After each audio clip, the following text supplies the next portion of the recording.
He died a broke, humiliated loser, only to wake up 10 years in the past, with a memory full of future secrets and an obsession to win it all. Now, he's not just chasing dreams, he's rewriting history. Modeling world? Crushed it. Movie industry? Dominated. Billion-dollar brands? He builds them from scratch.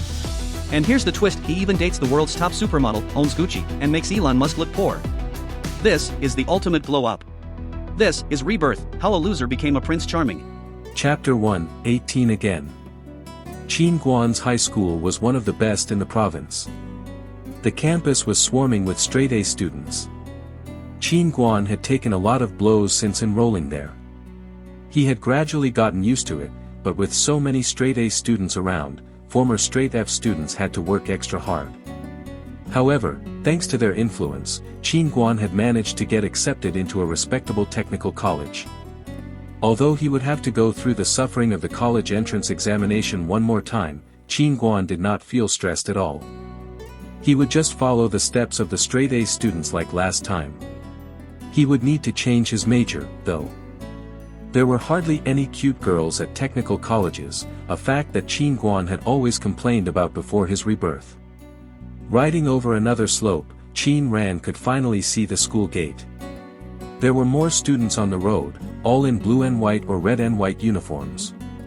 Panting for breath, Qingguan stopped at the base of the slope. He wheeled his bike up with one hand, while he used his other hand to push the last piece of pancake into his mouth. If there was anything bad about his rebirth, it was his physique. He might be taller, but he was rather thin.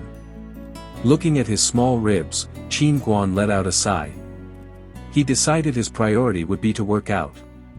Qingguan was wheeling the bike forward when he passed by a group of girls. The girls giggled and ran alongside him for several steps. One of the girls looked back and whispered to the girl next to her, "Wow, he looks so cute, even while eating a pancake." The other girl whispered back, "The school hunk. I sure envy that pancake." Qingguan listened in. He was so surprised to hear the word pancake that he nearly spat out the sauce before swallowing it. From what he remembered, high school girls were quite shy. How come they suddenly wanted to switch places with a pancake? When the girls walked away, Qingguan wheeled his bike forward and entered the campus. He went to the bike shed, locked his bike and walked into the teaching building. Qingguan went to the third floor, into Class 8, Grade 3, and found his seat.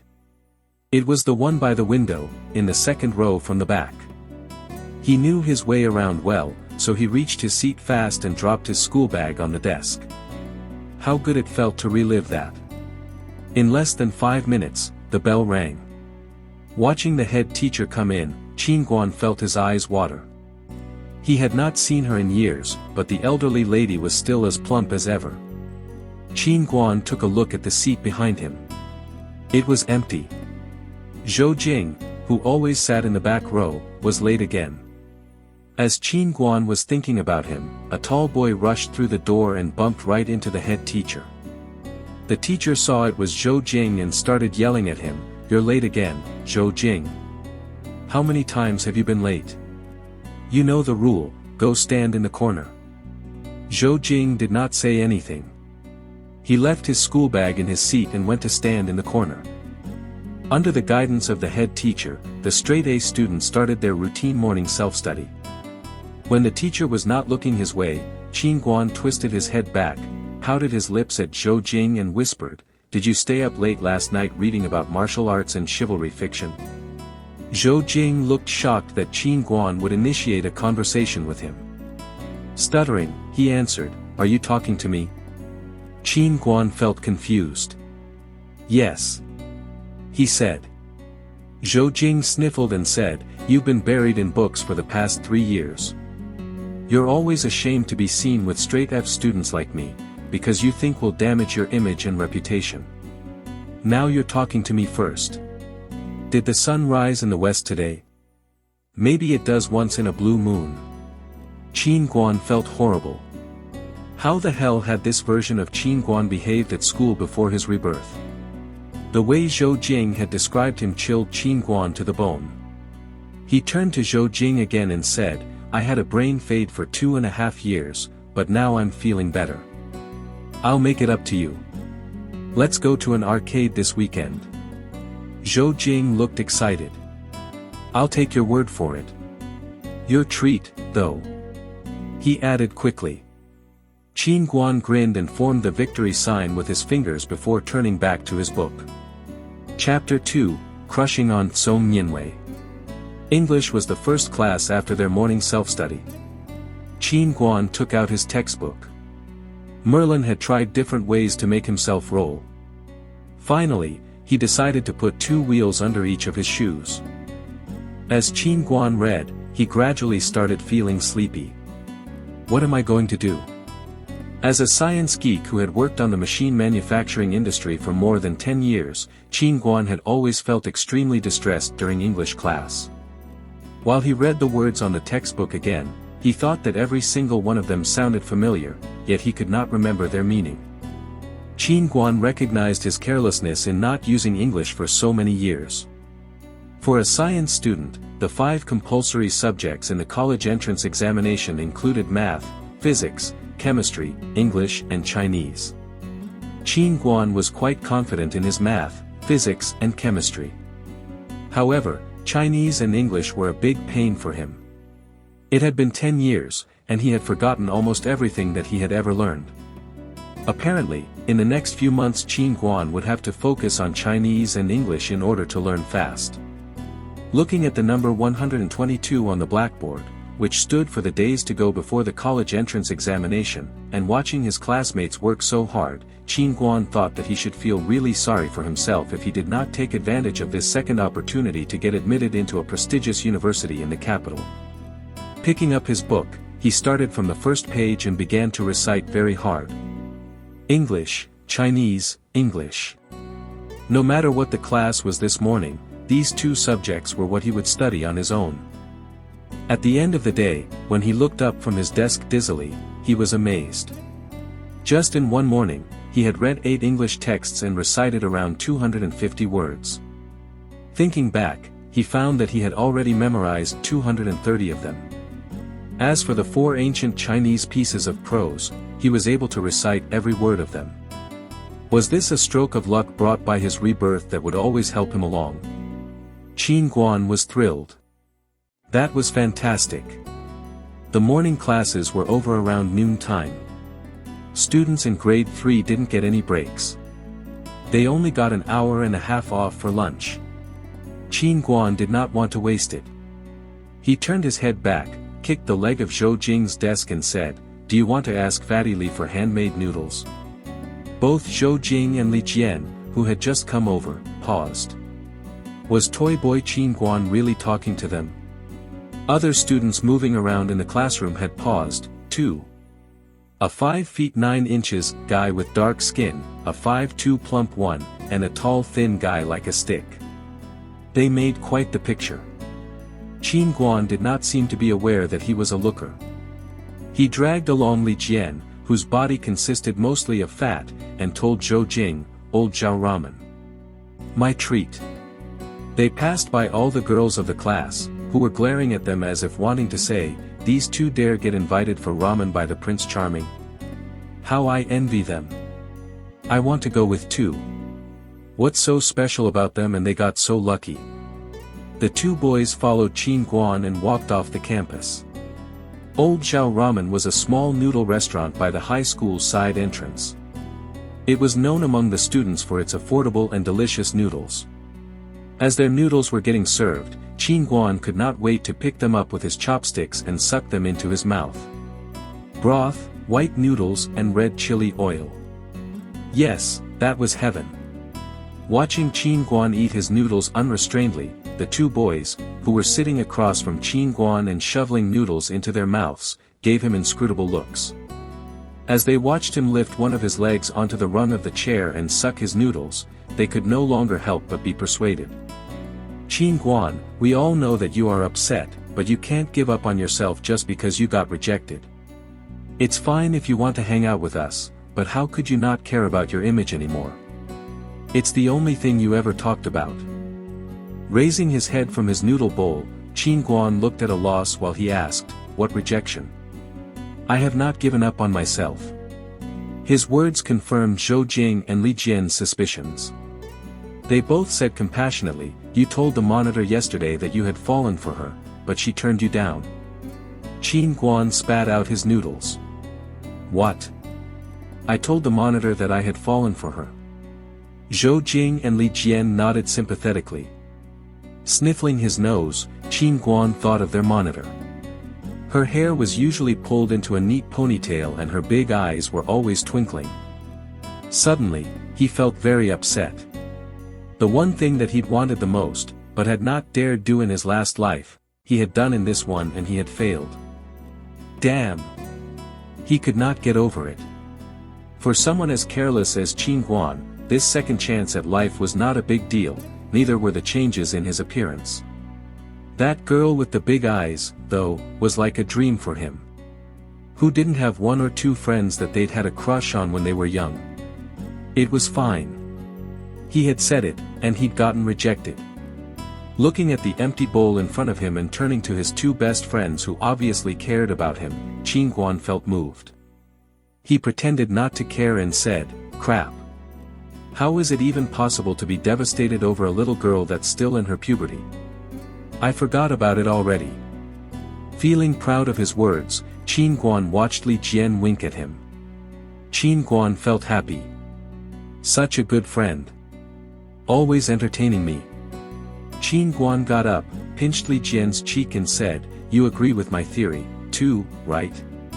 Good boy." Zhou Jing sighed.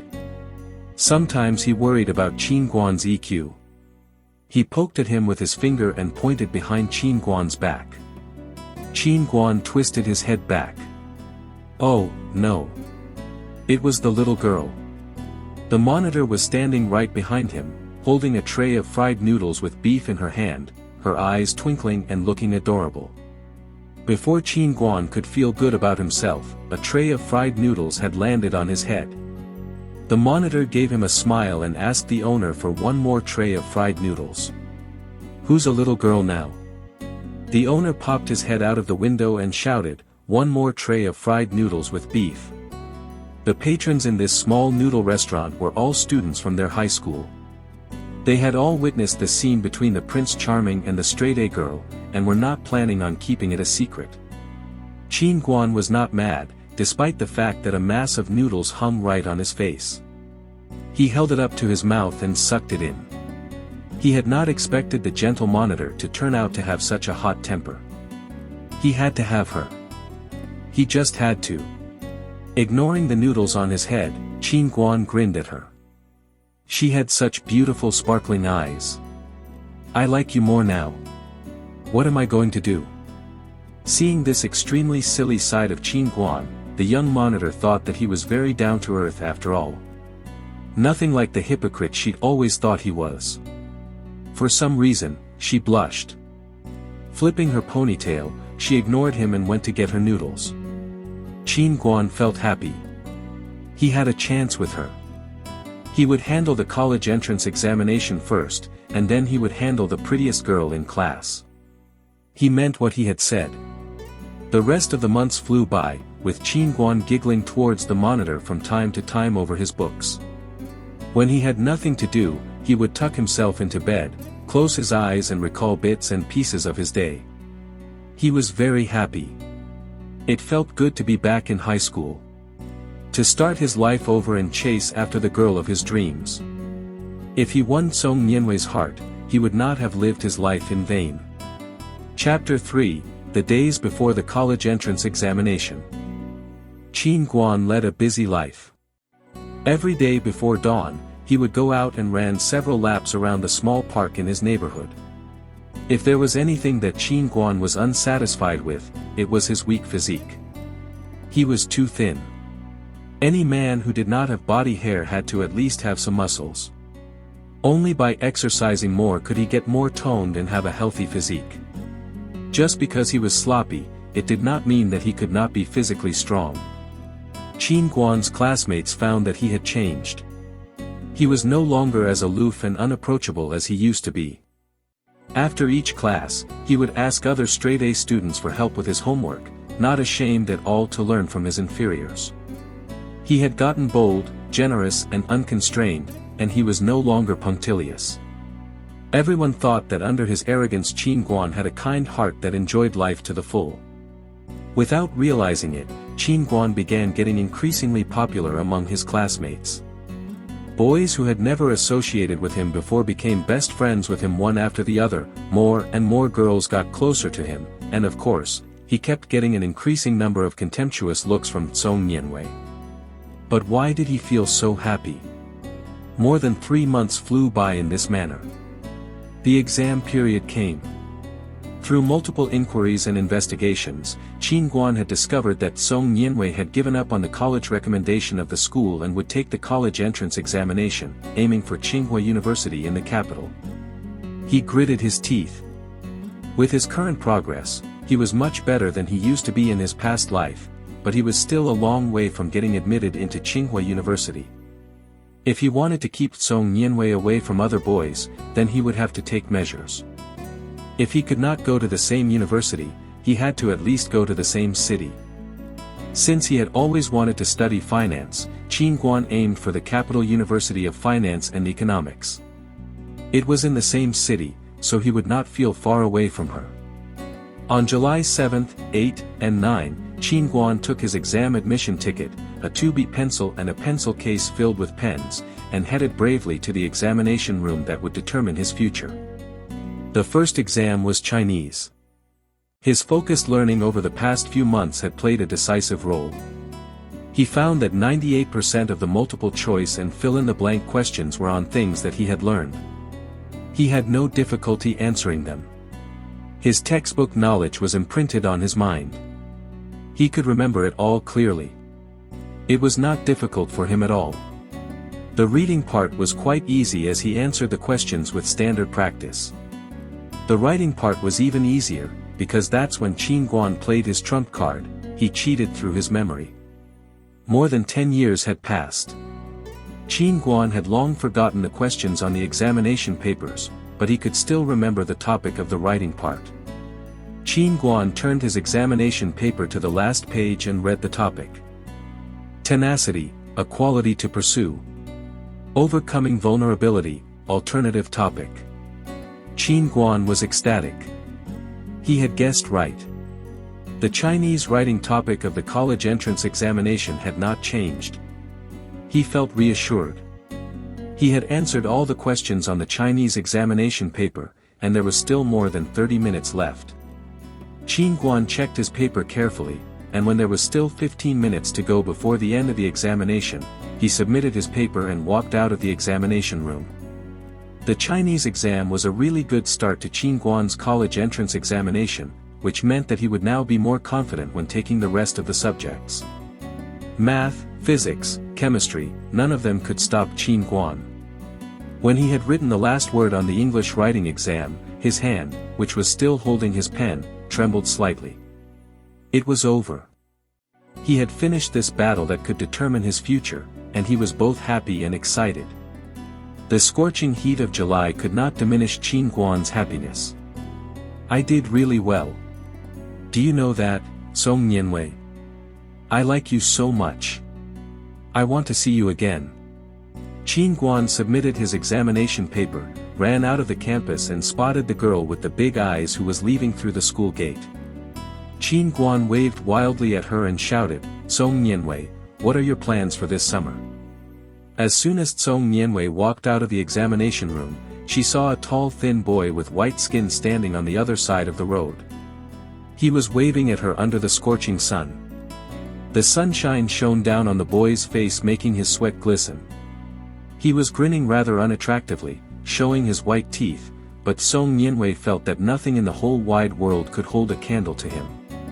Qin Guan was surrounded by boys who were making fun of him, but the girls across the road looked really jealous. In that moment, Qin Guan felt time stand still and all sound disappear. All he saw was Song Nianwei slowly walking towards him. She crossed the road and went up to Qin Guan. Looking at his mouth, she said, I will go back to my grandma's this summer. But next year, I'll be waiting to see you and give you an answer. Qin Guan felt his heart beat fast, as if a flower were growing in it, bright and beautiful. For some reason, he was moved. Okay. He answered slowly, this time next year, no matter where you are, I will come find you. Qin Guan said goodbye to her and went back home in a daze. Watching their absent-minded son, his parents assumed that he had not done very well in his college entrance examination. They were too afraid to ask him about it though, in case he became even more upset. Instead, they decided to comfort him in a more subdued and mild manner. Qin Guan did not explain anything to them. He had already forgotten about the college entrance examination and had begun to fantasize about his future. In his heart, he had a dream. He would need to take good care of himself to get the girl of his dreams, and then convince her to marry him. They would have a few kids together, and keep them close. He would live a happy life with them and earn a lot of money. Chapter 4, Graduation Party. It was late July when the students could finally check out their examination results. Under the gaze of the whole family, Qin Guan's mother tremblingly dialed the last digit. A mechanical voice rang out from the receiver, register number 3799. Score, 689. She had gotten through on the first try. Lest they should have misheard the score, Qin Guan's mother hung up and dialed the number again, 689. It was true. Qin Guan's first choice was Capital University of Finance and Economics. No doubt he had surpassed the minimum admission score. Qin Guan's parents were overjoyed. They had thought that Qin Guan had failed the college entrance examination, and it had turned out to be a big surprise for them. They were more than thrilled. Qin Guan's parents were proud to spread the news right away, wishing to let all their friends and relatives know. Qin Guan became the most annoying kid in the family. He was both handsome and studious, so all his relatives' kids were gnashing their teeth at how unfair it was. When the results of the college entrance examination came out, it was quite natural that some people would be happy while others would be sad. The college entrance examination was not such a big deal for Class 8, Grade 3, which was full of straight-A students. When Qin Guan went back to school to submit his college application, he met with his head teacher who informed him of the date and time of their graduation party. On the day of the party, everyone in class showed up. They were all dressed casually instead of wearing their school uniforms. Now that the tense atmosphere of the college entrance examination was gone, everyone could enjoy themselves, fool around, drink and eat. Li Jian produced 2 boxes of beer out of nowhere and poured a glass out for everyone. He saw all these straight-A students with their thick glasses staring at the beer, their eyes showing that they all clearly itched to have a glass. Qin Guan suddenly understood why people with super high IQs were always described as devious, secretly cunning and wickedly smart. After drinking 3 glasses of beer, the class president, who was the one wearing the thickest glasses, suddenly slapped his glass on the table. His blurred vision and flushed face betrayed how drunk he was. Qin Guan thought he was about to witness the most honest student in class make a drunken fool of himself when suddenly the class president started accusing him, "Damn you, Qin Guan. I hate you the most out of the whole class." Hearing his loud voice, everyone went quiet all of a sudden. What did you have going for you in the past besides your good looks? You were an absolute unsociable hypocrite and your grades were below average. You were just a hypocritical bastard. But despite that, you were still recognized as the school hunk. You even dared tell Song Nianwei that you liked her, which made me hate you even more. The class president stuttered. He got increasingly emotional until he somehow ended up crying. Despite the snot and tears on his face, the class president went on, "But how can you do this? Couldn't you just stay true to your old ways? Why did you have to get funnier and funnier? Now our classmates have started to talk to you. Your performance has been getting better, and the teachers also seem to like you. But even so, I can't give up.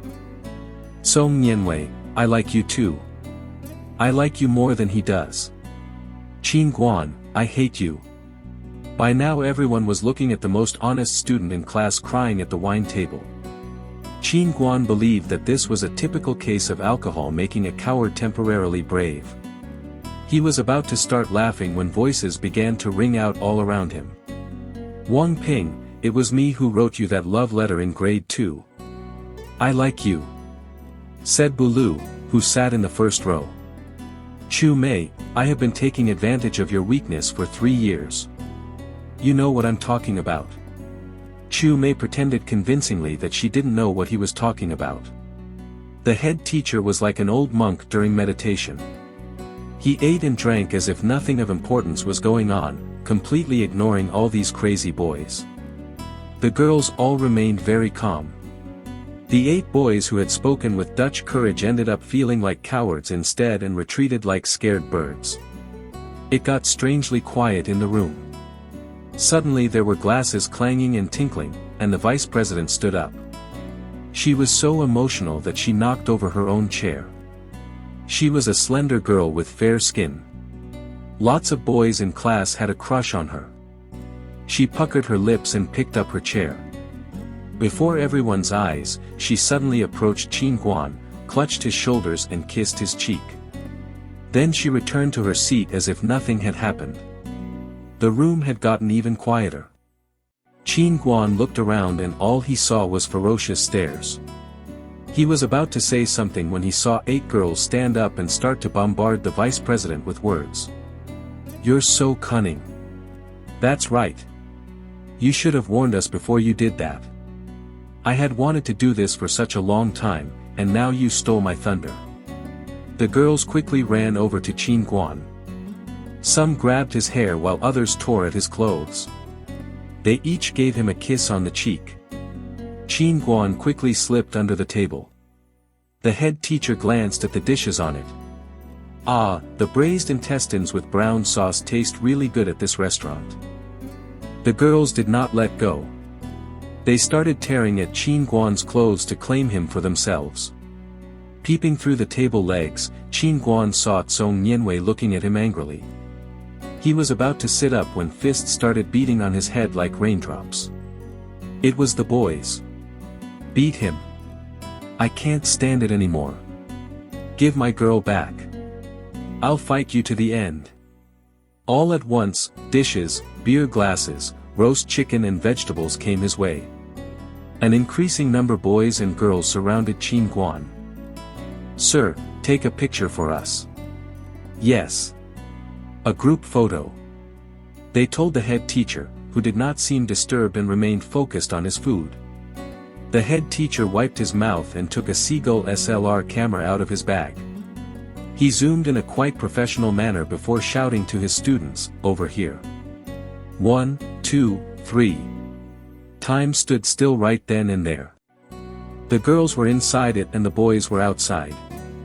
They were all either beating or dragging the boy under the table, and he was trying hard to lift up his head, grinning wide and bright. From this day on, my classmates will start drifting apart and our best and most innocent time will be over. I wish all my high school classmates academic success and a smooth journey in life. Chapter 5, The Money-Making Barbecue Stand. It was the end of July and the weather had been getting increasingly hot. Cicadas were singing merrily outside the windows. Qin Guan was lounging in a chair, his face buried in a watermelon. He was thinking about his life and how he would make a living. When it came to making money, Qin Guan was at a loss. He had been an engineering student in his past life, and every day he'd had to deal with excavators, battering rams and road rollers. Now that he had been reborn though, he did not want to carry on with his old business. However, he could not recall any winning lottery numbers, nor did he know anything about the stock market. What else could he do? Others would have acted more boldly given the chance to be reborn. I have been very cautious. Qin Guan sighed. Even though he had the opportunity to start over, he was not able to make money in an easy, smart way. He spat out the watermelon seeds filling his mouth. He went out in a pair of flip-flops, heading to the foundry where his cousin worked. He wanted to ask him to make him a barbecue cart using waste sheet iron. Walking out of the foundry, Qin Guan realized that he would need help. He called Zhou Jing and Li Jian from the small grocery store next to the foundry. These two boys had no goals in their lives. They already knew that they had barely passed the minimum score for admission into a respectable college in the college entrance examination. One of them stayed at home, bored, with little to do except eat and sleep, and the other read smut, trying to catch up on all the chapters he had missed during the college entrance examination period. Listening to Qin Guan's plan on the phone, the two boys could not bear to stay at home anymore. They all agreed to meet in the farmer's market, holding 2 chemical fertilizer sacks with the word urea on them. The 3 boys bargained heatedly with the owner. In the end, they bought 2 wholesale sacks of charcoal and hundreds of bamboo sticks that they planned to use as skewers. Li Jian asked the elder niece of his mother's elder aunt's younger cousin to help them set up a stall at the night market, and Zhou Jing brought some tables and short stools from the recreation room of the Bureau of Retired Officials where his father worked. The 3 boys had put together all their pocket money to buy all those things, but they still had more than 300 yuan left.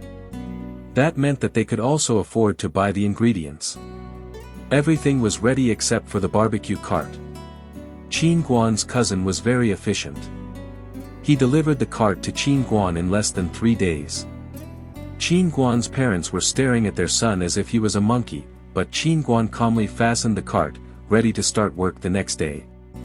The iron cart was equipped with a brazier where one could make fried noodles by lowering the iron plate, and on its right side there was space for hanging a coal stove where one could fry kebabs using an oil pan.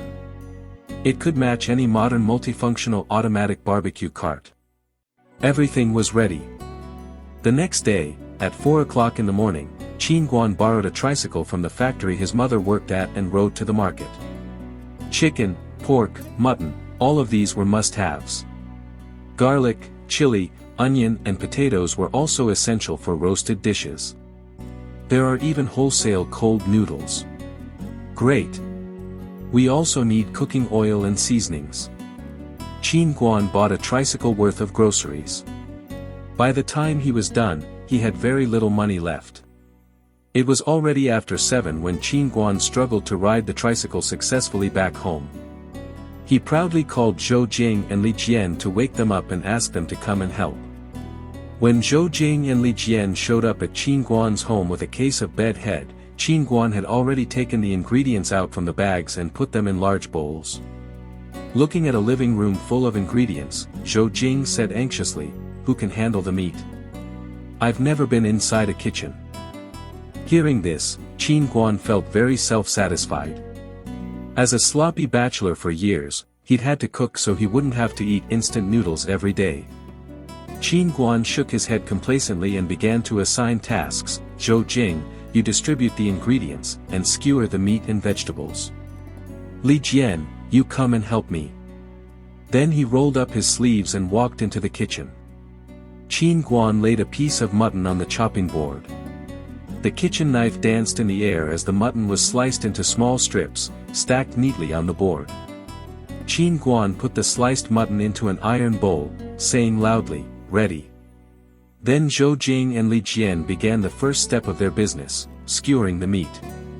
In just one morning, the 3 boys made several hundred kebabs and put them away pack by pack. As long as they managed to clean and cut the vegetables in the afternoon, they would be ready to start their business. After lunch, they packed everything up and lied down haphazardly on Qin Guan's small bed. Qin Guan said bitterly, "Others make money with no effort at all. Why do we have to be so miserable?" Li Jian stated the obvious, "We're useless high school graduates. Some would say we're not even strong enough for manual work. And now we have our own barbecue stand. That's already amazing. I told our other classmates from high school and they were so jealous." Qin Guan quietly wiped his tears. "It's because you've never read stories about rebirth. People lead lavish lives after being reborn. They have good friends and date beautiful girls. They leave their remote villages to become businessmen. They start up their own companies, buy shares in the stock market and invest in venture capital." But he himself was tired like a dog just by setting up a stand, and he had even gotten rejected by the girl he liked. Why was his life so different from others? Qin Guan got up. As a strand of hair hung down his face, He realized that he had not cut his hair since the college entrance examination and it had gotten rather long. Qin Guan kicked the two boys on the bed and said, "Let's go to my cousin's and have a haircut. We're now businessmen. We have to pay attention to our image." Qin Guan's cousin was 20 years old. She was a senior hairdresser at a new hair salon downtown, and was trying to learn the latest hairdressing trends in Guangdong province. The three boys strolled into the hair salon. There were few people there in the afternoon. Qin Guan's cousin planned to practice her skills on his hair. Zhou Jing and Li Jian sat behind his chair and watched Qin Guan's cousin move the scissors up and down. They took a glance at Qin Guan and found that he was very handsome with his new hairstyle. He would definitely make all his friends jealous. Suddenly, they heard Qin Guan's cousin scream, "Whoops, my hand slipped." Then they saw Qin Guan's scalp. Ha ha! Instantly the two boys felt satisfied. It was like Buddha himself had granted their wish. Qin Guan's cousin tried to correct her mistake, but it only got worse. She did not stop until it was obvious that the hair could not be salvaged. Qin Guan flicked his hair and looked at his choppy hairstyle in the mirror. It was so uneven that he could not even bear to look at it. Moments ago it had been too long, and now it was all gone. Instead, he had a silly buzzcut that was missing 2 spots for technical reasons. He had turned from a Prince Charming into a woodlouse in mere seconds. All day long, Zhou Jing and Li Jian could not help laughing at Qin Guan, even while he set up the stand in the night market. Zhou Jing and Li Jian kept laughing while they unloaded kebabs and took vegetables down from the cart. Qin Guan did not care. He grinned and rubbed his short hair. Well, this sure must feel cool in the summer. Qin Guan lit the charcoals in the brazier, put the oil pan on top of it and prepared the iron plate. It was almost dark and the lights in the night market were on. More and more people flocked there to have a fun summer night. Qin Guan took out several kebabs and roasted them on the fire. Oil dripped onto the burning iron plate from the newly bought mutton, producing puffs of smoke and giving off a sweet smell. In just a few minutes, several people were already approaching the stand. New stand. Let's try it. 10 mutton kebabs, 10 pork kebabs, and 2 lamb kidneys, please. Wow, there are even cold noodles. 2 more bowls of cold noodles. For here, please. The 3 boys got busy right away. Qin Guan was in charge of roasting, frying and stirring, Zhou Jing made the cold noodles, and Li Jian cleaned up the stand and served the food and drinks. As it got darker, business got even better. The 3 boys were kept busy. They saw customers come and go, and when they finally paused for breath, they realized that it was already late night. There were fewer and fewer people on the street. Other vendors around them started to pack up to call it a day. After they cleaned up the last table, the 3 boys sank down on the stools. Qin Guan shook the metal bucket that held the beer and filled 3 glasses. He took 1 glass and drank it up. The other 2 boys emptied their glasses in 1 gulp as well and belched contentedly. Then they all turned their attention to the money bag around Qin Guan's waist. Qin Guan looked around, took out a big pile of change from the bag, and counted it out with them. There were over 600 yuan in total. If they deducted the cost, they had earned 300 yuan in one night. Looking at the big pile of money in front of them, they all gasped in excitement. Their fatigue was suddenly gone. In 1998, the average salary was around 800 yuan. Now each of them could earn that much in little more than a week. Qin Guan shook his head. He looked at the 2 excited boys who were cleaning up the stand and wondered whether he could make sufficient money before the new school term started to get the things he wanted. One of them was a cell phone. The newly released Nokia 5110 looked pretty good. Although it was a bit big, it would look nice in a colored case. The second thing he wanted was a computer. He had to buy one because he would be going to college. The cheapest laptop cost more than 8,000 yuan.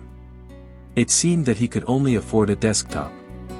As he rode the tricycle home under the myriads of stars in the sky, Qin Guan thought about his future business and let out a sigh. He had to work hard. He still had a long way to go. Chapter 6, A Prince Charming with a Choppy Hairstyle.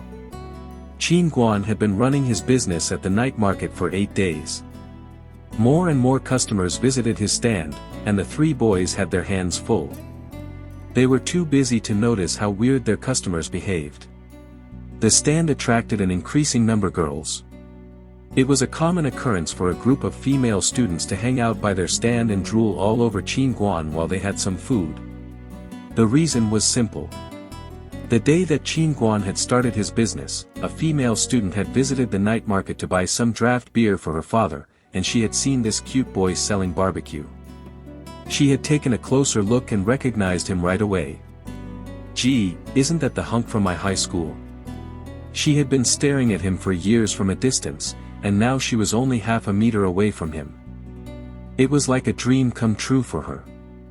The girl held onto the plastic bag with the draft beer while she stood by the barbecue stand, staring at Qin Guan to her heart's content. Her father had hot beer for the first time that night. When she arrived at home, the girl was still exhilarated. Wanting to share her happiness, she called dozens of her girlfriends to brag about her story of seeing the Prince Charming, which was not going to remain a secret for much longer. That was how the news had spread. Now every student in the neighborhood knew that the graduate Prince Charming was running a stand in the night market.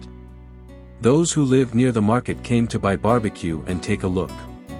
They believed that if they didn't go, they would never get to see the Prince Charming again, considering he had already graduated. The small stand was swarming with girls every day. The Prince Charming still looked cute despite his choppy hairstyle. When the girls saw that his new hairstyle could do nothing to undermine Qin Guan's good looks, they all agreed that he definitely had to be the cutest schoolboy in all high school history. Many years later, when junior girls would look at some boy on their cell phone screens and say that he was really cute, older girls would eye the boy critically and say, "I bet he wouldn't still look that cute with a choppy hairstyle. Our high school Prince Charming was way cuter. You must have heard of Qin Guan, blah blah." Qin Guan's money-making business ended in very peculiar way.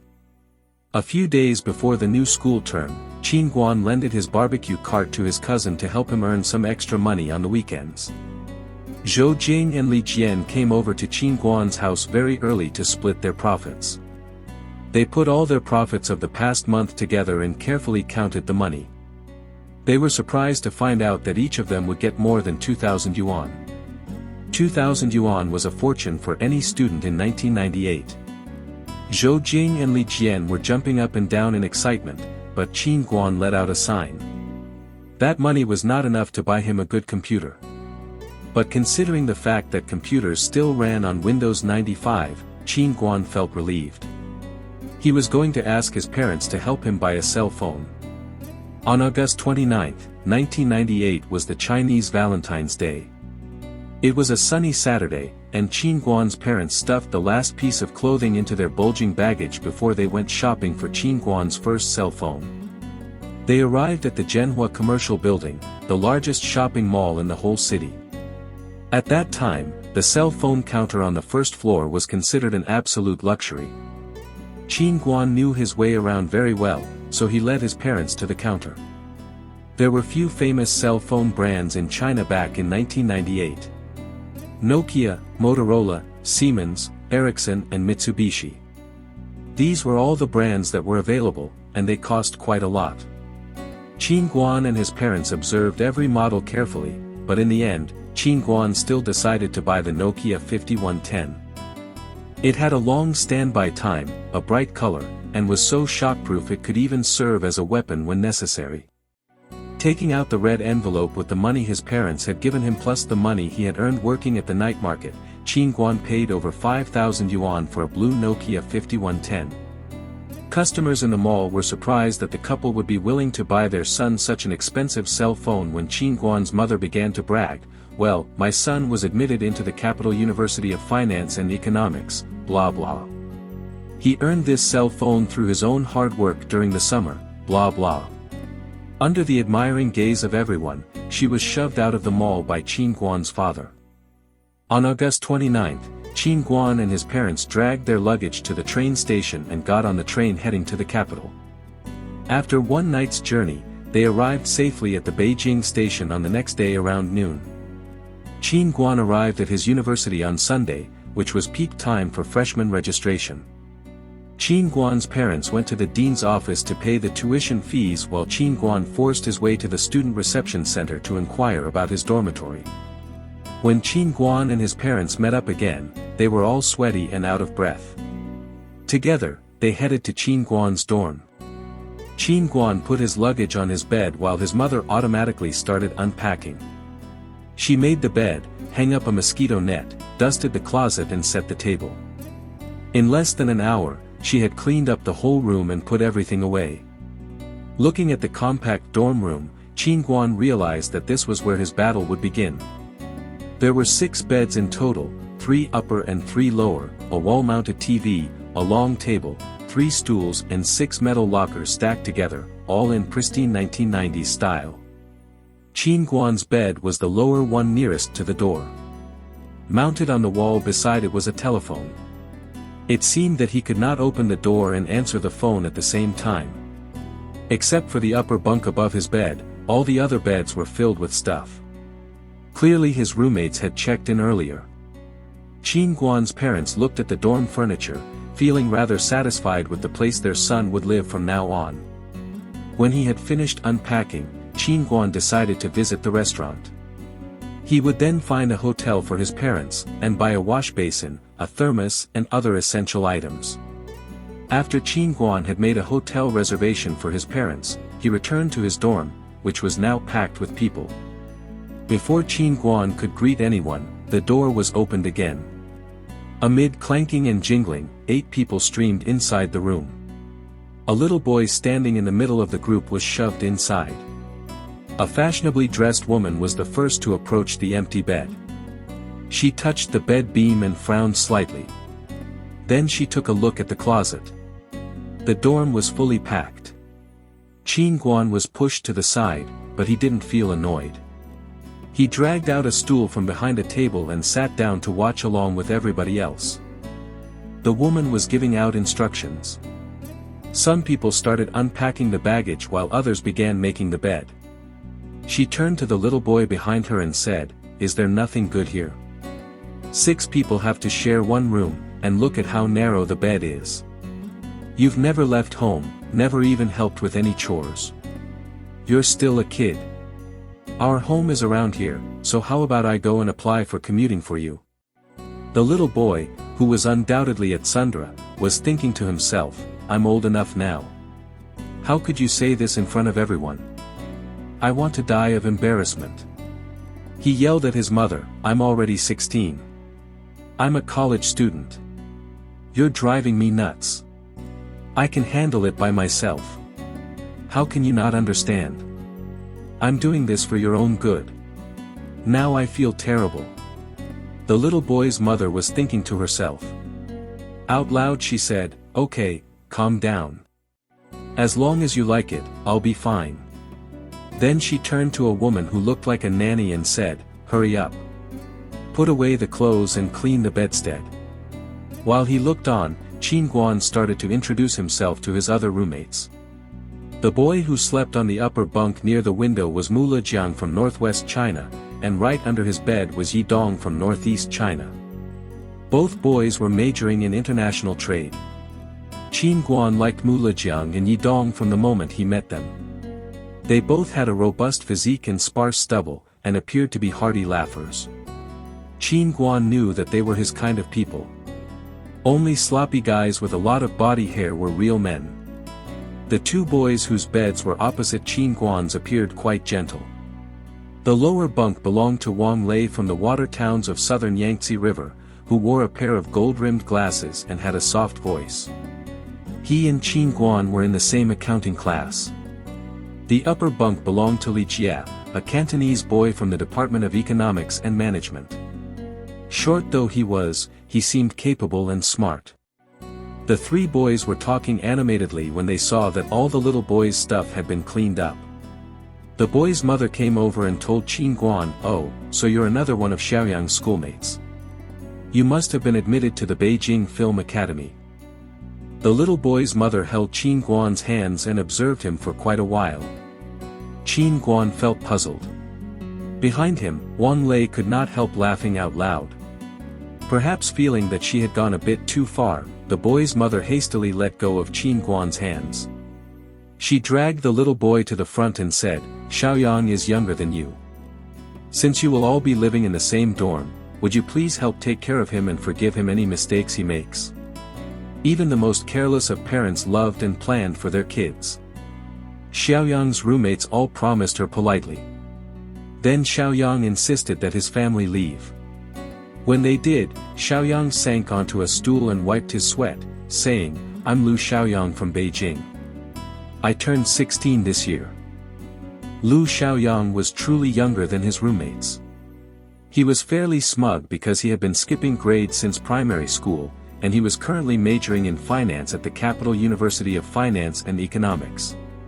Apparently his goal was to become a part of the social elite. Their dorm consisted of 2 sloppy guys, an aspiring socialite, 2 gentlemen, and a sloppy handsome boy. They were all easygoing and quickly felt right at home with each other after spending some time talking and laughing.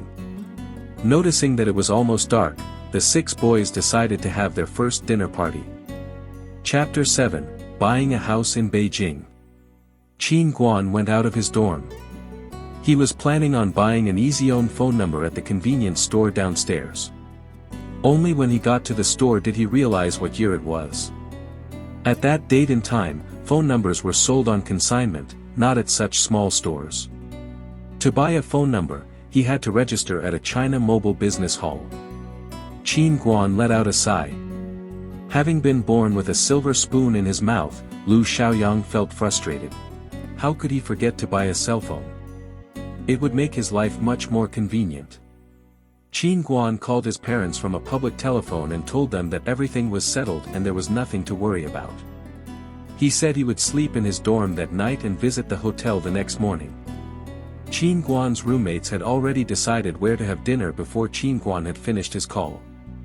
Diagonally across their university, there was a street where many roadside snack booths were located. It was a good place to have barbecue. They went to the street and found that the booths had just been set up.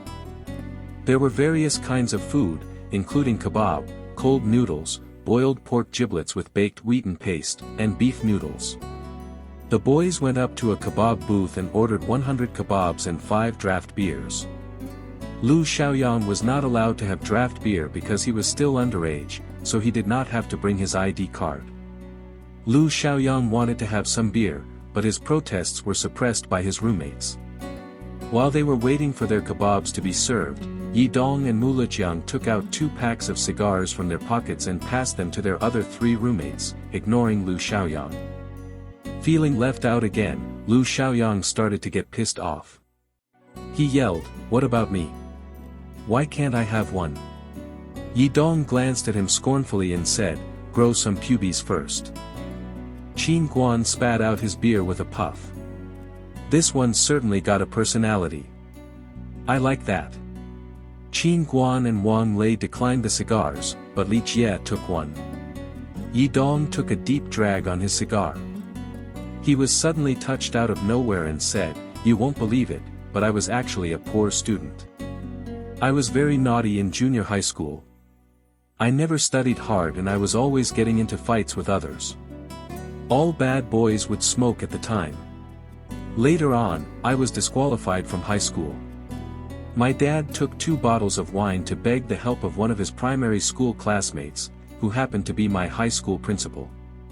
He hoped that I would get to go to high school, even if we had to pay extra money.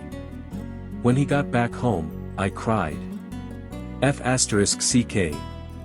He had never begged anyone for help before, but he'd done that for me. At the time, I was thinking that I had to make something out of my life so my dad would never have to beg anyone's help again." Yi Dong took another drag and puffed out a smoking ring. "When I was admitted into this university, my dad had tears in his eyes. Seeing him so happy, I felt that all my hard work in high school had finally paid off. The boys did not speak. Their hearts felt heavy. The owner served them their kebabs. Yidong pounded his hand on the table and said, "Let's drop it and have dinner." Leaving courtesy aside, each of the boys grabbed a handful of kebabs. Qin Guan had a bite and found that they were truly yummy. Kebabs and roasted lamb's kidneys were one of Beijing's local specialties. A whole lamb's kidney was cross-cut down the middle and both sides were roasted till they turned brown. Wrapped in thick mutton fat, the kidneys tasted delicious. The boys were too busy eating to talk. More than 100 kebabs were eaten in a flash. Qin Guan wondered why Li Jie, a thin little boy from South China, was such a heavy smoker. He asked Li Jie about it. Li Jie did not mind his asking and he replied, "My family runs a small store and I used to be the keeper. Smoking is a must in business, you know." Li Jie's Mandarin was a big headache for all his roommates. They knew that Southerners were bad at learning languages though, so they tried their best to understand his Cantonese Mandarin. It finally hit Qin Guan that he was actually the most mysterious of his roommates. He was being too deceptive. He just sat down and kept silent, looking like the son of an aristocratic family. His silliness would no longer remain a secret if he behaved or talked normally. It would make for a very funny contrast. This was the third time Qin Guan had to explain to his roommates that he was really the biological son of his parents, and that there was no chance that he had been abandoned at birth by an aristocratic family. He was at a loss because of his roommates' imagination. Bonding over food was the best way to build a friendship. After the meal, they began to pal around with each other. In order to get to know each other easier, they lined up by age. The oldest one was Yidong, the wild boy from northeast China, who was very much like a bandit leader. The second oldest turned out to be Qin Guan. Although he did not like being the second oldest boy in his dorm, he could do nothing about it. He could not change his age. The third oldest was Mulajiang, a rough boy from northwest China. He had denied the rumor that kids went to school by camel in his hometown the moment he had met his roommates. The fourth oldest was Wang Lei, a man of letters from the south of the Yangtze River. Qin Guan found that Wang Lei talked the least, but he looked very smart. Devious was the best word to describe him. The fifth oldest was Li Jie, a small shrewd businessman from Guangdong province, whose ultimate goal was to achieve academic excellence and turn his family-run store into a listed company. The youngest one was Lu Xiaoyang, a rich Tsundra local who was difficult to deal with, indicating that his status in the dorm would be as low as his age rank among his roommates. After wining and dining, the boys returned to their dorm. They took a quick shower, turned off the lights and went to bed. Qin Guan lay in his bed in the dark.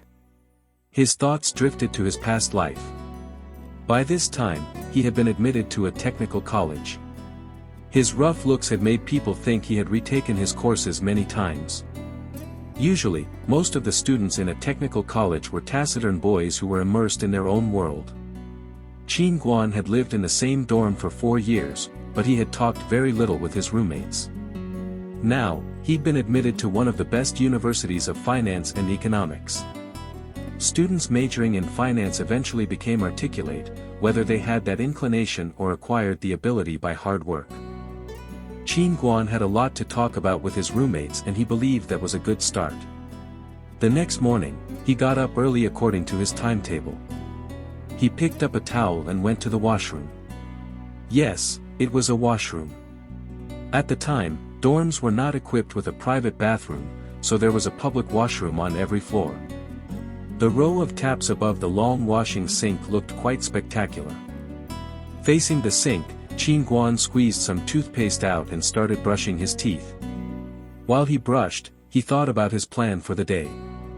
His courses would officially begin tomorrow. His parents were staying in Beijing for a very short period of time and would go back home that night. Qin Guan's plan was quite tight. Thinking of this, he spat the foam out of his mouth. He had to be quick and go meet his parents early. Qin Guan walked out of the washroom and went back to his dorm. It was quiet there as all his roommates were still asleep. He walked on tiptoe and put away his toiletries. Then he closed the door carefully, went downstairs and headed for the canteen. Inexpensiveness was the best characteristic of university canteens in 1998. Qin Guan arrived there very early. The senior cooks had hardly opened the sales window when Qin Guan passed his meal ticket to them. The second canteen was very big. There were 2 metal buckets in the hall. The workers opened the lid and a blast of hot air floated up. This was the free soup served by the canteen. When finishing the meal, students could take the ladle and scoop some up for themselves. Qin Guan bought 3 standard breakfasts, soybean milk, deep-fried dough sticks and tea-boiled eggs. It only cost him 3.6 yuan in total with a free takeout plastic bag. Qin Guan put his breakfast into the bag and strolled toward the hotel where his parents were staying. No 4-star hotel had yet been built near the capital University of Finance and Economics. There were only some small bungalows in the area and the hotel where Qin Guan's parents were staying, which was the nearest one to the university. It was humble, but clean enough. After breakfast, Qin Guan took his parents to Zizimen, just like they had planned earlier. Seated at the second ring of Beijing, it was only 3 kilometers away from his university and the first stop of the day. There were not many cars on the street. Yellow minibuses came and went. You always needed to pay the driver 10 yuan, regardless of the mileage. They saw no high-rises on both sides of the street. Residential quarters here were all 6-story high. Qin Guan knew his way around well and led his parents to the sales office. At the time, Beijing was going through an era of a large-scale development. The city's population was not soaring and migrant workers had not swarmed in yet. People could be allocated a house by their employers and commodity houses were still an unfamiliar concept for them. Beijingers did not want to buy more houses because they already had a free house to live in. Qin Guan's parents though did not hesitate in buying one. Perhaps it was because they were not locals and owned no house there, but they did not reject Qin Guan's proposal to buy a house near his university. They took a look at all the houses for sale and excluded high-end flats and prism high-rise buildings out of their purchase plan. Chapter 8, Military Training. In the end, they ruled out all the houses except the ones in the earlier stages of construction, where the workers were still building the foundation, and the first floor had not been built yet. All the sales manager could provide was a drawing of the structure of the houses. Qin Guan was still thrilled. He knew this residential block would be the best block in the neighborhood. First, it was at a good location, right between the Capital University of Finance and Economics, CUF, and Zizimen, and the same distance from the subway and the university. Secondly, the houses there were affordable. Houses under construction were usually less popular than existing ones, and since it was off-season, the sales manager promised that they could get a 5% discount off the original price if they paid the deposit on site. Third, with a stroke of luck, Qin Guan knew that this residential block would prove to be the most cost-effective one in the neighborhood, and would be assigned as school district housing. Houses there cost 1,800 yuan per square meter. Qin Guan picked a 2-bedroom apartment facing south, which would allow more sunlight and fresh air in. The building was in the center of the block, away from the street, providing a quiet environment. The 70-square-meter apartment cost little more than 100,000 yuan. Qin Guan felt powerless as his mom spent all their savings on it. It's incredibly cheap. We should buy more. This is really worth it, even if I have to make monthly loan payments. Whatever he said though, his parents would not agree to him taking out a loan. This boy is too naughty. What is he going to do with so many apartments? It's not like apartments can multiply. Having hardly ever been in debt, Qin Guan's parents would never agree to getting a bank loan to buy more apartments.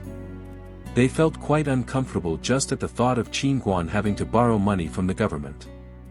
With a big smile, the sales manager prepared the house purchasing contract for them and informed them that they would not get the property deed until the construction was completed.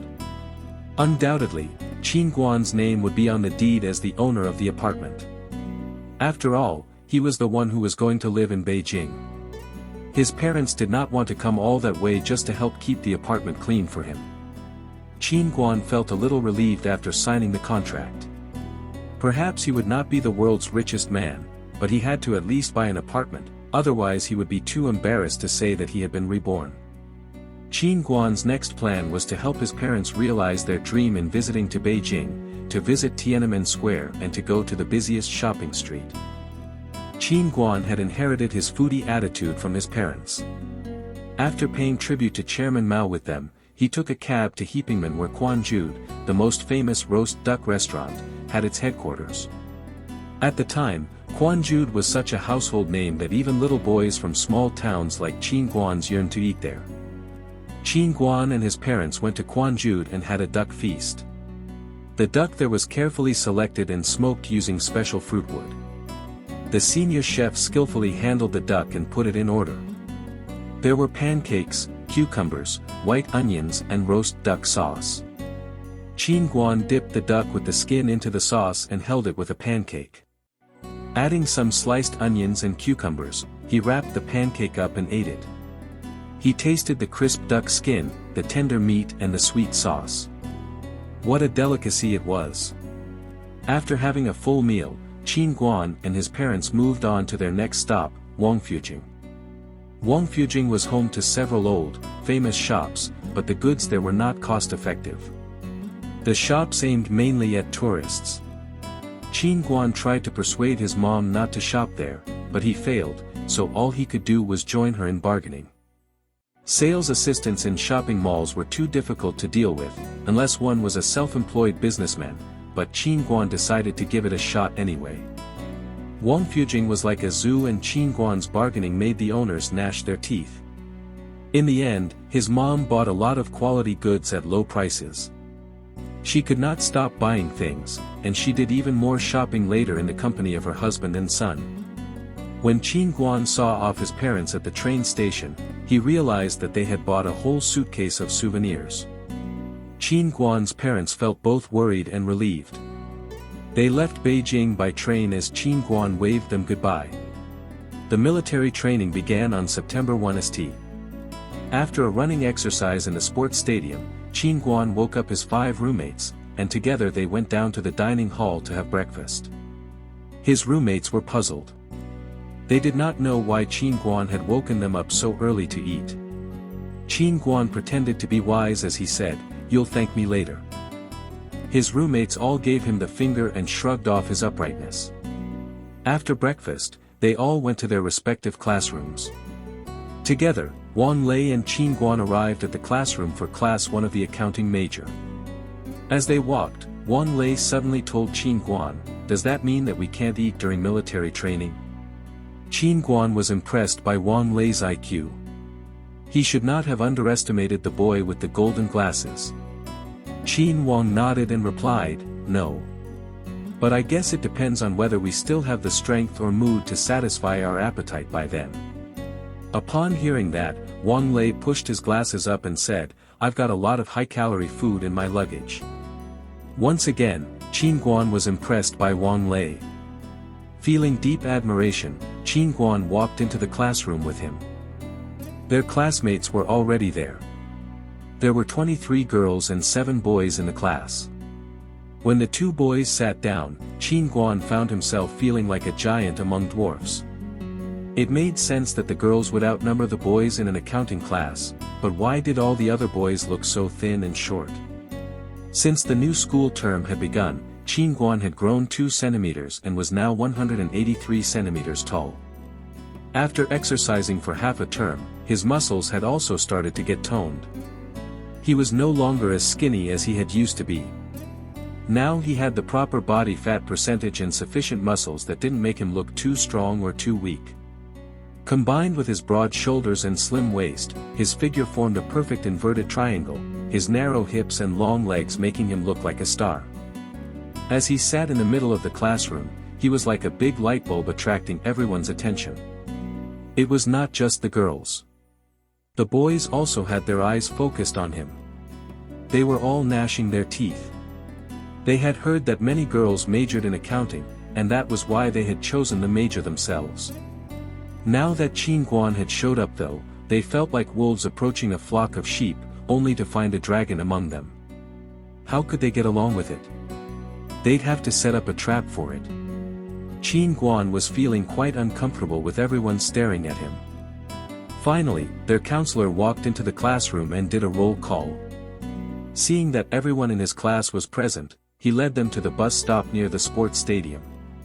The bus moved slowly out of the main entrance, heading for the military training area in the suburbs.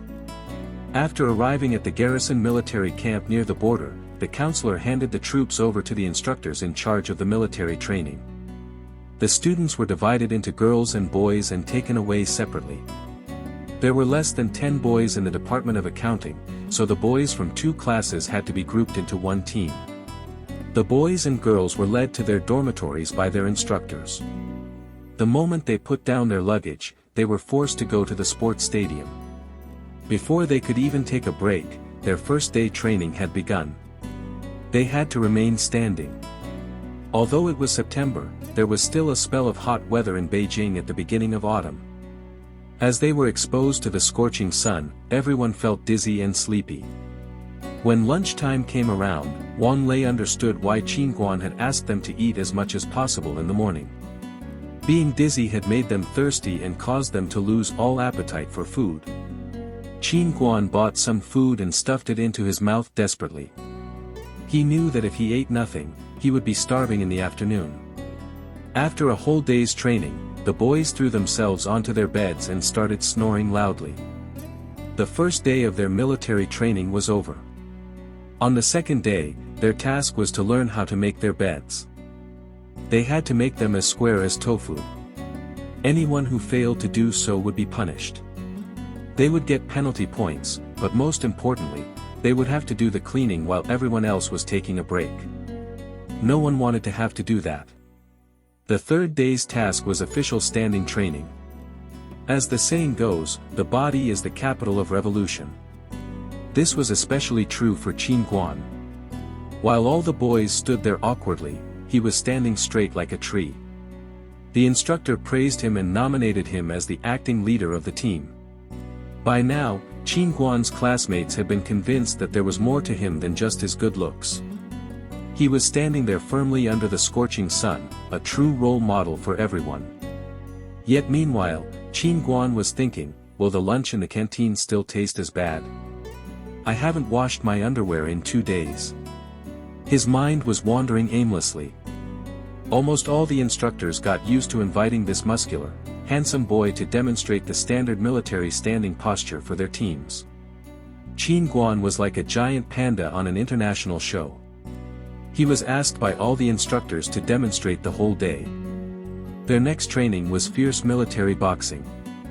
Once again, the instructor was surprised to find that Qin Guan had learned it quickly and could do it perfectly, given only a few instructions. By a stroke of luck, Qin Guan's extraordinary memory had helped him do military boxing as perfectly as he had remembered the exam answers. He found that with his amazing memory, he could replay his instructor's boxing moves in his mind over and over again, so he was able to adjust his body and muscles accordingly. In the end, he could perfectly imitate the instructor's every move. That was why Qin Guan had done so well in boxing without any difficulty. The firearms training was the last task for the freshmen, suggesting that the military training was about to end. The army instructor went up to Qin Guan and had a friendly, in-depth conversation with him. The instructor fully believed that Qin Guan could not achieve his full potential if he studied accounting, and he told him that he was welcome to join the army. Hearing the man's unreasonable suggestion, Qin Guan's counselor replied calmly, only in the entertainment industry could Qin Guan achieve his real potential. The instructor was suddenly at a loss for words. He had been thoroughly discredited and felt deeply sorry for Qin Guan. At the end of September, the students returned to the QF campus like a group of African refugees. Qin Guan's skin had not changed too much, except for a slight redness. All the girls were jealous of his fair skin, but they had finally accepted that there were some people that were just born beautiful. Qin Guan had believed bronze to be the right skin color for a rough man, but the tanning results had proved him wrong. Where was his masculine appearance? His fair skin only made him look like a toy boy. Qin Guan and his roommates went back to their dorm room. Their new textbooks and meal cards had been handed out, and they were now waiting for the National Day holiday, knowing that their college life had officially begun. Everyone got 7 days off during the National Day holiday. Being a Beijinger, Lu Xiaoyang was dragged back home by his mom after he failed to protest. The hometowns of the other 5 boys were all too far away from Beijing. 7 days off was not enough time for them to enjoy a good holiday at home, since they would have to spend half the holiday traveling. Qin Guan had bought a used variable speed bicycle before the holiday. He rode the long way to Tsinghua University, hoping to surprise Zhong Nianwei, only to find that she was still in the middle of her military training. Disappointed, he rode back to his own campus and got laughed at by his roommates. Smart as Qin Guan was, when it came to his relationship, he acted like just as big of an idiot as everyone else. However, depression seldom brought down Qin Guan, who was very careless and insensitive. The National Day holiday was coming and he had a lot to do. He was not one to remain idle, so he began to put into action his money-making plan. Chapter 9, The Troublesome Student. Qin Guan had thought that he could pool the wisdom and help of his roommates for the holiday discussion, but it turned out that they all had their own plans. Yi Dong, the oldest boy, would be busy with his work at the Students' Union. Recently, he had gotten to know the secretary of the liaison department. As an ambitious young man, Yi Dong was determined to dedicate himself to servicing his university. Mu Lejiang, the third oldest boy, had already purchased a complete set of field equipment and joined the camping society. He was ready to follow the path of his forerunners and travel around China. Li Jie, the fifth oldest, had made 4 dinner appointments with his fellow townsmen, planning to set up his own fellow countrymen association. Wang Lei, the fourth oldest, smiled and told Qin Guan, "I'll join you. I have no plans." "How can you have no plans, Wang Lei? I'd hoped for your wisdom and help." Qin Guan knew he had to make the plan himself. He thought over what he could do and figured out a plan. To carry it out, he had to be easy to reach, so he took the time to buy an easy-owned SIM card at Zizaman. He did not care about the cell phone number, so it only cost him 80 yuan. Qin Guan memorized the phone number and asked Wang Lei to write an ad. The ad said, "Fierce grade 3 of high school is approaching. Wanna help your kid win from the starting line? Wanna provide them with a first-hand examination experience? Hire a top student from the Capital University of Finance and Economics with 688 in the college entrance examination. Excel at the exam and bring your triumphant kid home." Qin Guan had actually gotten 689 in the college entrance examination, but he deducted 1 point because 6 and 8 were both considered lucky numbers in China. Under the curious gaze of the staff at the printing agency, Wang Lei made dozens of flyers and went to the entrance of the high school affiliated to the Capital University of Finance and Economics. Yes. That was Qin Guan's plan. He had decided to do some tutoring, so he began to publicize his business before the holiday. When Wang Lei arrived at the entrance of the university, he saw Qin Guan surrounded by parents and talking about his tutoring classes excitedly. By the time he passed the flyers to Qin Guan, the latter had already convinced 2 parents to register their kids for his classes. The 2 boys handed out all the flyers in just one morning, and shared the registration fees. The 2 of them would tutor 3 students. It occurred to Wang Lei that Qin Guan was crystal clear about the tutoring business. At the time, tutoring had not become a corporate chain business yet. Usually, college students either found a tutor on their own during their spare time, or sought help from small part-time agencies. Tutoring fees ranged from 15 to 20 yuan per hour, yet Qin Guan had charged the parents 25 yuan per hour. That was a real surprise. At first, Wang Lei had just decided to give it a shot because he had nothing to do during the holiday. He had not expected to get such a high fee for tutoring. The 2 boys shared the tutoring tasks. They were busy for 6 days during the holiday. They had done a great job. Every day they had 4 hours of tutoring. They went to 2 different houses, one in the morning and the other in the afternoon. The students all lived nearby. This way, they were able to earn nearly 100 yuan a day. Tutoring was easy for them. Plus, they still had time for themselves. Wang Lei was thrilled to discover that 6 days of tutoring could earn him a month and a half's living expenses. It seemed that he had underestimated Qin Guan. While the two boys were making their schedule for the class, their other roommates heard the news. They were all awfully regretful. Who'd have known that it would be so easy for students to earn money? If they had, they wouldn't have made other plans.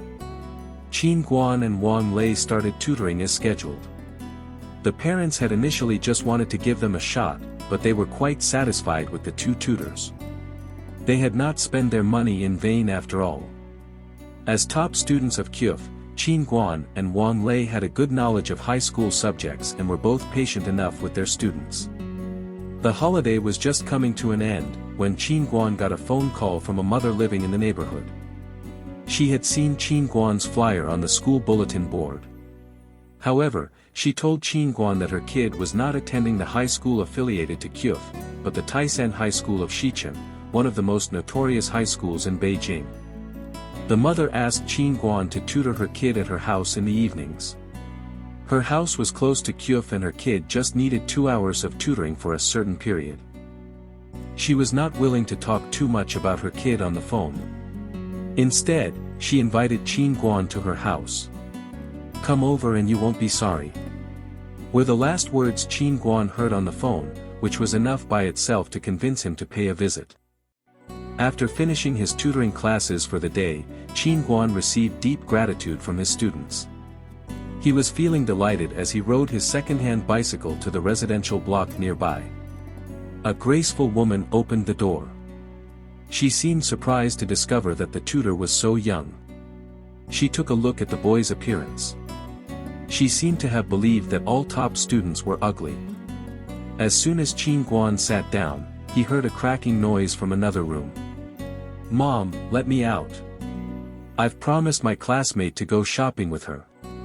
The mother sighed and told Qin Guan, "I know I'm being rude, but I was only wondering if you could tutor my daughter. I have no other requests. I just want you to make her focus back on her studies." Tears shined in her eyes as she added, "She used to be such a good girl, but since she started going to Santai High School, she has been hanging out with rascals and staying out late. Her teachers don't care about that sort of things, and she doesn't listen to me. I have to try every way I can." Qin Guan felt scared. He realized this girl would be hard to deal with, so he decided to turn the woman down. The mother seemed to guess his answer, and said, "If you'd give it a try, I'll pay you 50 yuan an hour, no matter the outcome. Just getting her to stay at home instead of fooling around will be good enough for me. I don't expect her to be able to go to college someday. As long as you can come and tutor her every weekend, you'll get an extra bonus of 500 yuan for half the term. What do you say?" "Yes, absolutely." Qin Guan was thrilled. "Please don't worry. I'll take care of it," he answered heroically. Qin Guan would never refuse such a good deal, but he could not guarantee that the girl would make any progress. The mother looked moved as she took Qin Guan to a room that was locked from the outside. Banging noises were coming from the inside. When the woman opened the door, Qin Guan saw a girl that looked like an angry bird. He could tell that she was pissed off. She was about to start yelling at her mom when she noticed Qin Guan standing behind her. All of a sudden, the girl's expression became dumbfounded. She stood by the door stupefied as her mom and Qin Guan entered the room. The mother asked Qin Guan to take a seat and said to her numb daughter, "Jia, what are you doing? Come and say hello to Mr. Qin. He is your new tutor." Hearing her mom, the girl turned her head and stared at Qin Guan. Without blinking, she shuffled to her bed and fixed her eyes on the young man in front of her. The mother went on, "Mr. Qin is a top student at QF. I've asked him to help you with your studies, so you need to be good student." Fed up with her mom's chattering, the girl waved her hand and said, "Got it. I'll be good." The mother felt gratified. Turning to Qin Guan, she said, "It's still early. How would you feel about starting today? Qin Guan got up and replied politely, no problem. I'll try and see how well she studies right now. The mother was quite pleased. She got up and left the room to avoid disturbing Qin Guan's lesson. With mixed feelings, Qin Guan turned back to the girl, who was looking him up and down from the bed. No wonder she looked like an angry bird. She was undoubtedly difficult to deal with. Qin Guan noticed that the girl had red hair. Her peers seldom had their hair dyed at the time. Smart Cantonese hairstyles had not gained popularity in Beijing yet, so her hair looked truly shocking to him. Her ripped jeans, white sneakers, nose ring and tattoos reflected her trendy personality, which did not match her age at all. Qin Guan sighed to himself. He was already regretting accepting the job. The girl was unaware of Qin Guan's thoughts as she poked his arm and said, "Hey, I'm Huang Jiejie. What's your name?" Qin Guan picked up the textbook from the desk. It was so brand new, its sharp edge could give him a paper cut. "I'm Qin Guan. From now on, I will come and tutor you every weekend in the evening for 2 hours. Are you okay with that?" Huang Jiejie was thrilled. She had become obsessed with her cute young tutor. "He's so cute and his voice is so charming. I love him so much." Hearing what Qin Guan had said, Huang Jiejie bounced up from the bed. She grabbed a chair and sat down close to Qin Guan. "Mr. Qin, what's so interesting about that book? Come and chat with me. Is it true that you're a student at QF? Where are you from?" As she talked, she moved closer to Qin Guan. Qin Guan was not attracted by the pretty young girl in front of him. He was still thinking of how he could help her get back on track. "Let's see how well you're doing at school." Ignoring the girl's pretty face, Qin Guan opened the book and turned to page 1. Phew! Huang Jiejie looked bored as she went back to her bed. Looking at Qin Guan, she sneered, "Who likes studying? I hate books. They're nonsense." Qin Guan was thinking of how he could persuade this troublesome young girl to study, while Huang Jiejie was thinking to herself, "My tutor is so handsome and romantic. He is gentle and well cultivated. If I give up studying and lose all ambition, he'll be heartbroken. His melancholy eyes betray his sadness about my future. He must be really upset to see such a beautiful young girl go astray. Fine, I'll study for his sake." That was a sudden change of heart, if there ever was one.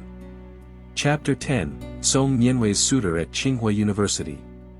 Qin Guan was still thinking about what strategies he could use when Huang Jiejie grinned and went back to her seat, saying, "Okay. You poor thing, I'll be a good student, alright? But to be frank, I'm really bad at studying. You can use any method you like." "Ah." Qin Guan opened his mouth like an idiot. "I haven't tried any of my strategies." This girl changed attitude too fast. "Anyway, it's good that she's willing to learn something." Qin Guan took down all the high school textbooks from her bookcase and prepared a quiz for her. When he calculated the results, he fell into a strange silence again. The girl had scored 3 out of 100 in math by getting one multiple-choice question right. She had probably just guessed it instead of calculating it herself. In Chinese, she had scored 70 marks, which was good enough for her to pass. In English, she had gotten a 50, which had been way out of Qin Guan's expectations. He had thought that she would not even get one exercise right.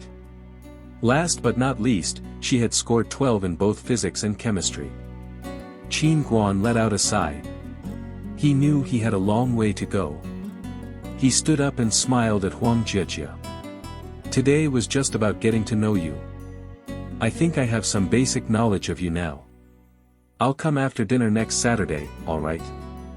I'll make a plan for you, and we'll study together according to that plan." Huang Jiejie was still obsessed with the smile Qin Guan had just given her. She nodded numbly as she showed him out. Jiejie's mother was sitting restlessly in the living room. When she saw Qin Guan and her daughter come out, she ran up to them right away. Qin Guan smiled at the mother and said, "Let's call it a day. I've got some knowledge about Huang Jie now. I'll come for class next Saturday. Seeing that her daughter was not protesting, the mother replied delightedly, okay. See you then. She picked up 100 yuan from the table and gave it to Qin Guan. This is for you. Thank you, Mr. Qin. Please take good care of Jie. Qin Guan accepted the money. He believed he deserved as much considering what a handful this student was. Under the loving gaze of the mother, Qin Guan rode his bicycle away, heading back to his dorm. The next day, he would take the day off to do some shopping. By then, the new term would officially begin. What was the best choice for an undergraduate? Some would say that it was single life, while others would insist that it was fervent love. They were both wrong. Single life and fervent love were both just illusions. The best choice was studying hard. Freshmen had lots of basic common courses as well as a few specialized ones. Thanks to Qin Guan's amazing memory, these courses were a piece of cake for him. He was reviewing his lessons while the lecturer was teaching so that he did not have to review them again after the class. Qin Guan did not allow himself to waste any time. He had to pass the College English Test Band 4, CET 4, in advance, or he would feel sorry for himself. He had been reborn after all. Qin Guan planned to pass the CET 4 during that term. The biggest difference between high school English and college English lay in the vocabulary, but memorizing English words was very easy for him. Qin Guan had made a plan to get his life back on track. He had sat down and thought about his life. It seems that I forgot something. Oh, yes. It's been more than half a month since the new school term began. I forgot to meet Song Nianwei. Is there a chance that she has become some other guy's girlfriend by now? Qin Guan hastened to check his timetable. He realized that he had no class in the afternoon. Why wait then? Let's go. Tsinghua University, I'm coming. It was October. During that time of the year, Beijing always enjoyed a clear sky and crisp wind. A speeding bicycle was seen on Tsinghua Road. The breeze blew up the rider's white jacket, revealing his black vest. The rider's bright smile brought out vigor and liveliness in everyone walking down the road. Qin Guan arrived at Tsinghua University and parked his bicycle. He asked about Song Nianwei and was told that she was having class at the lecture hall. Qin Guan did not mind waiting as long as he could see her. He locked his bicycle and lay on the stone bench in front of the lecture building. He felt a gentle breeze blowing on his face. It was such a nice afternoon that he slowly fell asleep. Qin Guan had no idea how long he had been sleeping, when he was suddenly woken up by someone. Through the days of sleep, he sat up and tried to recognize the vague image in front of him. It seemed familiar. He blinked and fixed his eyes on the image again, realizing that it was Song Nianwei. Qin Guan stood up in a hurry. He wiped the corners of his mouth to make sure that he had not been drooling.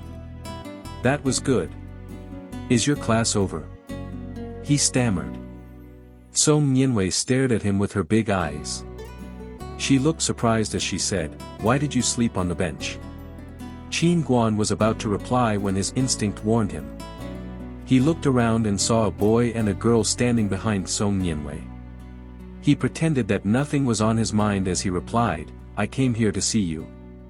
I heard that you were having a class, so I waited here and ended up falling asleep." Hearing that, the girl behind Song Nianwei burst into laughter. Song Nianwei looked a little angry and embarrassed. She took a glance at Qin Guan and then turned her to the girl, "This is Qin Guan. He's my high school classmate." The girl looked as if she knew everything and needed no further explanation. She said, "Right. High school. Classmate." Despite feeling ridiculed, Qin Guan gave out a silly laugh. They were having a good time when suddenly a mistimed voice rang out behind Song Nianwei. Song Nianwei is always so kind to everyone, even to her high school classmates.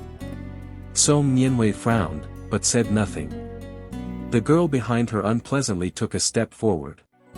She tucked her arm into Song Nianwei's, trying to avoid the boy. Qin Guan looked at him. His first impression of the boy was very bad. As he stood behind Song Nianwei, his arrogance made Qin Guan feel quite uncomfortable. The two boys looked straight at each other, as if there were sparks in their eyes.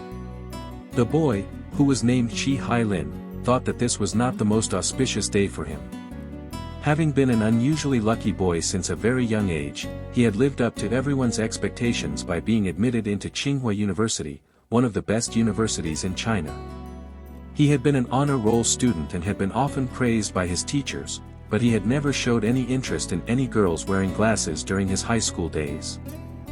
He had believed that those girls were complete nerds and that he would meet his ideal girl in the near future. From the first time he had seen Song Nianwei after going to college, Qi Hailin had been confident that he had finally found his girl. The guy currently standing between him and his girl was detestable. Qi Hailin thought this boy was very tall. He must be over 180 centimeters. He looked at himself and realized he was at least 20 centimeters shorter than him. What's more, the boy's good figure, broad shoulders and long legs were much more pleasant looking than his own short legs. Qi Hailin turned his eyes to Qin Guan's face. Gee! What a handsome face! This guy has perfect eyebrows, deep eyes and a Roman nose. He's just like a movie star. **T. Instantly, Qi Hailin felt much smaller than the guy standing in front of him. Noticing Qi Hailin's facial expression, the girl beside Song Nianwei could not help laughing out loud. Qi Hailin, are you having a facial paralysis? It seems like you're having an early age stroke. You're truly weak. Qin Guan glanced at the girl with gratitude and secretly gave her a thumbs up. Hearing the girl's insult, Qi Hailin felt outraged. Lu Chang, can't you be a little nicer? He pointed at Qin Guan's face and said, we're both college students, so we should not judge a book by its cover. Then he added maliciously, instead of idling away in other universities, why don't you read some more and study harder? Qi Hailin believed his words were forceful enough to destroy this potential rival. Song Nianwei had been feeling awkward, but hearing what Qi Hailin had said, she smiled and told the two boys, let me introduce you guys. Qin Guan is my high school classmate studying at QF. By the way, don't you have class in the afternoon, Qin Guan? Seeing that Song Nianwei was asking about him, Qin Guan immediately went closer to her and said in a friendly manner, no, I don't. I haven't seen you for months, so I couldn't concentrate enough to study. Song Nianwei looked a little annoyed as she replied, come off it. I haven't agreed to being your girlfriend. Qin Guan did not get mad. He walked forward with the two girls, the three of them talking and laughing. Qi Hailin had gone numb upon hearing about QF. He was aware that Qin Guan was superior to him in looks and stature, but he had thought that he at least had a better educational background. However, it turned out that they were both top students. He felt discouraged. As he watched Qin Guan walk away, he thought to himself, I have a bright future ahead of me. When I succeed in my career, I'll be able to compete with you again. Upset as he was, he walked back to his dorm. As they were walking, Lu Chang said that she had some matter to attend to and left. Before she did, she winked at Qin Guan and whispered, do it. After Qi Hailin and Lu Chang had left, Qin Guan unlocked his bicycle and took a walk with Song Nianwei along the road on the Tsinghua University campus.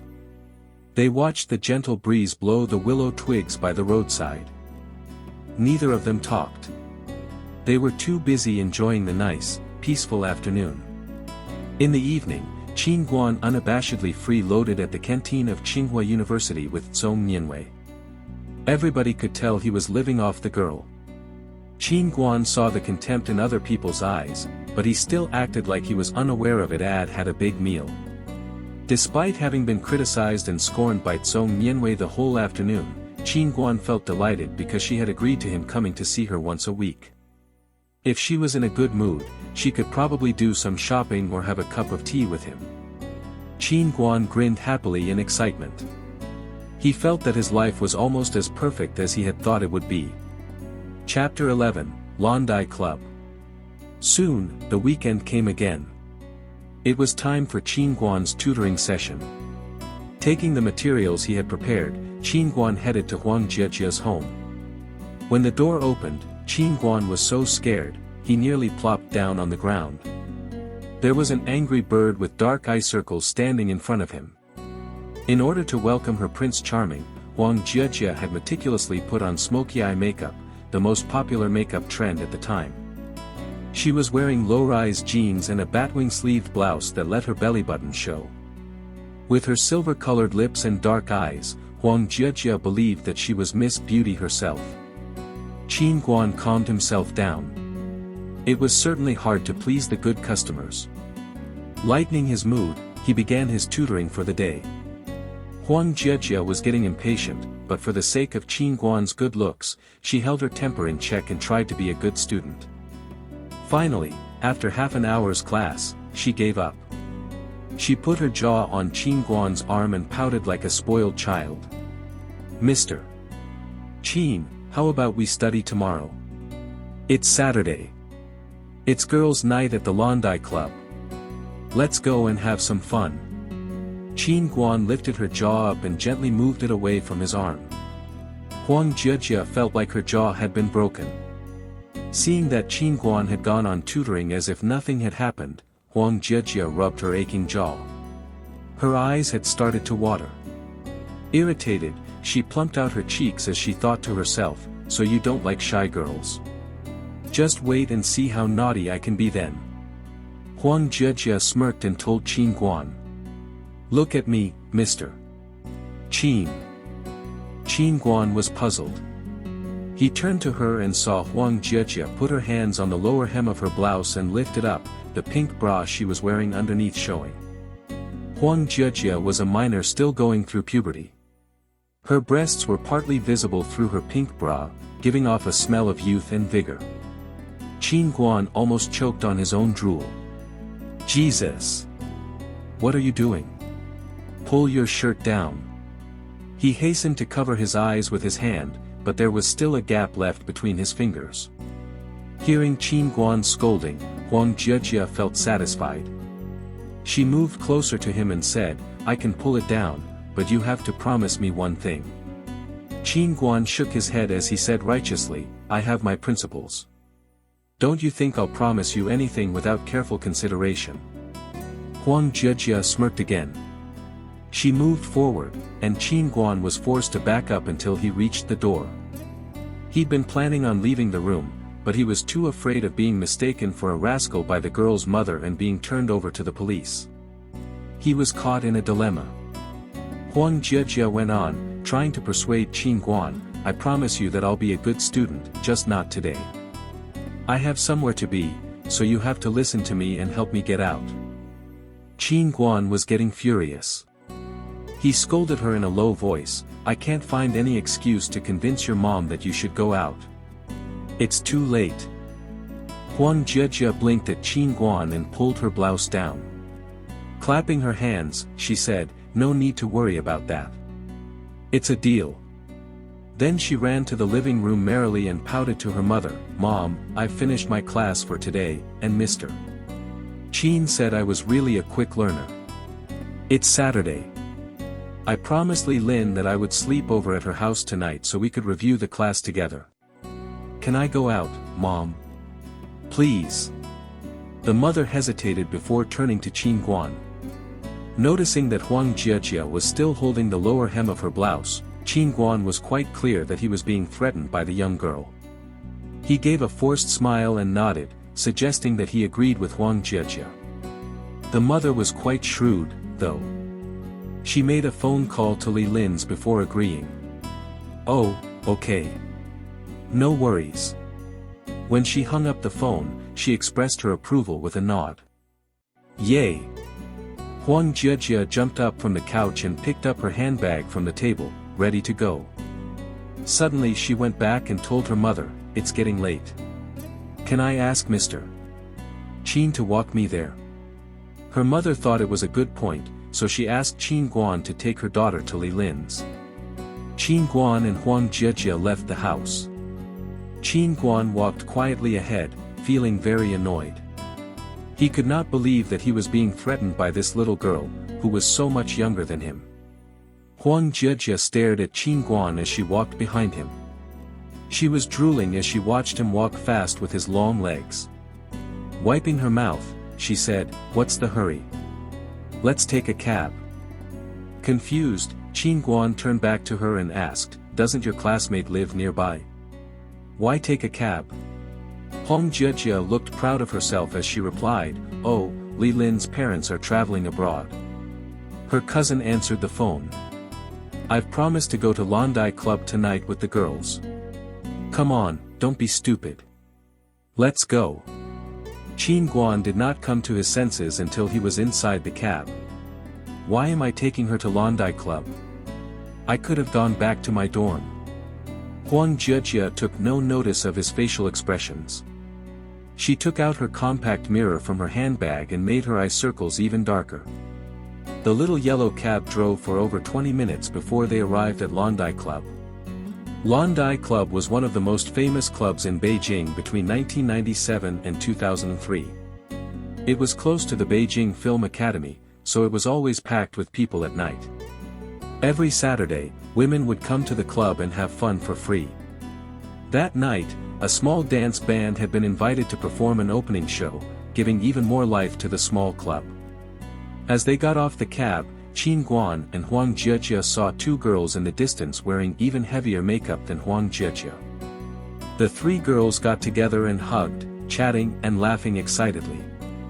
The girl named Li Lin even came over and said hello to him. Qin Guan felt great pressure being surrounded by these fashionably dressed up girls. In his past life, he had always dressed simply. It was cool in October, and he was wearing blue jeans and a pair of brown leather shoes made of sheepskin. He felt like a square peg in a round hole around those girls.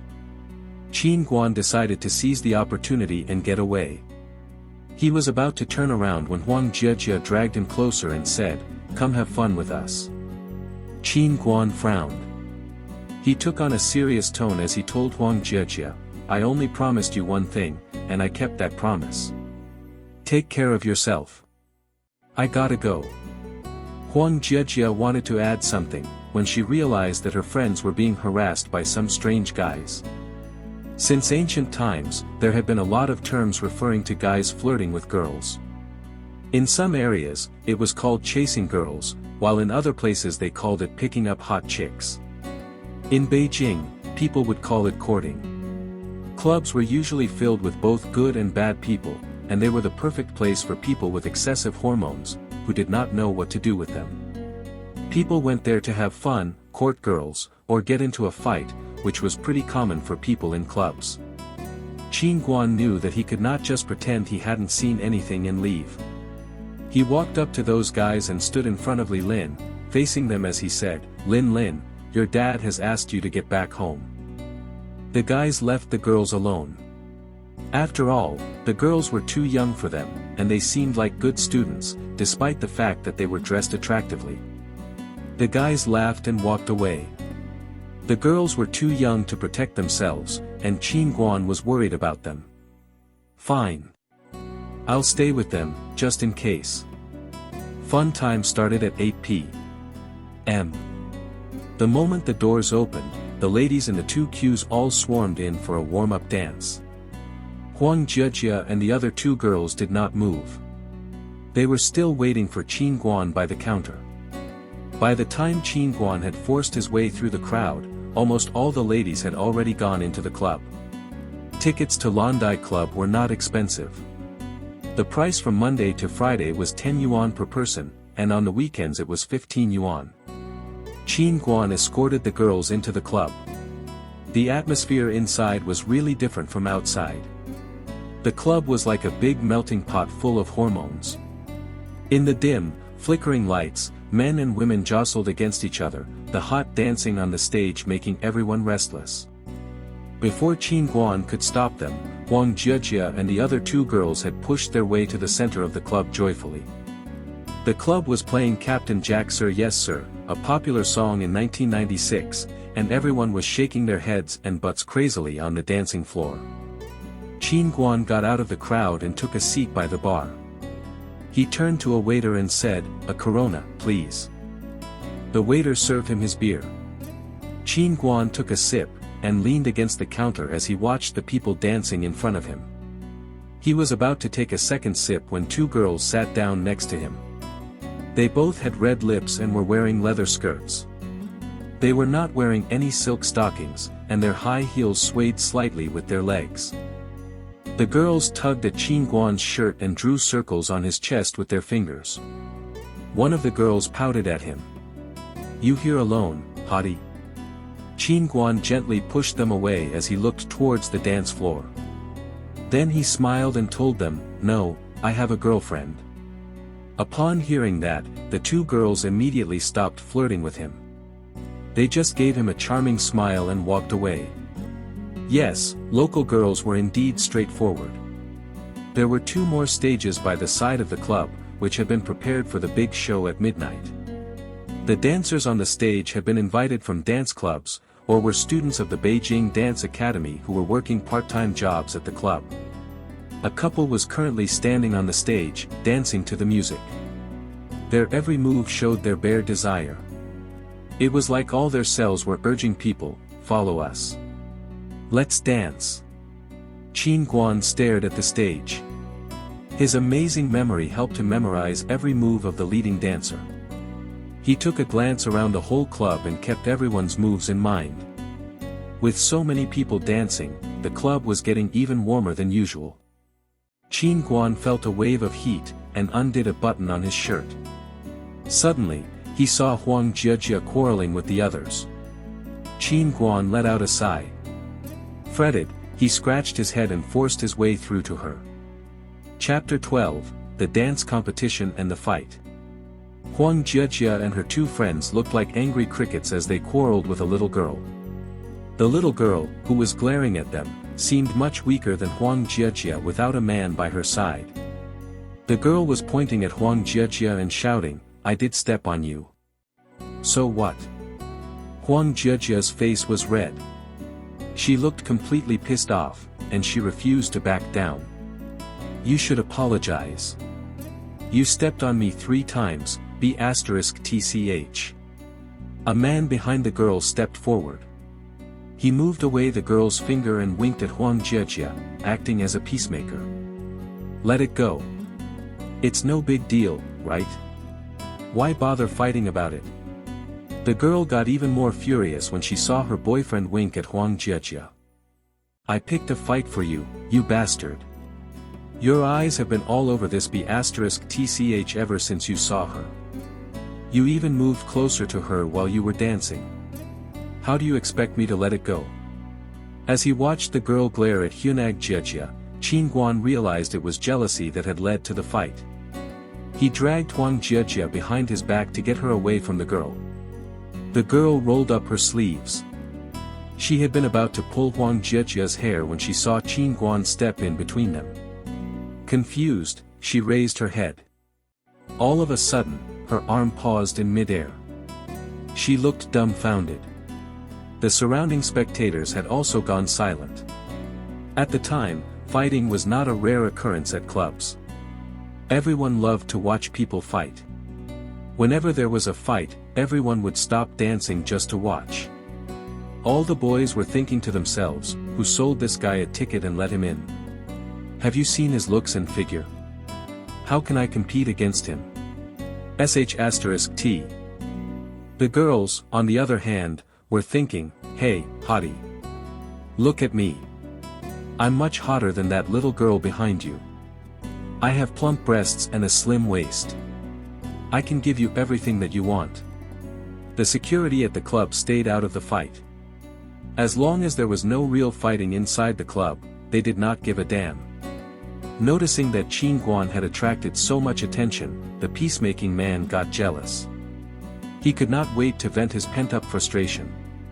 The man, whose nickname was Little Charmer, was quite well known at the Londai Club. His good looks and bad boy attitude made him really popular among the girls. This time though, Qin Guan had stolen his thunder. Little Charmer could not tolerate that. He looked at Qin Guan, who was obviously feeling out of place at the club, and said in an irritated tone, "We're all here to dance. Just forget about it, it's no big deal." It seemed that little charmer had totally forgotten about his initial intention to flirt with Huang Jiejia. Qin Guan was about to answer when Huang Jiejia could not help yelling, "What if I stepped on you? Would you be fine with that?" Realizing that Huang Jiejia was not as weak as he had thought, little charmer got excited. Fighting between Beijingers was a lot of fun. People usually made an appointment with their opponents and spoke out their names respectively before the fight started. During a small-scale fight, if one party tried to make peace and the other party agreed, they would compromise and the fight would end. If the other party refused to do that though, then fighting would be inevitable. Little charmer told Qin Guan enthusiastically, "Damn, she's not backing down. Fine, I won't take advantage of you. Since we can't fight here, let's have a dance competition." As a frequent dancer at the club, little charmer knew that Qin Guan was not a regular there. He was pretty confident that he could win. He was actually planning on humiliating Qin Guan with his dancing abilities. Some spectators were jeering at little charmer while others looked jealous of him. They were all urging him on, "Go. Be a man. Don't be afraid." As she saw the eager crowd, Huang Jiejia felt a little worried. She tagged at Qin Guan's sleeve and whispered, "Let it go, Qin Guan. You can't win." Qin Guan did not answer. He undid another button on his shirt, rolled up his sleeves, and asked little charmer, "Who goes first?" Little charmer was stupefied. After a while, he pouted at Qin Guan and then looked at the two stages. "Together," he replied. "Are you okay with that?" Having watched the scene, the club manager played a faster song and the leading dancer walked down from the stage. Qin Guan and little charmer walked to each of the two stages. The spectators shouted, "Let's dance!" and started dancing to the song. Little charmer joined the crowd, starting to dance right away. To be frank, he was a very good dancer. The crowd shouted, "Bravo!" at him repeatedly. Qin Guan was taking his time. He took out a fluorescent spray from Huang Jiejia's handbag and sprayed some to his front and back. Suddenly, his perfect figure shined under the dim lights, making up for his simple outfit. Qin Guan put down the spray. He had not even started dancing yet, but all the girls had already surrounded his stage and were screaming over his attractive body. The first part of the song was finished, and the second part began. Qin Guan started to dance. He raised his hands up and snapped his fingers.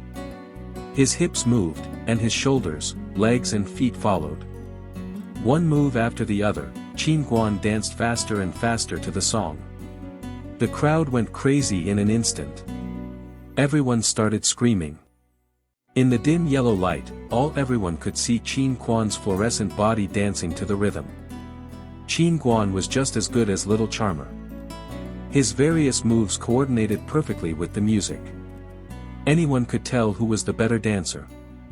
Qin Guan danced as gracefully as a knight while little charmer danced like a mad idiot. As he saw Qin Guan's beautiful moves, little charmer stopped dancing. Gnashing his teeth, he walked down from the stage and dragged his girlfriend behind him as he exited the club. Qin Guan went on dancing until the song ended. His forehead was wet with sweat. "Bravo!" he heard the crowd shouting.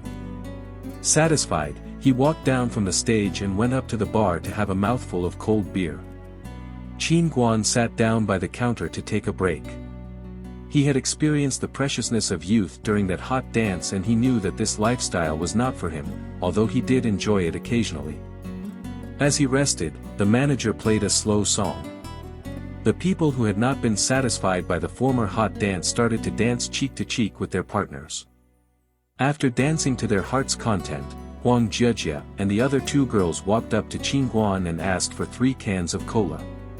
Qin Guan took a look at his watch and realized that it was already 10 p.m. "It's too late," he told Huang Jiejia. "Let's call it a day, alright?" Before Huang Jiejia could protest, Qin Guan went on to say, "May I dance with you?" We need to talk. Realizing that Qin Guan was serious, Huang Jiejie nodded and walked to the dance floor with him. Qin Guan put his hands on Huang Jiejie's waist and asked her to follow his lead. While they danced, he said, "Is there something you want to say to me?" Huang Jiejie looked at Qin Guan innocently. "Oh, you mean about tonight? Wow, you were just amazing." Qin Guan slowly said to her, "You're still a high school student. I really hope that you won't come here anymore." Huang Jiejie did not answer. She wanted to move closer to Qin Guan, but he pulled a dance move to avoid her. "If you keep fooling around, then I think my job as a tutor is done. Now you have to go back home," Qin Guan said. Huang Jiejie had not had enough time to figure out what was going on when Qin Guan dragged her off the dance floor and told the other two girls, "It's getting late, I have to go. Let's call it a day. You have to take Huang Jiejie home." The three girls were terrified of Qin Guan. They just nodded and walked out of the club with him. Qin Guan walked them to the street, intending to get a cab to take them home.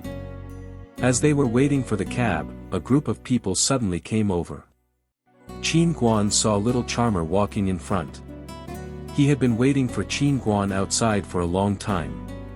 After being humiliated that night, he had called in all his friends in the area to teach Qin Guan a lesson. Qin Guan and the girls were led into a small alley near the club, where a man was squatting down on the ground smoking. When they entered the alley, little Charmer's friends gathered behind him. The girls were too frightened to say anything. They dragged at Qin Guan's sleeves as they looked at the guys in front of them. Qin Guan did not panic. If these people had been from northwest China, he would have already fled with the girls, but since they were just Beijingers, he thought he could give it a shot. Little Charmer stared at Qin Guan and yelled at him arrogantly, "You bastard! You kept me waiting for a long time."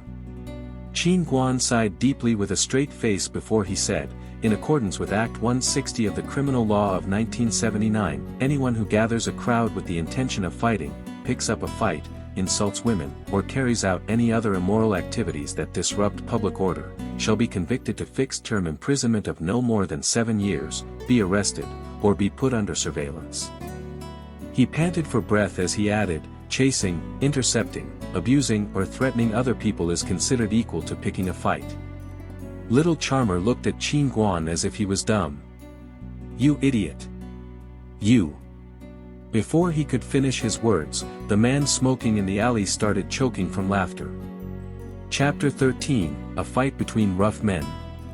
The man stood up and blew a smoke ring before he came over and asked little Charmer, "Who is this guy? This is getting interesting. He's talking about laws with you guys." Qin Guan did not take the man's sneering seriously.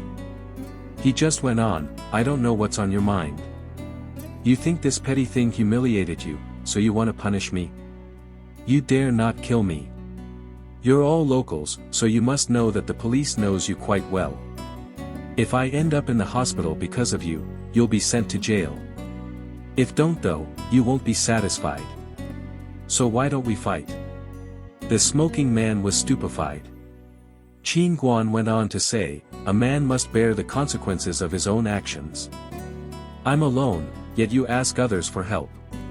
Is that because you're too weak, or because you want others to commit your own crimes for you?" Hearing that, little Charmer got a little worried. He turned to the smoking man and said, "Boss, back me up. This guy is talking nonsense." The smoking man threw his cigarette but to the ground and snuffed it out with his shoe. Then he turned to little Charmer and said, "Since it's no big deal, we'll stay here and cheer for you. You need to settle this on your own, though."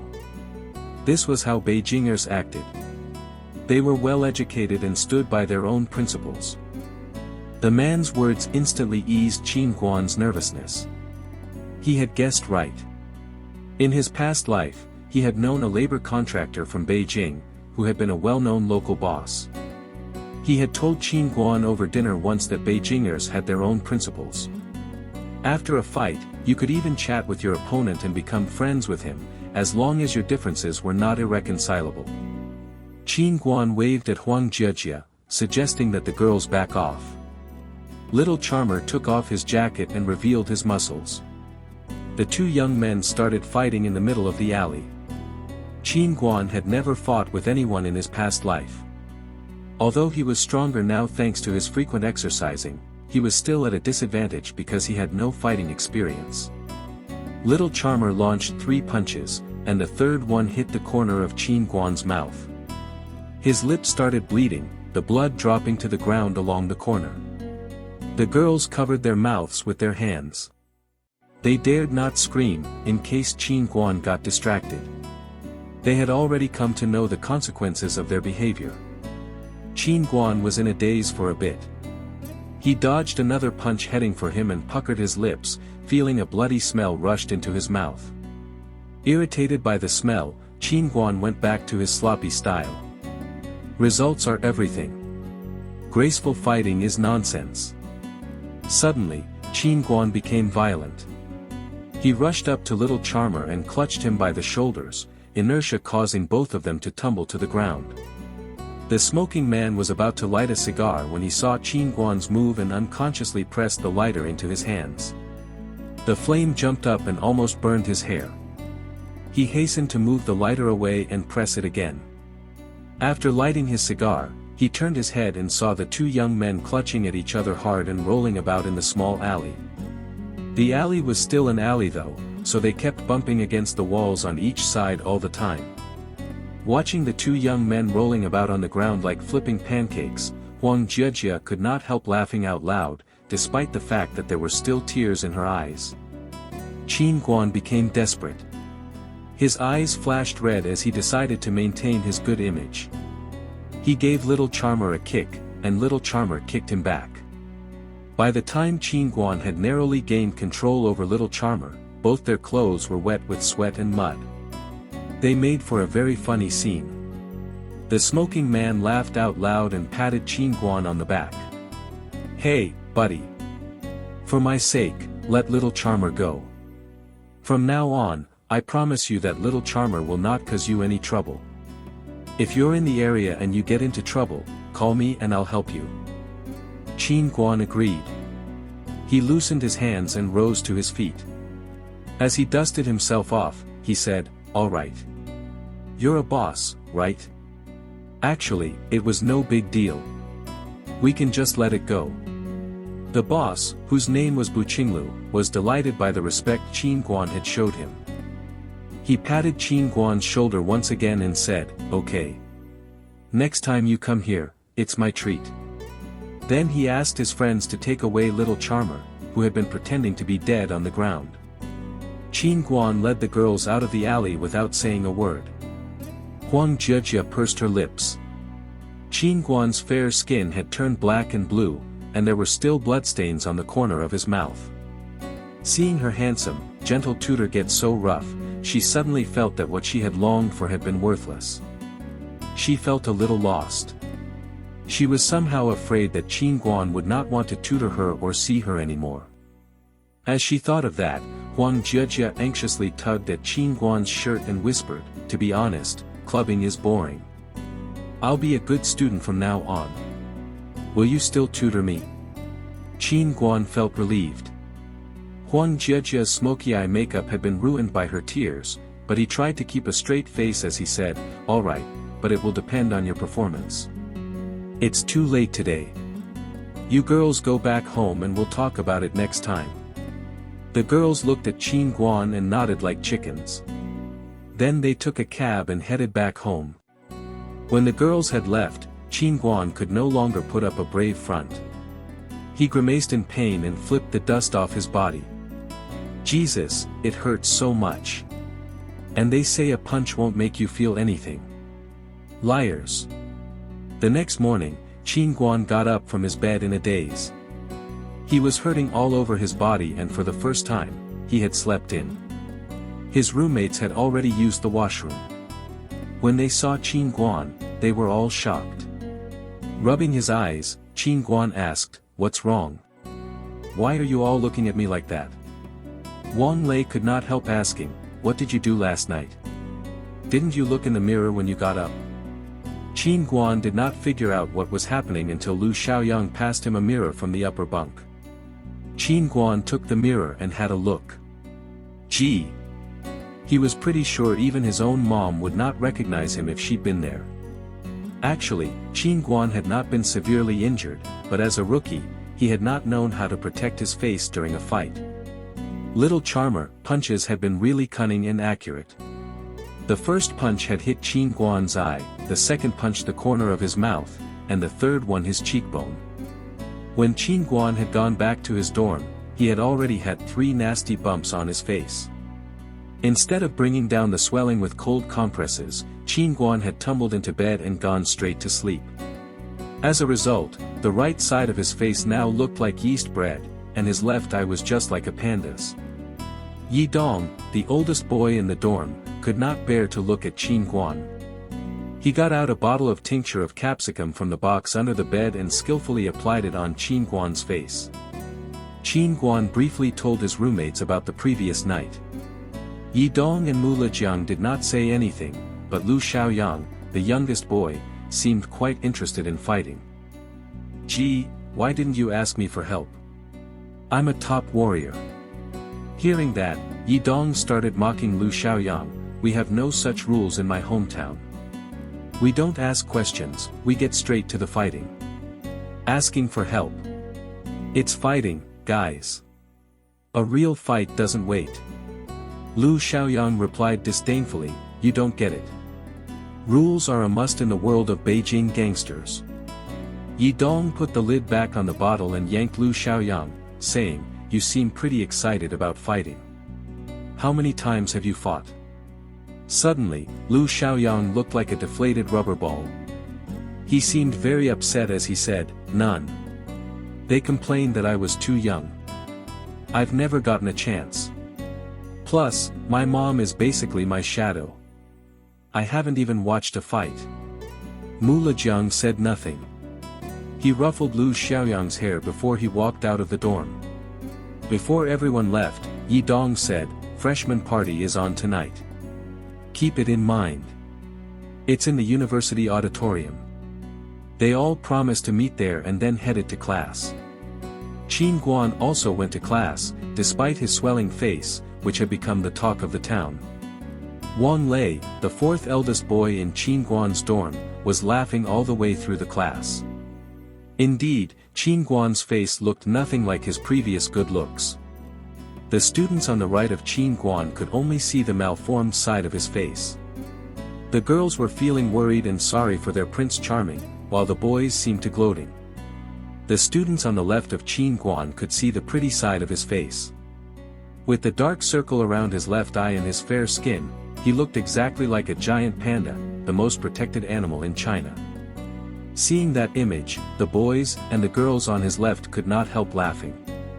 When the class was finally over, Qin Guan decided not to leave his dorm for the rest of the day. His roommate Wang Lei brought his food to the dorm. When it got dark, the boys headed to the university auditorium together. No one in Qin Guan's dorm put on a performance that night. None of them had been born to be artists, but they were a good audience. When all the seats were occupied, the curtain parted. The host and hostess showed up on the stage and gave an opening speech. Qin Guan enjoyed it very much. There was group dancing, solo dancing, a choir, an instrumental performance, etc. Most acts had a solemn atmosphere about them. To the boys, the party seemed too boring. They could not figure out why Qin Guan had enjoyed it so much.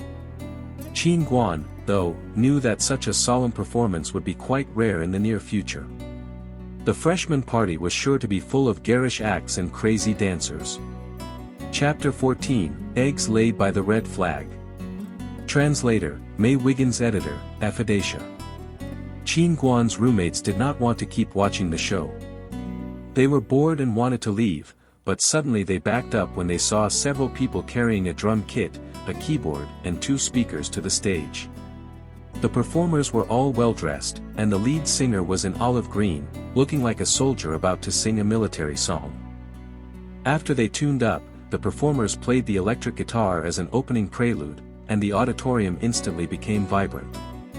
The lead singer said, "Hello everyone. This is eggs laid by the red flag. The sudden opening is actually not abrupt. Now is the time and we know what to do. The red flag is still fluttering without direction. The revolution is still alive, and the old chaps are getting more active." The lead singer had a hoarse voice as if he'd been smoking too much. It actually made him sound like the perfect rock and roll singer. The boys in the audience were cheering. Hands held high, they followed the rhythm and started to rock together. Qin Guan and his roommate stood up as well. Lu Xiaoyang even jumped onto his chair. When the song was finished, the audience was fully pumped up. Rock and roll was a code those days. Everyone had a soldier in their heart.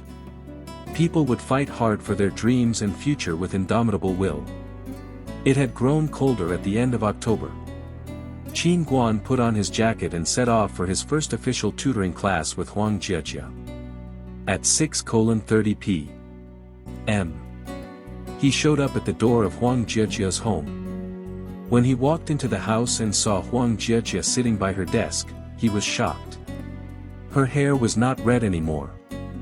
Instead, it was black and shiny, dangling down her shoulders in 2 braids. She was not wearing any makeup either.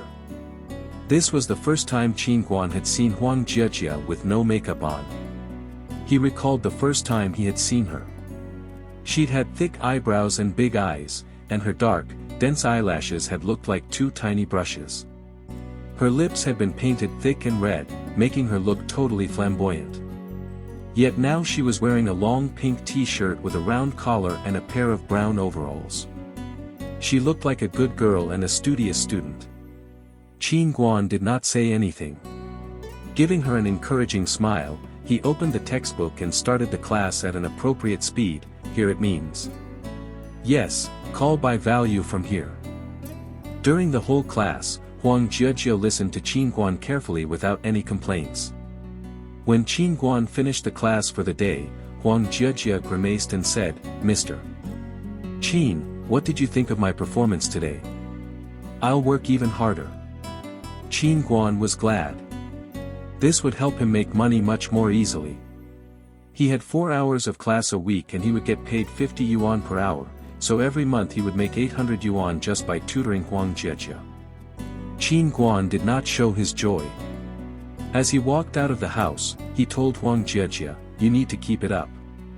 One good performance doesn't mean anything. Perseverance is what's important." Then he closed the door and left. He was quite busy. He had a kebab appointment with Wang Lei, and the next morning they would go to the China World Mall.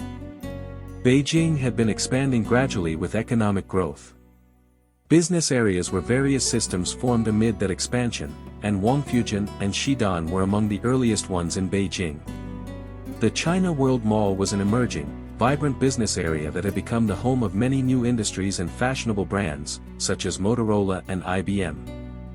Qin Guan and Wang Lei were currently at the foot of the China World Towers, the very center of the China World Mall.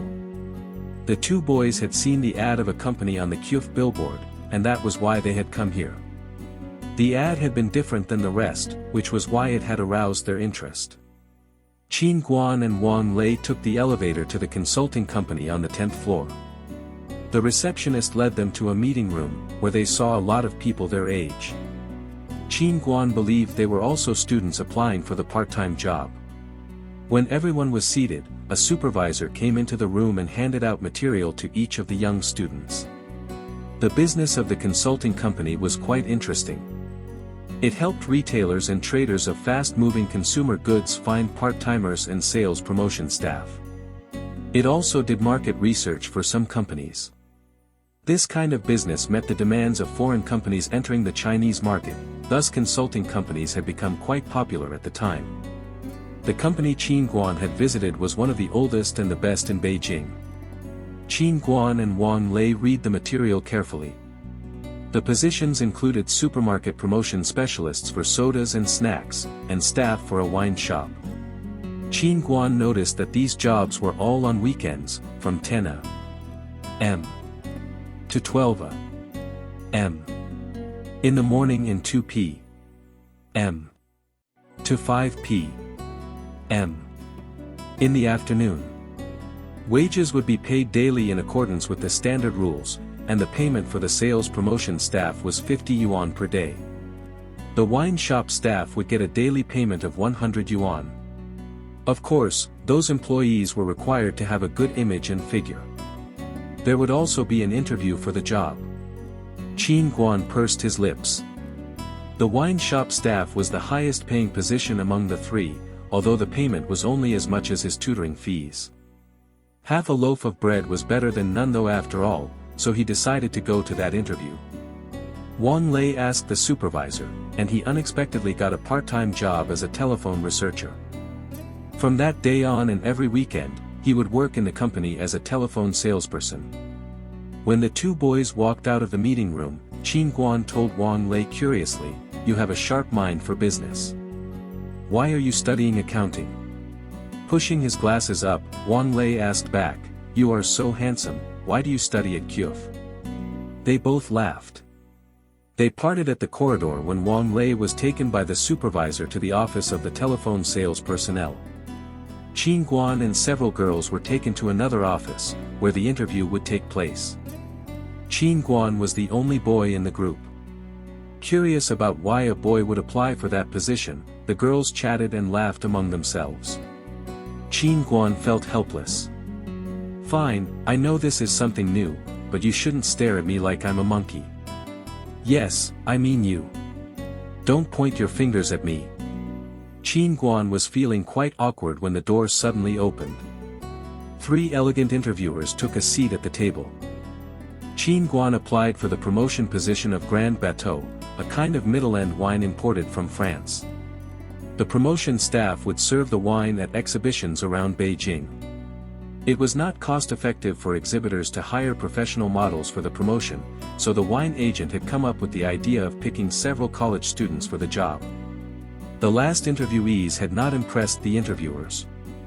They thought college students had no working experience and their age did not match the maturity of the wine. The Chinese name of the wine was Longchuan. A general had made that particular wine for Napoleon, his leader during the Napoleonic era. The wine was not expensive, but it had a dignity and elegance to it, so it was usually hard for college students with no experience to convey its connotation. The interviewers seemed a little bored. In low spirits, they said, "Next." It was Qin Guan's turn. When he stepped forward, the interviewers sat up instantly. Although they did not know about Qin Guan's temperament, they were all captivated by his face. They asked him some basic questions, including his college and age, and Qin Guan took his time in answering every single one, not showing any nervousness. The interviewers exchanged a look and told Qin Guan to move 2 steps forward. They noticed that he was neither overbearing nor servile. They nodded and told him, "Good. Take this blank resume, go to the 3rd room on the left and give it to the director of the exhibition." Qin Guan took the blank resume and bid the interviewers goodbye with a nod before pushing the door open and leaving the interview room. When he opened the door of the 3rd room on the left, he saw a big glass wine table in the center with several goblets and 2 bottles of open Bateau on it. There were already several tall fair ladies standing orderly by the desk next to the glass table. At the other end of the room, an old frowning tailor with a tape around his neck was measuring the size of a woman. An assistant with freckles standing by the door saw Qin Guan walk into the room with a blank resume. She had a bundle of pens in her hand, and she handed one to Qin Guan. Pointing at a small round table at the corner of the room, she told him, "Yes, 2nd round of interviews. Fill in the resume over there and then give it to me. I'll give you a number tag. Then you can go to the desk and wait for the final interview with the sales director." Qin Guan moved the pen around in his hand. He was surprised to find that there was a 3rd round of interviews after this one. The final round? Why is this so complicated? It's a part-time job after all. He told the assistant. The assistant's face turned quite serious. It seemed as if this was an important task to her as she explained to Qin Guan, "We're recruiting short-term part-timers because we don't have much time to prepare. We have no choice. Vinexpo China is next week, followed by the China International Wine and Spirits Exhibition. They're both well-known exhibitions in China. We have to take this seriously. Chapter 15, The Bateau Interview. Qin Guan was amused by the serious look on the assistant's face. He nodded at her and walked to the round table. The assistant covered her flushed cheeks as she thought to herself, "This boy is so cute when he smiles. He will probably pass the interview." Qin Guan filled in the resume carefully on the table. Although he knew that he might not match the taste of wine, he had to take the second round seriously. The assistant had told him so. After filling in the resume, Qin Guan handed it to the assistant and got the number 8 plate from her. Then he went to the desk and joined the queue. He stood at the end of the queue, waiting quietly for his turn. Some girls passed the interview and others failed, but those who failed did not look sad. It was probably because this was only a part-time job. Soon, it was Qin Guan's turn. The sales director was a woman in her 40s. Qin Guan smiled at her and put his plate on the table. The sales director was surprised. She pushed up her glasses, thrilled to see a boy applying for the job. As a matter of fact, she had been a bit angry, because most interviewees had not lived up to her expectations. Most wine customers were Chinese men, thus female shopping guides were good for wine promotion. However, recruiters should not ignore female customers or male customers with a different taste. If customers could not feel the connotation of the wine, no seductive woman could convince them to buy it. The interview had just gotten interesting. The sales director pulled her chair forward. Taking Qin Guan's resume, she said, "Qin Guan, right? Capital University of Finance and Economics. Good. I've got several questions for you. First, what do you know about wine?" Qin Guan was a bit dumbfounded. He knew a lot about beer and spirits, because he'd drunk a lot of them when he'd been an equipment salesperson in his past life. However, he knew very little about wine. According to traditional Chinese table culture, businessmen or politicians usually ordered spirits. Wine was considered a finishing drink for a meal. Therefore, Qin Guan had never studied wine brands before. He only knew about spirits such as Maotai and Wuliangye. He had never even ordered expensive spirits at a karaoke bar, because he'd rather spend the money on gifts for his business partners instead. As for Western-style restaurants and wineries, he sure knew nothing about them. Qin Guan could only bite the bullet. He told the sales director, "I literally know nothing about wine." The sales director looked a little disappointed. She went on to ask, "Have you ever drunk any wine before? What brand was it?" Qin Guan felt encouraged as he thought to himself, "I can do this. I don't know much about wine, but I have drunk a lot of it." He nodded at the sales director and said, "I've drunk a lot of wine, such as Changyu, Great Wall, Bordeaux, San Pietro. I must be forgetting some." The sales director was shocked. She reckoned Qin Guan had to be an alcoholic if he'd drunk so much wine at such a young age. She pushed up her glasses again and asked, "Since you've drunk so much wine, can you go over there and have a sip?" Qin Guan nodded and said, "Okay." He thought this would be quite easy for him. He walked up to the big glass table, picked up a bottle of wine and pulled the cork out. Then he took a goblet and poured some. At first, the sales director had been excited, but as she saw how Qin Guan had filled the goblet, she immediately covered her face. She could hardly bear the sight, but she had to watch Qin Guan's next step. With a satisfied look, Qin Guan raised the goblet to his mouth. The sales director was feeling bored until she saw Qin Guan drink up the wine. Then a voice reverberated in her brain, "He drank it up in one go." Even an alcoholic would not have drunk wine like that. Qin Guan took a deep breath and turned to the sales director with the empty goblet in his hand. The sales director was massaging her temples, wondering why that day's interview was not going well. When she raised her head, she saw Qin Guan standing in front of the glass table with the empty goblet. He was standing against the sunlight, and the rays of light reflected on the glass table were shining on him. The rosy wine, the crystal goblet and the amber wine bottle made the scene before her look like an elegant painting. The sales director was dumbfounded. Qin Guan realized there was still some wine on his mouth, and he wiped it with his hand, ruining the harmonious scene. As if waking up from a dream, the sales director coughed awkwardly. Two voices were arguing inside her brain. One voice said, "Look at his coarse manners. He totally ruined the lingering effect of the wine." While the second one said, "You can teach him how to sip wine. The scene you just saw proves his charm. Let him pass." The sales director thought it over for over a minute before she told Qin Guan, "You have passed the interview." Pointing at the tailor, she added, "Have your measurements taken over there. When you're done, go to the small meeting room. You'll receive a basic training there." Qin Guan nodded and went up to the tailor. The sales director put his resume into the box tagged "Accepted" and moved on to the next interview. The old tailor did not talk much. When he finished measuring a female model, he waved at Qin Guan, gesturing for him to come over. Qin Guan walked up to the man and took off his jacket, leaving his waistcoat on. The tailor turned a page on his little notebook and began to measure him with a tape.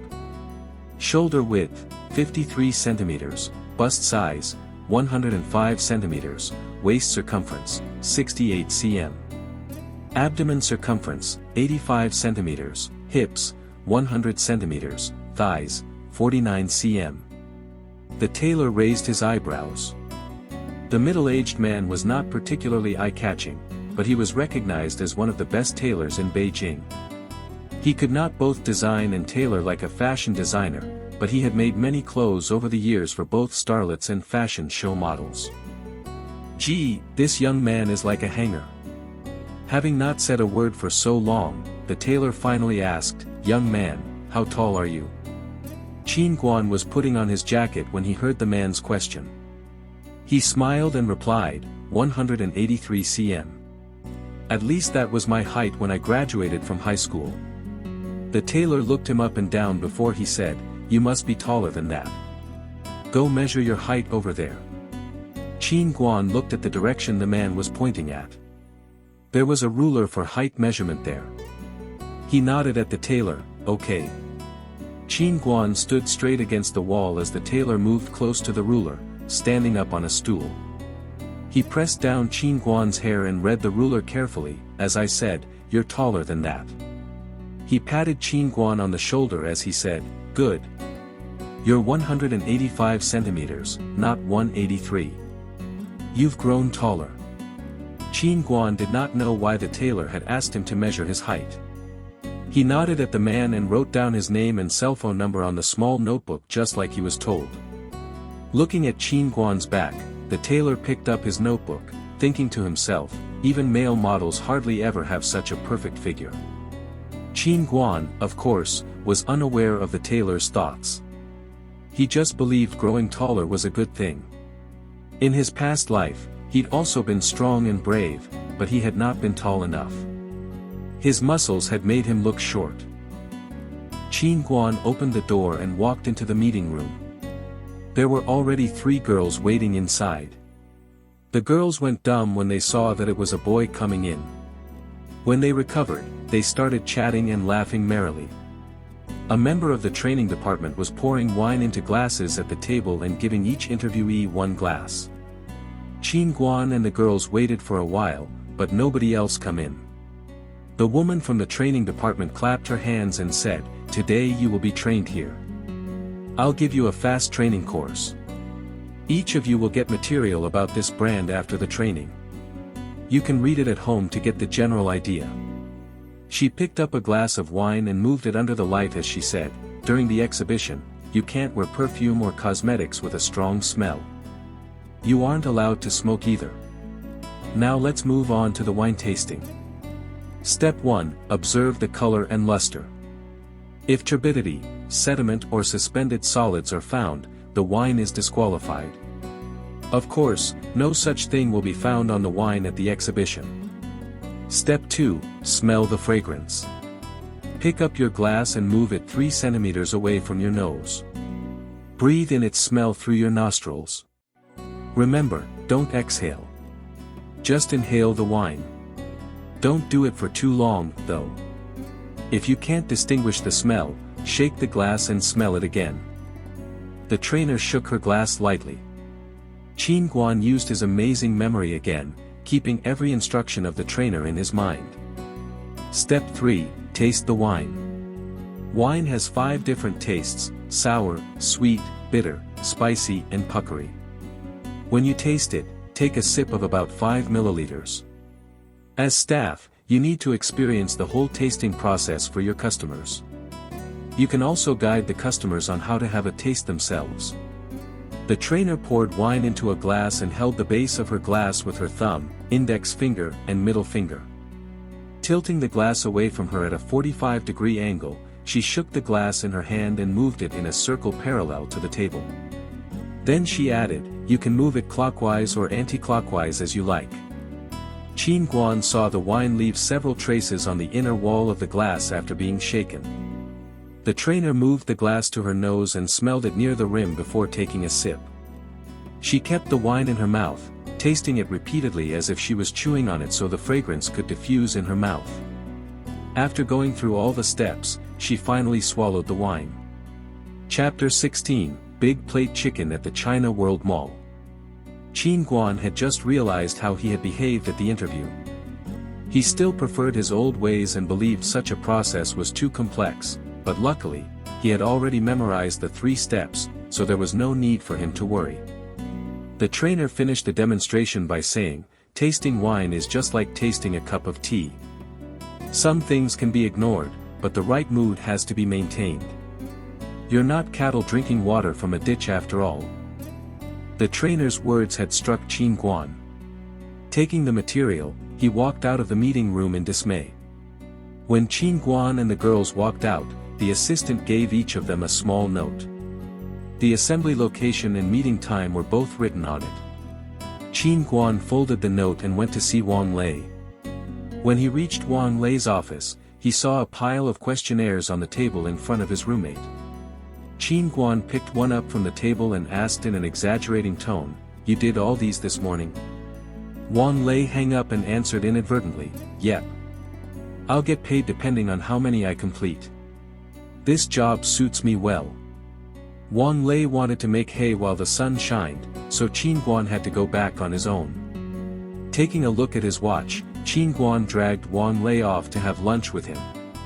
At the time, the China World Mall was one big construction site. Foundations were being dug and new buildings were being constructed, dust swirling in the air all around the mall. The 2 boys believed that Western-style food required complex table manners, and a buffet at a hotel was too expensive. There were very few dining choices for them. Qin Guan knew from his past life that there was a snack street in the area. He led Wang Lei to a small alley which had not been torn down yet, and pointed at the restaurants there. Like a rich man, he said, "What do you want to eat? Pick anything you like. It's my treat." Wang Lei did not pretend to be courteous. Seeing so many restaurants there, Chongqing delicacies, Shaxian delicacies and Lanzhou hand-pulled noodles included, he pursed his lips. He knew the food there would be very cheap. Finally, the 2 boys decided to eat at a Xinjiang restaurant.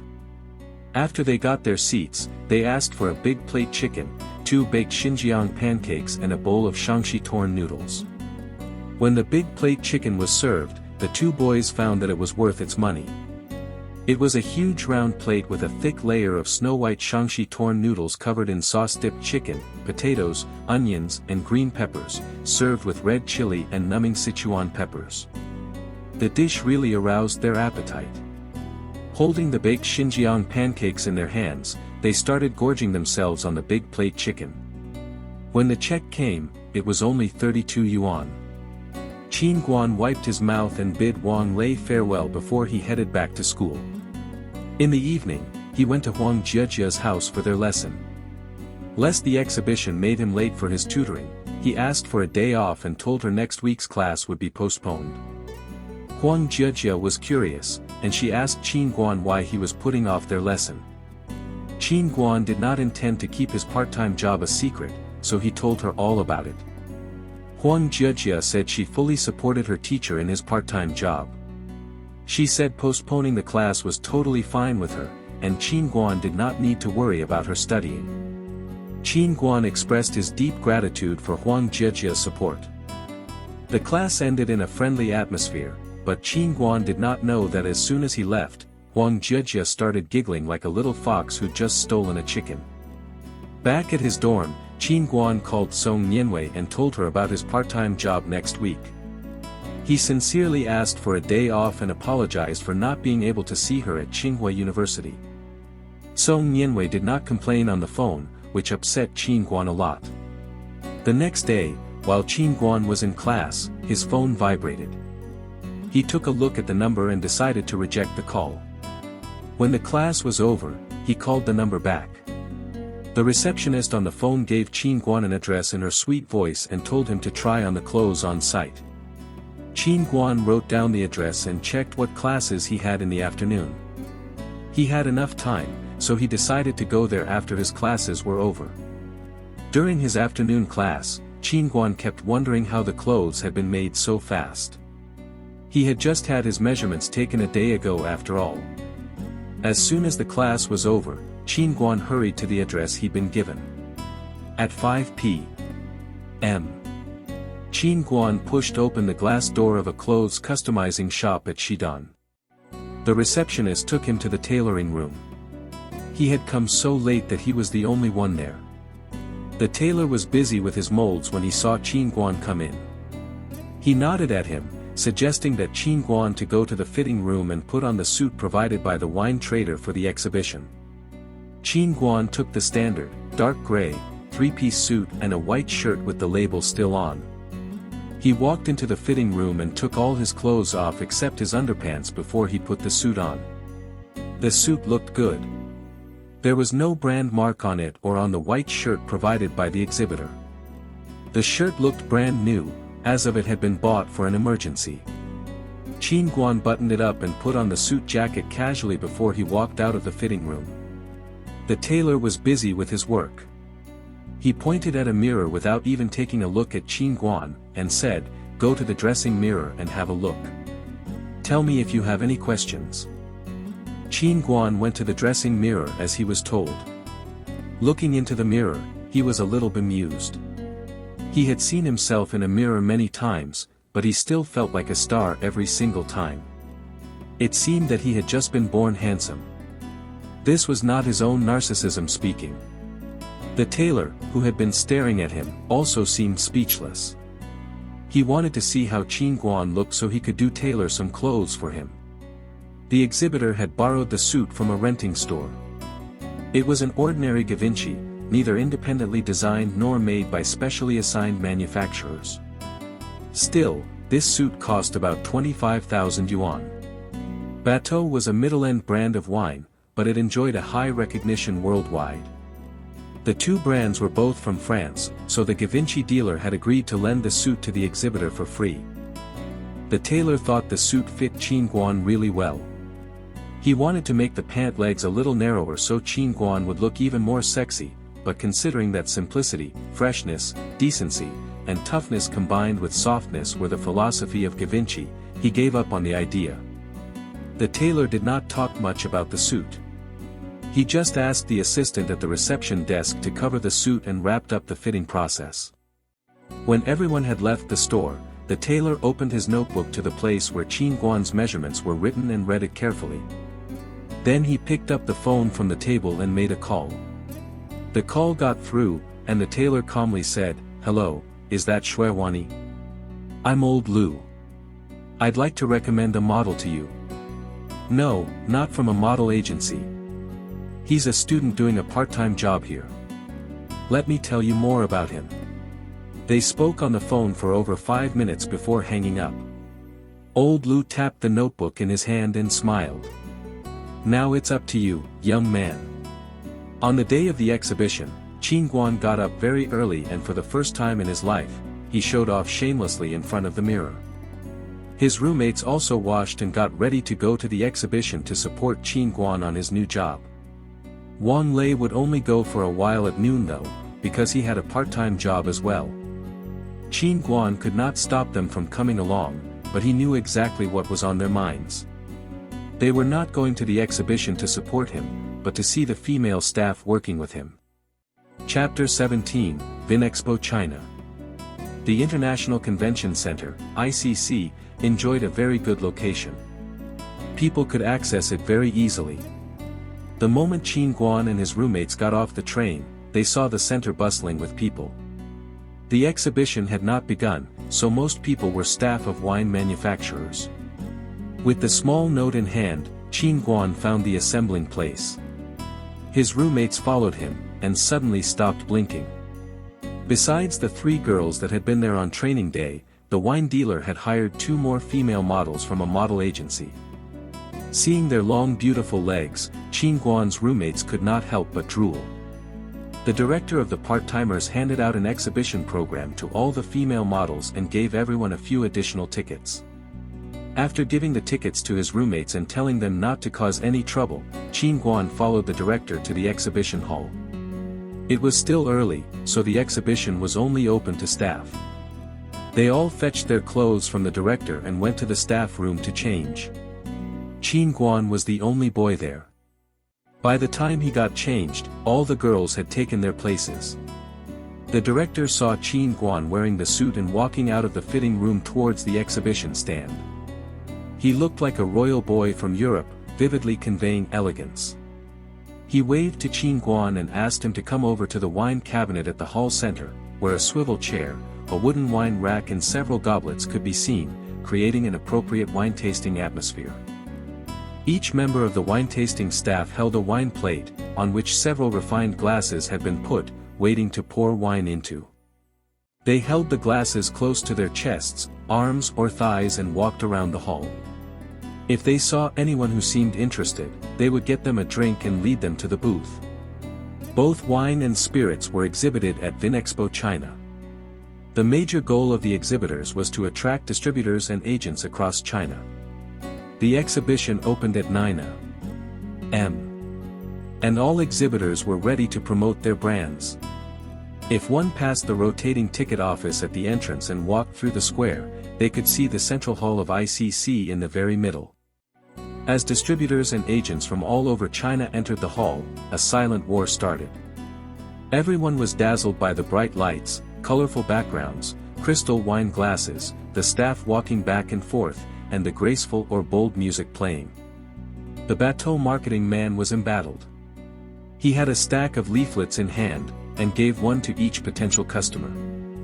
5 members of the wine-tasting staff had suffered yaw scratches to their thighs. Holding their wine plates in hand, they walked to different aisles in stilettos. Qin Guan's roommates approached his stand as soon as they entered the hall. They pretended to care and suggested that they have lunch together right before disappearing into the crowd. Qin Guan straightened his collar in an effort to get more comfortable. The exhibition lights shined down on the wine cabinet, creating a beautiful image. It was too warm for him, though.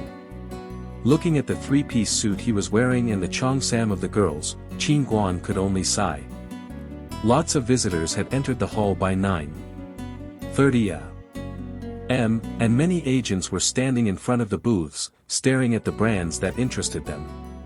If they wanted to know more, they would take a seat and talk about the details with the marketing personnel. The bateau booth enjoyed a good location that attracted a lot of wine distributors to have a look. When the distributors and agents came close, they saw a young man in a dark gray suit leaning against the wine-tasting table at the central booth. The brown wooden rack held dozens of bottles of wine, and the light reflected by the crystal glasses formed a number of halos on the young man, creating a mysterious atmosphere. Seeing quite a few visitors approach his booth, Qin Guan immediately put on an elegant expression. Checking that Qin Guan was ready, the marketing man gestured for the visitors to look at him. The visitors turned to the wine-tasting table where Qin Guan was leaning, thinking to themselves, where does this young man come from? He looks like he has very good taste. Maybe he's an old customer of Bateau invited here for the promotion. If Qin Guan had known what they were thinking, he would have yelled at them, absolutely not. It's just a part-time job, okay? 100 yuan for the whole day. The marketing man was thrilled, and he started to introduce the wine to the visitors in excitement. The agents were quite satisfied. They were convinced that the wine was high quality. After the initial communication, many distributors came to the wine rack where Qin Guan stood and tasted the wine with him before they left. Qin Guan used his amazing memory and put into practice what he had learned from his training teacher. When the agents saw Qin Guan's smooth, graceful wine tasting procedure, they were even more convinced that this brand was top quality. In just one morning, 5 agents from different cities had signed an initial agreement with Bateau. The marketing men were all thrilled, and every single one of them would come and pat Qin Guan on the shoulders as they passed by. Qin Guan was not as excited as they were. It was too warm for him to be wearing a 3-piece suit, so he decided to ask the director to allow him to at least take off the jacket. The director thought it over. Patting Qin Guan on the shoulder, he said encouragingly, "Okay. Can you keep it on just this morning?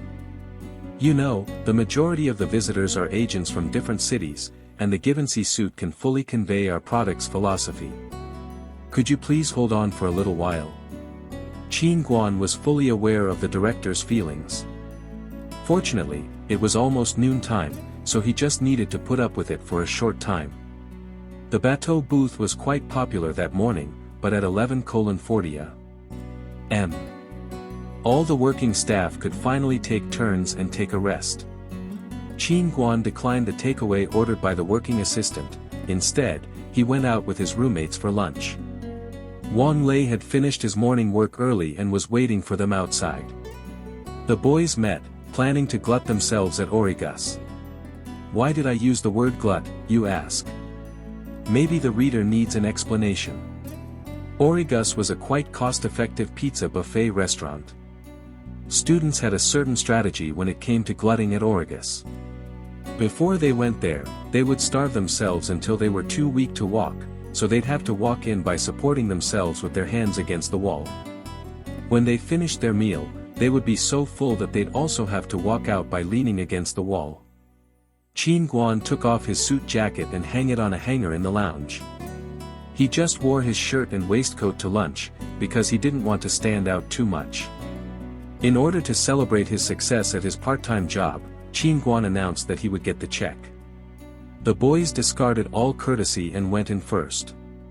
The meal cost Qin Guan 168 yuan altogether. Gee, this is cheap, he thought. When he gave the receipt to the waiter, he saw that all his roommates had already started helping themselves. He took a seat, watching each of the boys holding a plate and stacking food on it. When they came back to the table, Qin Guan saw New Orleans roast chicken wings, roast drumsticks, barbecued pork and pork ribs seasoned with minced garlic on their plates. He told the boys calmly, "Can you please have some veggies?" They all answered, "How can we satisfy our appetite with veggies?" Qin Guan pursed his lips. It occurred to him that at the time, people did not know how to eat healthily. He could only fetch a plate for food and get himself a cup of juice. When he went back to the table, the chicken wings that had been piled up like mountains had all become chicken bones. As Qin Guan picked up a slice of pizza, he saw his roommates bring a second plate to the table. Qin Guan looked around and noticed that the waiter's face had turned quite stern. He could do nothing but give them an awkward smile. In the blink of an eye, the boys had already brought a case of beer over and started their third round of eating. Chapter 18, Huang Jiejia vs. Song Nianwei. Qin Guan and Lu Xiaoyang held a chicken wing in one hand and a cup of juice in the other as they watched their roommates wine and dine. The two boys were thinking to themselves, "Drink as much as you like. You'll finally make yourselves suffer." It had only been half an hour since the boys had started eating, but the waitress had already cleaned the table twice. Feeling his stomach, Qin Guan stopped eating. Mulajiang was surprised to find that Qin Guan had not eaten that much. With a toothpick in his mouth, he said, "Come on, man." Qin Guan answered helplessly, "I'd love to, but look at me. I can't eat too much." The boys took a glance at Qin Guan's tight suit and waistcoat. They imagined how he would look if he got full. They all shook their heads and said, "You're right, you can't." Qin Guan looked at his watch and decided to go back to the exhibition hall. He could not just sit there and watch the boys eat, so he bid them goodbye and went back. When he got to the hall, he did not put the suit jacket on again. The lights inside were so many that the temperature was up by 2 to 3 degrees Celsius because of the heat they generated. Qin Guan undid 2 buttons at the top of his shirt and rolled up his sleeves. When the director passed by and took a look at him, he nodded at the boy in satisfaction. Qin Guan did not know why the director had nodded at him until the afternoon session began. There weren't just distributors and agents from all over the country. Wine and spirit collectors, bar owners and wine shoppers had also come to the exhibition. Even some citizens and media representatives had come to experience the foreign wine culture. Qin Guan relaxed. The director had gotten him a fashion magazine to read so he could recreate a casual style. Qin Guan took a seat on the high chair in a relaxed mood. From time to time, he would fill a glass and sip a little wine, enjoying his leisure time. All the other staff were glaring at him. Before Qin Guan could enjoy it to his heart's content though, he heard a voice from behind him, "Mr. Qin. You're here. I found you." Qin Guan turned his head. Gosh! What is she doing here? It was Huang Jie. Qin Guan was surprised. "How did you know I'd be here?" he asked.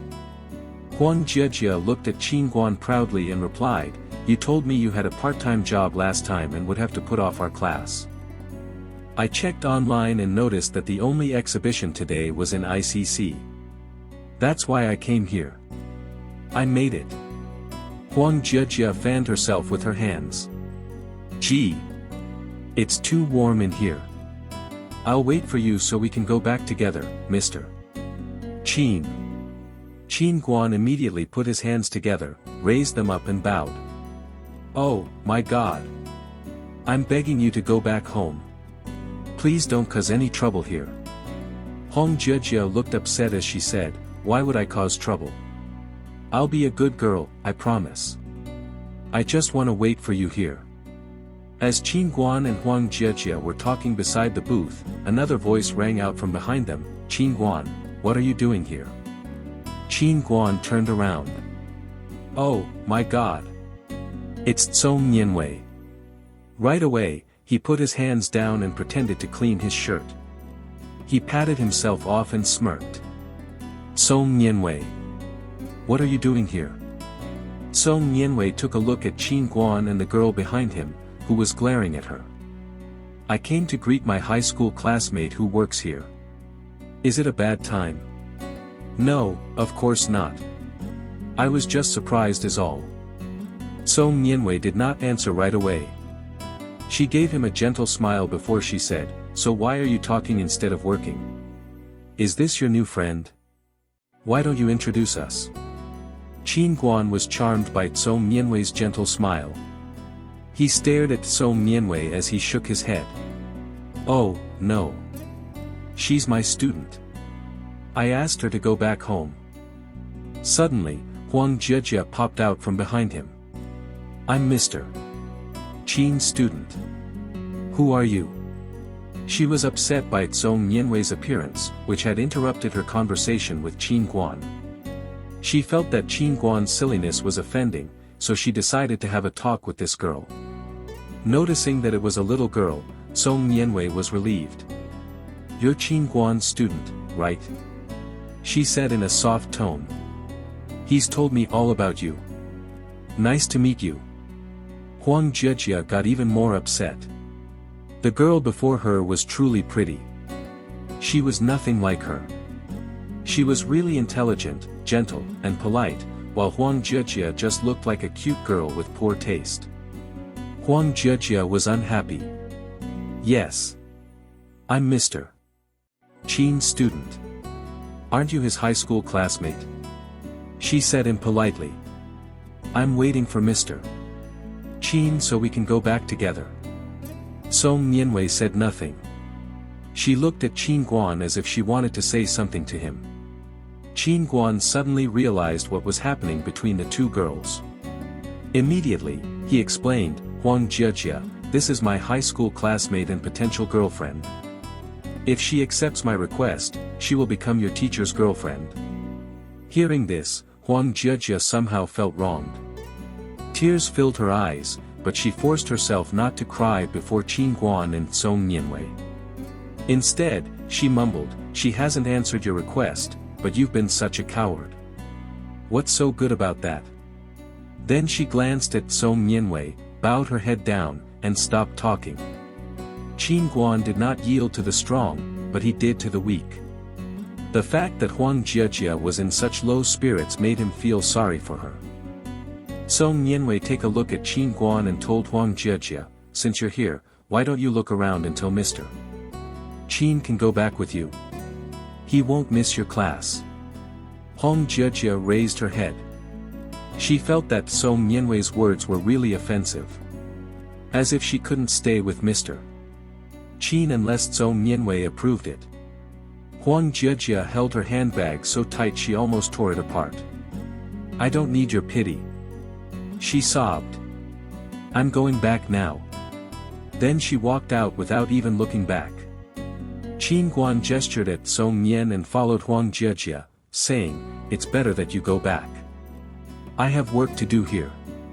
The afternoon session won't be long though, so I'll stick to my plan and won't miss the class.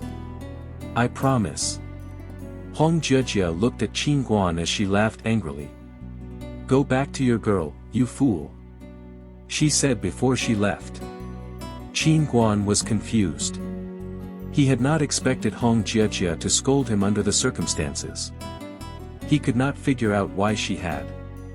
When Qin Guan returned to the booth, he found Song Nianwei sitting on the resting chair, reading a magazine quietly. Delighted, he sat on the chair opposite Song Nianwei and said, wait a minute, I'll talk to the director and ask him to allow me to work around the hall. Then he ran to the director to negotiate with him. It took Qin Guan quite a few minutes to persuade the director to grant his request. The director asked Qin Guan to take a pile of advertising posters and stick some brand logos on his face and chest. After checking that the logos were easy to stick and remove, Qin Guan asked the director for a few more as souvenirs. When he was ready, he took the posters and told Song Nianwei, okay, let's take a walk around the hall. Song Nianwei put down the magazine and walked with Qin Guan. They walked along the aisles of the hall. Qin Guan really stood out among the rest of the staff. Even though he was holding the posters in a causal way, he attracted people like a light bulb. Anyone interested would come up to him and ask for a poster, and Qin Guan would tell them where his booth was. After a while, Song Nianwei told Qin Guan in an amused way, have you noticed it's usually mature women who ask you for a poster? Qin Guan looked at Song Nianwei's shiny black hair. He felt that something was off about what she'd said. In a short time, he had already handed out all his posters. Even the sticky notes in his hands were gone. Female customers had taken them to stick them to their faces and legs. As they walked back to the booth, the director came and patted Qin Guan's shoulder in excitement. Qin Guan was puzzled. The director said, Qin, you did a very good job. I'll ask the cashier to give you 200 yuan. Qin Guan looked at the director in bewilderment. The director pointed at the reception area, and Qin Guan saw some female customers who had asked for posters and sticky notes sitting there. Among the women, some were wine collectors and others were hotel managers. No matter how much the actual sale volume was, it had to be quite profitable for the exhibitor to win the approval of several luxurious hotels. Qin Guan deserved the prize without a shadow of a doubt. The director decided to invite him more often to future exhibitions. Qin Guan did not pretend to refuse the money. As the visitors started to leave, the exhibitors began to pack up for closing. Taking the money from the cashier, Qin Guan held Song Nianwei's hand and left the hall, ignoring the complaining staff. Song Nianwei made fun of Qin Guan, not bad, Qin Guan. You made a month's salary in a day. Qin Guan nodded and answered in a serious tone, this is just the beginning. I want to be a rich man someday. Song Nianwei burst into laughter. Qin Guan did not understand why she was laughing. He had not made a joke. Becoming rich was really his dream. Chapter 19, CET4 and the Computer. Qin Guan and Song Nianwei went out and got on a bus. Qin Guan felt much more relaxed in his own clothes. He decided to get off at Zizamen and have some hand-pulled noodles with Song Nianwei. Soon, they arrived at a noodle restaurant. When their noodles were served, Song Nianwei laughed at Qin Guan, "You made quite a fortune today." "Noodles? Is this your treat?" Qin Guan was really hungry, because he had not eaten much at lunch. As he was swallowing his noodles, he told Song Nianwei, "Give it a shot. They're yummy. They taste like the noodles at the restaurant near our high school." Qin Guan had obviously not gotten her meaning. At the time, even the author had started to worry about his EQ. No wonder he had not officially become Song Nianwei's boyfriend. Song Nianwei thought Qin Guan was both cute and silly. She picked up some noodles and found that they were truly yummy. The humble noodle restaurant located between used cell phone stores was inconspicuous. Despite its messy surroundings though, there were still no empty seats inside. The owner had set a table outside, but if that was also occupied, customers had to squat down and eat on the sidewalk. Some customers rode a bicycle there while others drove a car. Old customers would even get off their BMWs for a bowl of hand-pulled noodles, and squat down and eat by the roadside. The noodles there were simple and coarse, but their taste was unforgettable. Qin Guan and Song Nianwei stopped talking and emptied their bowls quickly. Putting down the bowls, they looked at each other and laughed out loud. Qin Guan paid 10 yuan for the 2 bowls. It was cheap, but he and Song Nianwei were fully satisfied. He saw off Song Nianwei at the Zizamen station, regretting that he had not gotten the chance to hold her hand. Qin Guan was upset. He had been courting Song Nianwei for almost a year now, but he had not won over her heart yet. Song Nianwei would blow him off without a second thought. What was so wrong with him? If Song Nianwei had known what Qin Guan was thinking, she would have despised him. Ever since he had come to college, he had hardly ever called her. He even had a part-time job on the weekends. What irritated her more, was that Qin Guan had forgotten to officially confess his love for her. A girl would have to be a fool to say yes to him. The life of a sloppy guy was always a hard one. After his date, Qin Guan went to Huang Jiejia's home.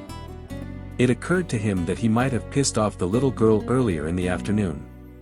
He went into the house nervously, but to his surprise, he found that Huang Jiejia was quite well behaved. She studied harder than ever and voluntarily asked Qin Guan to give her more assignments so she could exercise every day. Qin Guan was still puzzled when he went back to campus. Huang Jiejia had behaved so well that he found it hard to adapt to the change. She had neither made fun of Qin Guan, nor moved purposely closer to him. It seemed like she had totally changed.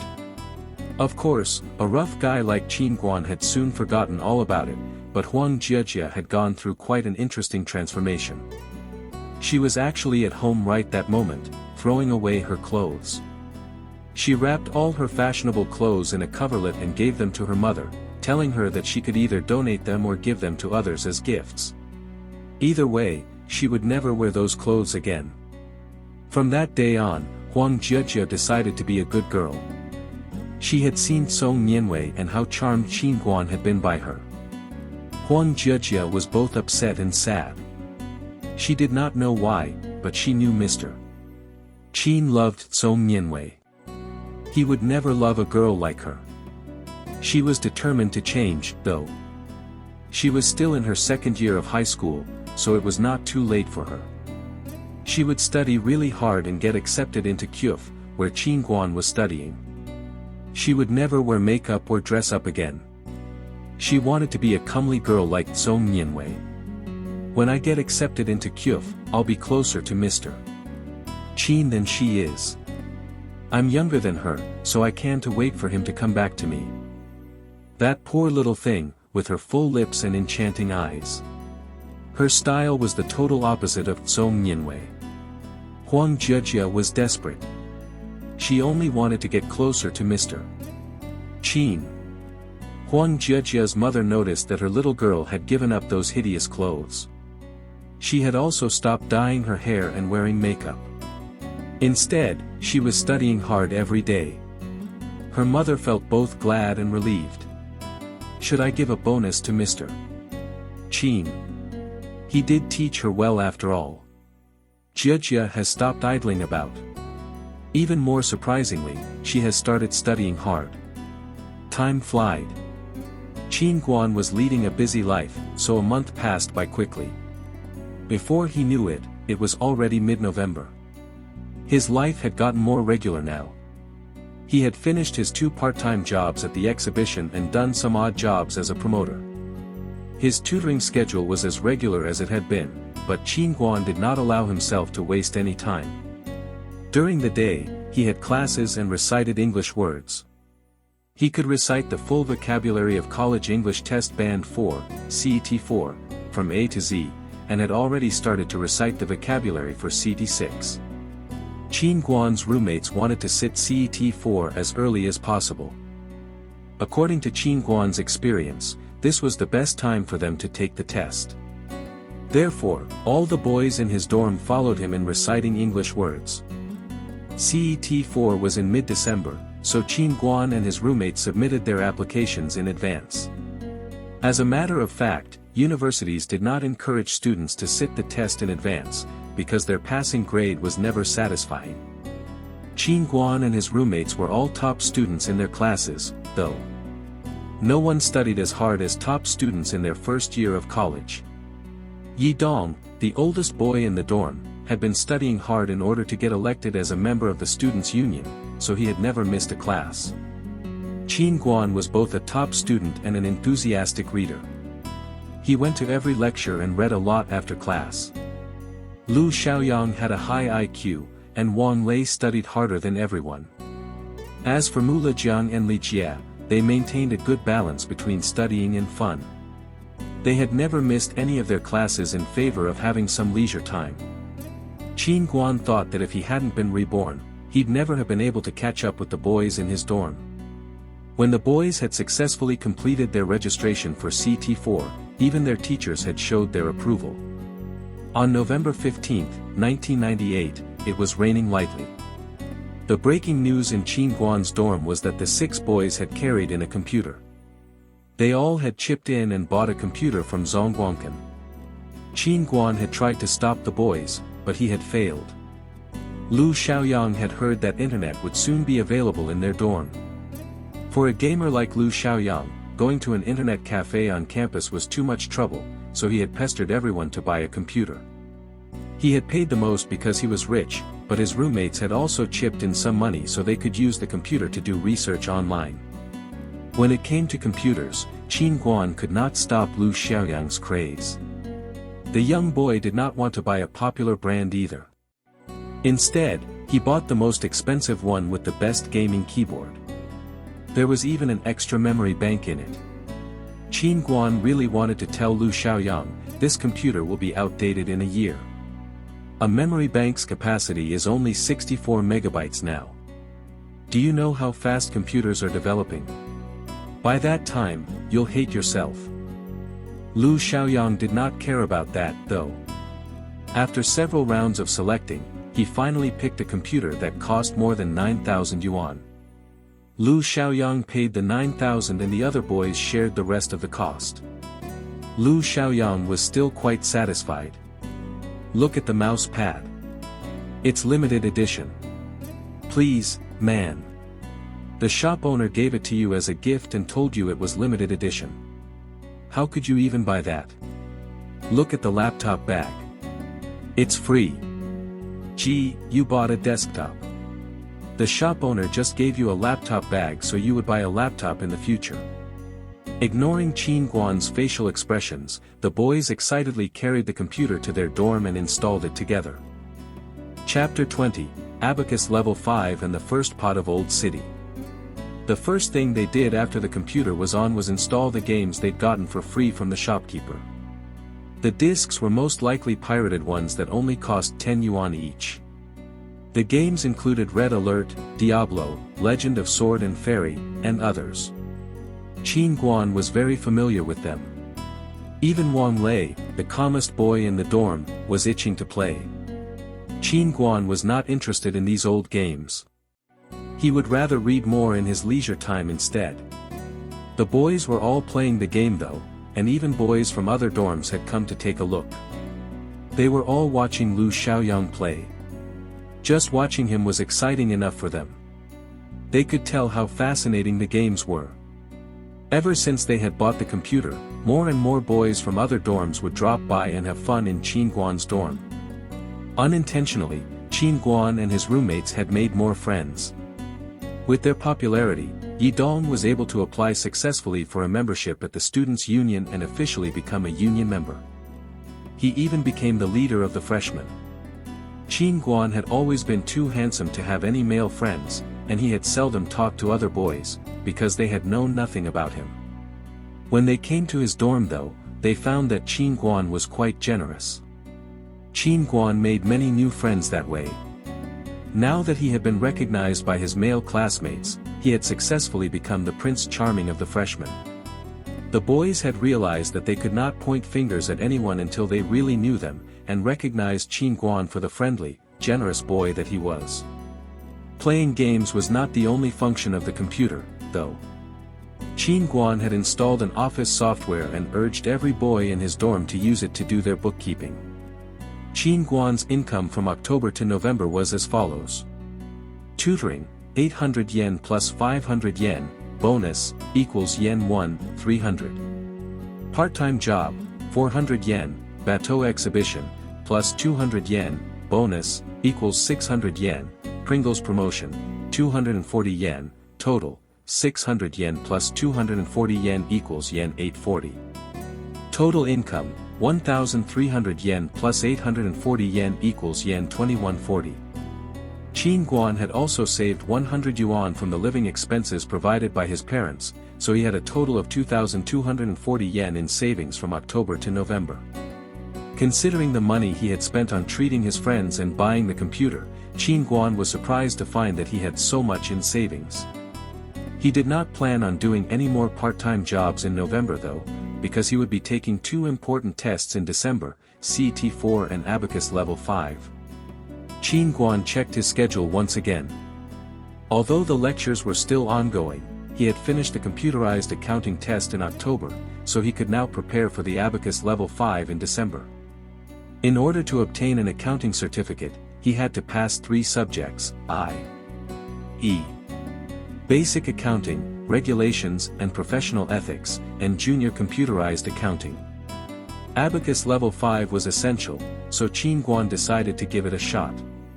His first plan was to obtain an accounting certificate during his sophomore year. He had lots of plans, and realizing each of them was a small progress for him. He believed that as long as he followed his plan, he would make big progress in the end. Song Mianwei was quite inconsiderate. Qin Guan would meet her every day, but she would send him away, because she was also busy with her studies. As a student at the Department of Architecture, she knew that she had to study hard to learn the abstract and obscure principles of architecture. She was too busy improving her sketching ability to spend time with Qin Guan. What was love worth anyway?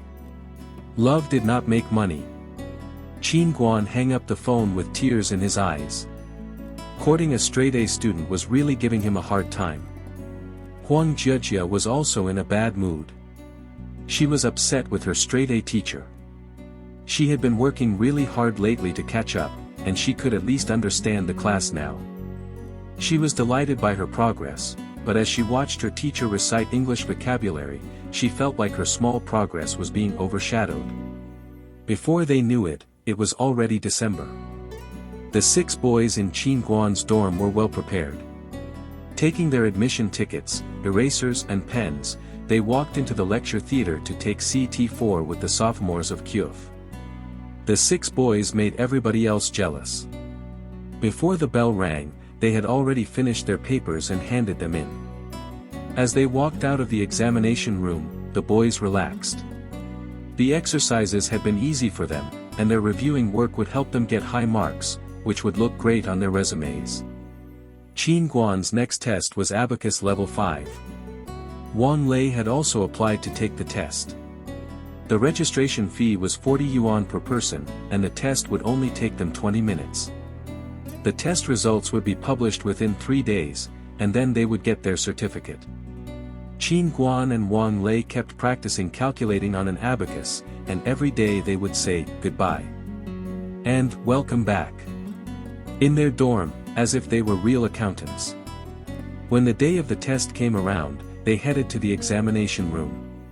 Qin Guan was quite familiar with abacuses. He was actually so skillful that the proctor thought he was a professional accountant. If Qin Guan had known what the proctor was thinking, he would tell him that it was because of his amazing memory. When the two boys went out of the room with their abacuses, they were not able to compare their answers, because the test papers had consisted of two different types, i.e.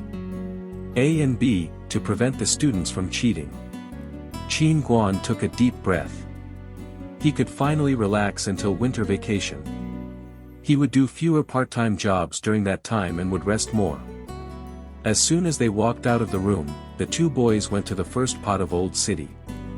Qin Guan's roommates had decided to celebrate their success in CET for there. Frankly, the boys were just looking for an excuse to eat out instead of going to the school canteen, as they usually did. The nearest first pot of Old City was located at North Tapingswan. Qin Guan and his roommates all rode their bicycles to the restaurant along San Juan Road. For foodies like them, riding for several kilometers was as easy as pie. They rode fast along the road, heading straight for the lamb spines at the first pot of Old City.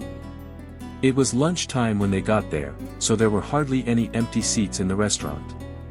The waiter put a white towel on his shoulder as he saw the boys drooling over. He felt sorry for them, so he carried several stools from the kitchen so they could take a seat by the door. That was why that restaurant was so popular. No other restaurant in Beijing would let the customers have dinner there if they could not find a seat. The boys did not care, though. They all took a seat by the door. It was really crowded inside, so Qin Guan knew it would take them quite a while to find a seat. He murmured to Yi Dong and Lu Xiaoyang, and the three boys went in. The other three boys were still by the door, looking confused. They looked at each other before they turned to the three boys inside. Qin Guan looked around and saw that a table would be available in a few minutes. He immediately stood by the table with Yi Dong and Lu Xiaoyang. The boys did not talk, but Lu Xiaoyang expressed his yearning for food through his eyes, which were fixed on the leftovers on the table. Yi Dong, who was the oldest boy in the dorm, hit Lu Xiaoyang on the head and shouted, "Have you never seen food before? Did you starve to death in a past life?" Lu Xiaoyang whined. Shielding his head with his hands, he answered, "I'm really hungry, okay?" Then it was Qin Guan's turn. Dragging Yi Dong away, he said, "Xiaoyang is too young. He just wants some food. There's no need to beat him." The customers eating at the table were all mid-aged and seemed very kind. Among them was an elderly woman. As the woman looked at poor Lu Xiaoyang, her maternal instinct took over. When she saw Yi Dong force Lu Xiaoyang to control his yearning, she felt sad for the little boy. The people at the table had almost finished their meal and had been planning on having some small talk before leaving. When they saw that boy though, they all felt pity for him. One of them said, "Hey, boys. Don't look so serious. Ask the waiter to clean up the table. We're done." Qin Guan looked at them and expressed his deep gratitude through his eyes. He glanced at the table and found a plate of garland chrysanthemum that had not been eaten. Embarrassed, he said, "That's all right. We can still wait for a while." The elder woman looked unhappy at the thought. "No, we're full. Look at this little boy. He's crying of hunger." Qin Guan thanked them right away, "Thank you so much, brothers and sisters."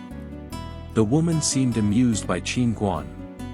Smiling, she said, "What a cute a boy. Sister. I must be as old as your mom. Never mind, help yourselves. We gotta go." When the customers left and the table was cleaned up, Qin Guan waved to the other 3 boys by the door, gesturing for them to come over for lunch. The 6 boys took a seat and piously ordered a big lamb spine hot pot and 8 plates of instant boiled meat and vegetables. Food always tasted best when people were hungry.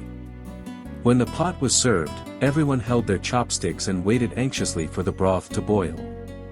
The sauce-dipped lamb spine with the secret gravy was boiled in a charcoal pot, and the special fragrance of the lamb and the spices filled the air. As soon as the broth in the pot boiled, the boys rushed to eat the lamb spines. The lamb spines were not just tasty, they had also been cooked properly. As Qin Guan picked up one and shook it in his plate, the meat dropped right away. Qin Guan was feeling quite proud of himself when he saw Mu Lejiang pick up some more spines and put them on his plate. The other boys had seen it too. Suddenly, they could not wait anymore. They all started picking up spines and putting them on their own plates. Seeing the boys' table manners, the old lady next to them moved her chair a little further away.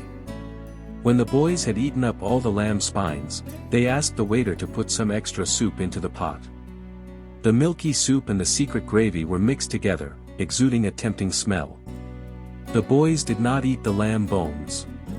Instead, they poured the instant cooked meat into the pot and stared at each other.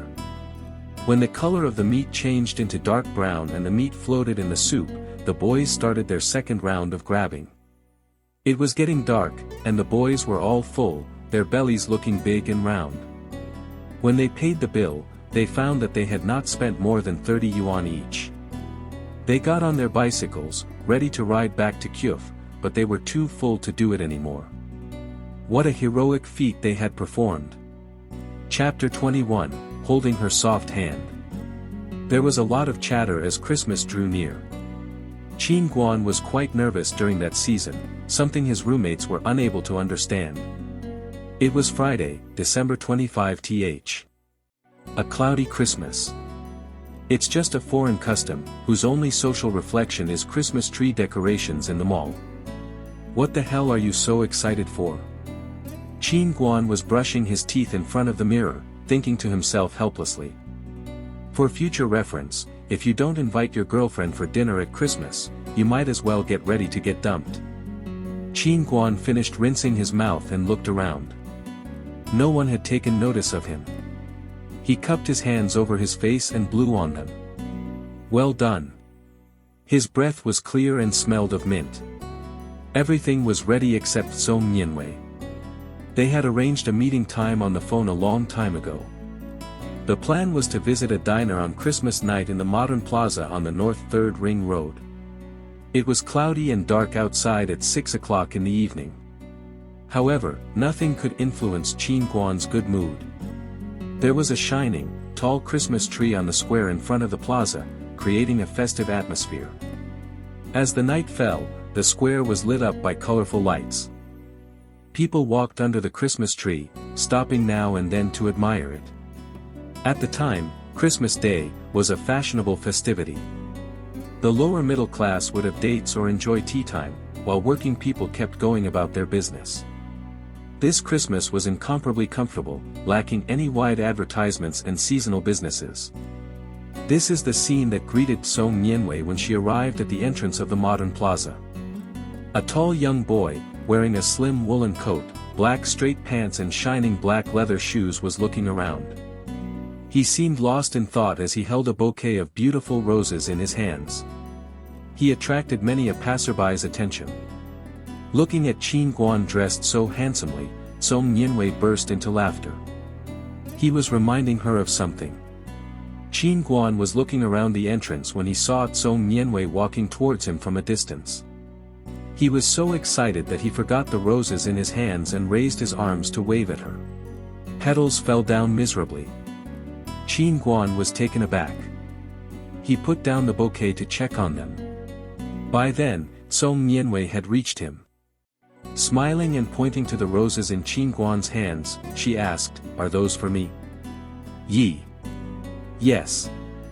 Absorbed in her smile, Qin Guan handed the roses to Song Nianwei with a blank expression as he said in a low voice, "Merry Christmas." Song Nianwei took a deep sniff of the flowers and said, "Thank you, I appreciate it. So Comrade Qin, what shall we do next?"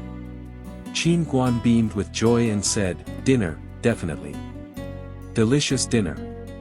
Song Nianwei followed Qin Guan, crossing the road diagonally and heading near the Beijing Institute of Technology.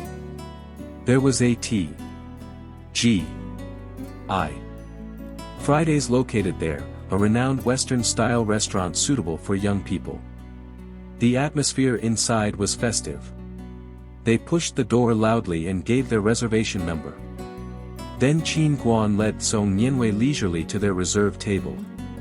When they were seated, the waiter appeared with 2 menus. He stood there waiting to take their order. Song Nianwei read the menu but could not make a decision. She looked up and asked Qin Guan, "Are you familiar with the restaurant? What are their specialties?" Qin Guan raised his head from the menu and said, "They have some famous dishes. Would you like to try one?" Song Nianwei agreed with a nod. Qin Guan snapped his fingers towards the waiter, who ran over. He was wearing more than 20 accessories from head to toe, and they all jangled as he squatted next to their table. Yes, you didn't misread. The squatting service was one of the restaurant's features. The servants played a leading role using their body language. They would actually squat by the customers or lean on the table to help them decide on their order. All this served to indicate that you didn't have to straighten your clothes or sit properly there. Qin Guan was really straightforward. He gave the waiter a long list. Buffalo wings, baby back ribs, fajitas, 1, and a chicken Caesar salad. "What would you prefer, soup or a soft drink, Song Nianwei? Would you like that?" Holding his menu, Qin Guan grinned at her enticingly. He pointed to the bar beside their table, where a bartender was performing fancy mixtures of drinks. Song Nianwei glanced at the menu and said, "Long Island iced tea, please." Qin Guan saw that there was alcohol in iced tea, and that made him smile to himself. He ordered 2 cups of iced tea and an extra serving of baked sweet potato skins. Slow American country music was playing as the bartender performed on the customer's request. Song Nianwei pulled her chair closer to the table. She supported her jaw with both hands, enjoying the gentle music and having a good time. Qin Guan was extremely satisfied with his effort that day. "She accepted my roses. She's having a meal with me." It was a good beginning for what would follow. Their meal was served quickly. They ate lazily. There wasn't as much courtesy there as in formal Western restaurants. Customers could do anything they wished. You could even grab your ribs with your bare hands without feeling embarrassed. They dined and wined to satisfaction and enjoyed another song before they stood up to go. Song Nianwei waited for Qin Guan to take care of the check with the cashier by the door. Then she asked, "What next?" Qin Guan stammered, I'm full. Shall we go for a walk?" As soon as he finished his sentence, he felt the impulse to slap himself in the face. "Full? You dull homeboy." Song Nianwei tittered. "It's really great to be with Qin Guan." She nodded and waved the roses around. "Let's go for a walk. I'm full, too." Following Song Nianwei, Qin Guan boxed himself in the ear gently. His original plan had been to take Song Nianwei to the plaza and buy a fluffy sheep for her. Once she was happy, it would be easy for him to make a confession. But then he'd said that silly thing. Qin Guan was walking in low spirits when he heard Song Nianwei cry out in surprise. She had just pushed the door open. "It's snowing." Qin Guan hurried outside and saw the thick snow. It must have been snowing for quite a while. Large snowflakes covered the ground, creating a thick layer of snow. Qin Guan stepped forward and found his shoes stuck in the snow. It reached as high as his vamps. They lost the mood to take a leisurely walk. The snowfall seemed to get heavier. Qin Guan offered his hand to Song Nianwei as he said, "The snow is thick. Follow my steps and hold my hand. Be careful not to slip." Song Nianwei was taken aback. She pursed her lips and smiled, "Okay. Take my hand." Qin Guan helped Song Nianwei cross the road carefully. When they reached the bus stop, he realized something. "I have held her hand." At the thought of this, his hands suddenly became sweaty. "Thank God. Thank the God of snow. I'll burn 3 incense sticks in your honor tomorrow." Qin Guan didn't care about anything else as he held her hand by the bus stop. He pretended to watch the buses. Song Nianwei tried to pull her hand away gently, but failed. She glanced at Qin Guan and decided to let it be. 1. A kind of Mexican staple food.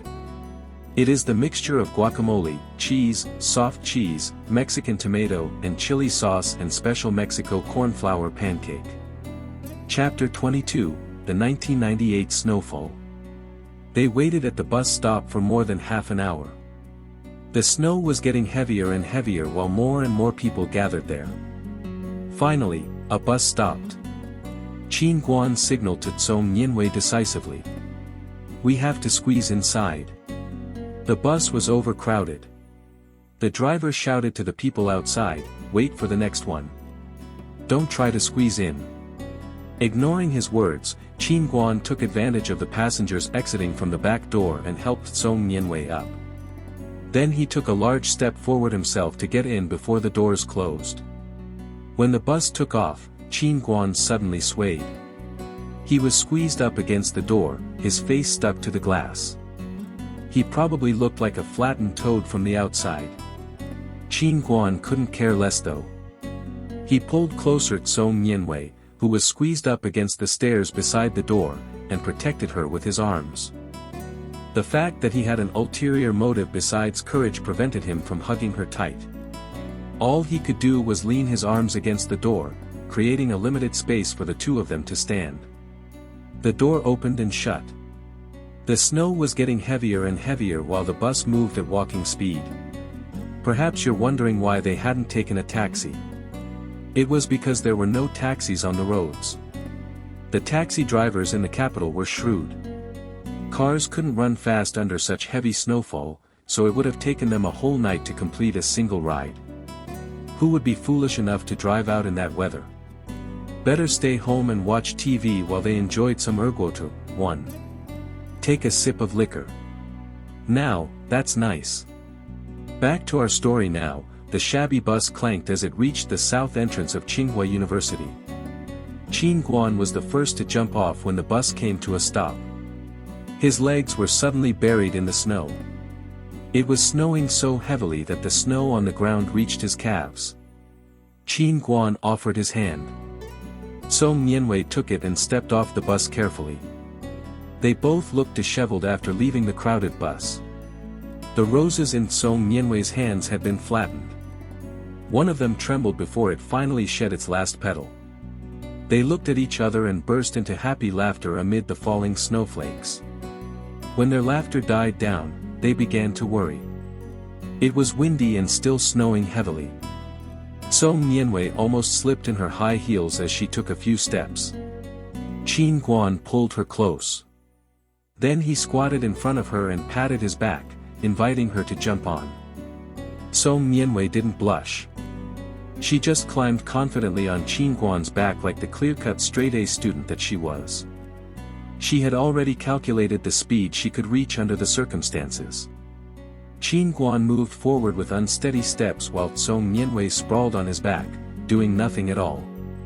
Now and then she smoothed his hair with her fingers and pushed the snow off his back. Everything was quiet in the snowy night except for Qin Guan's heavy breathing.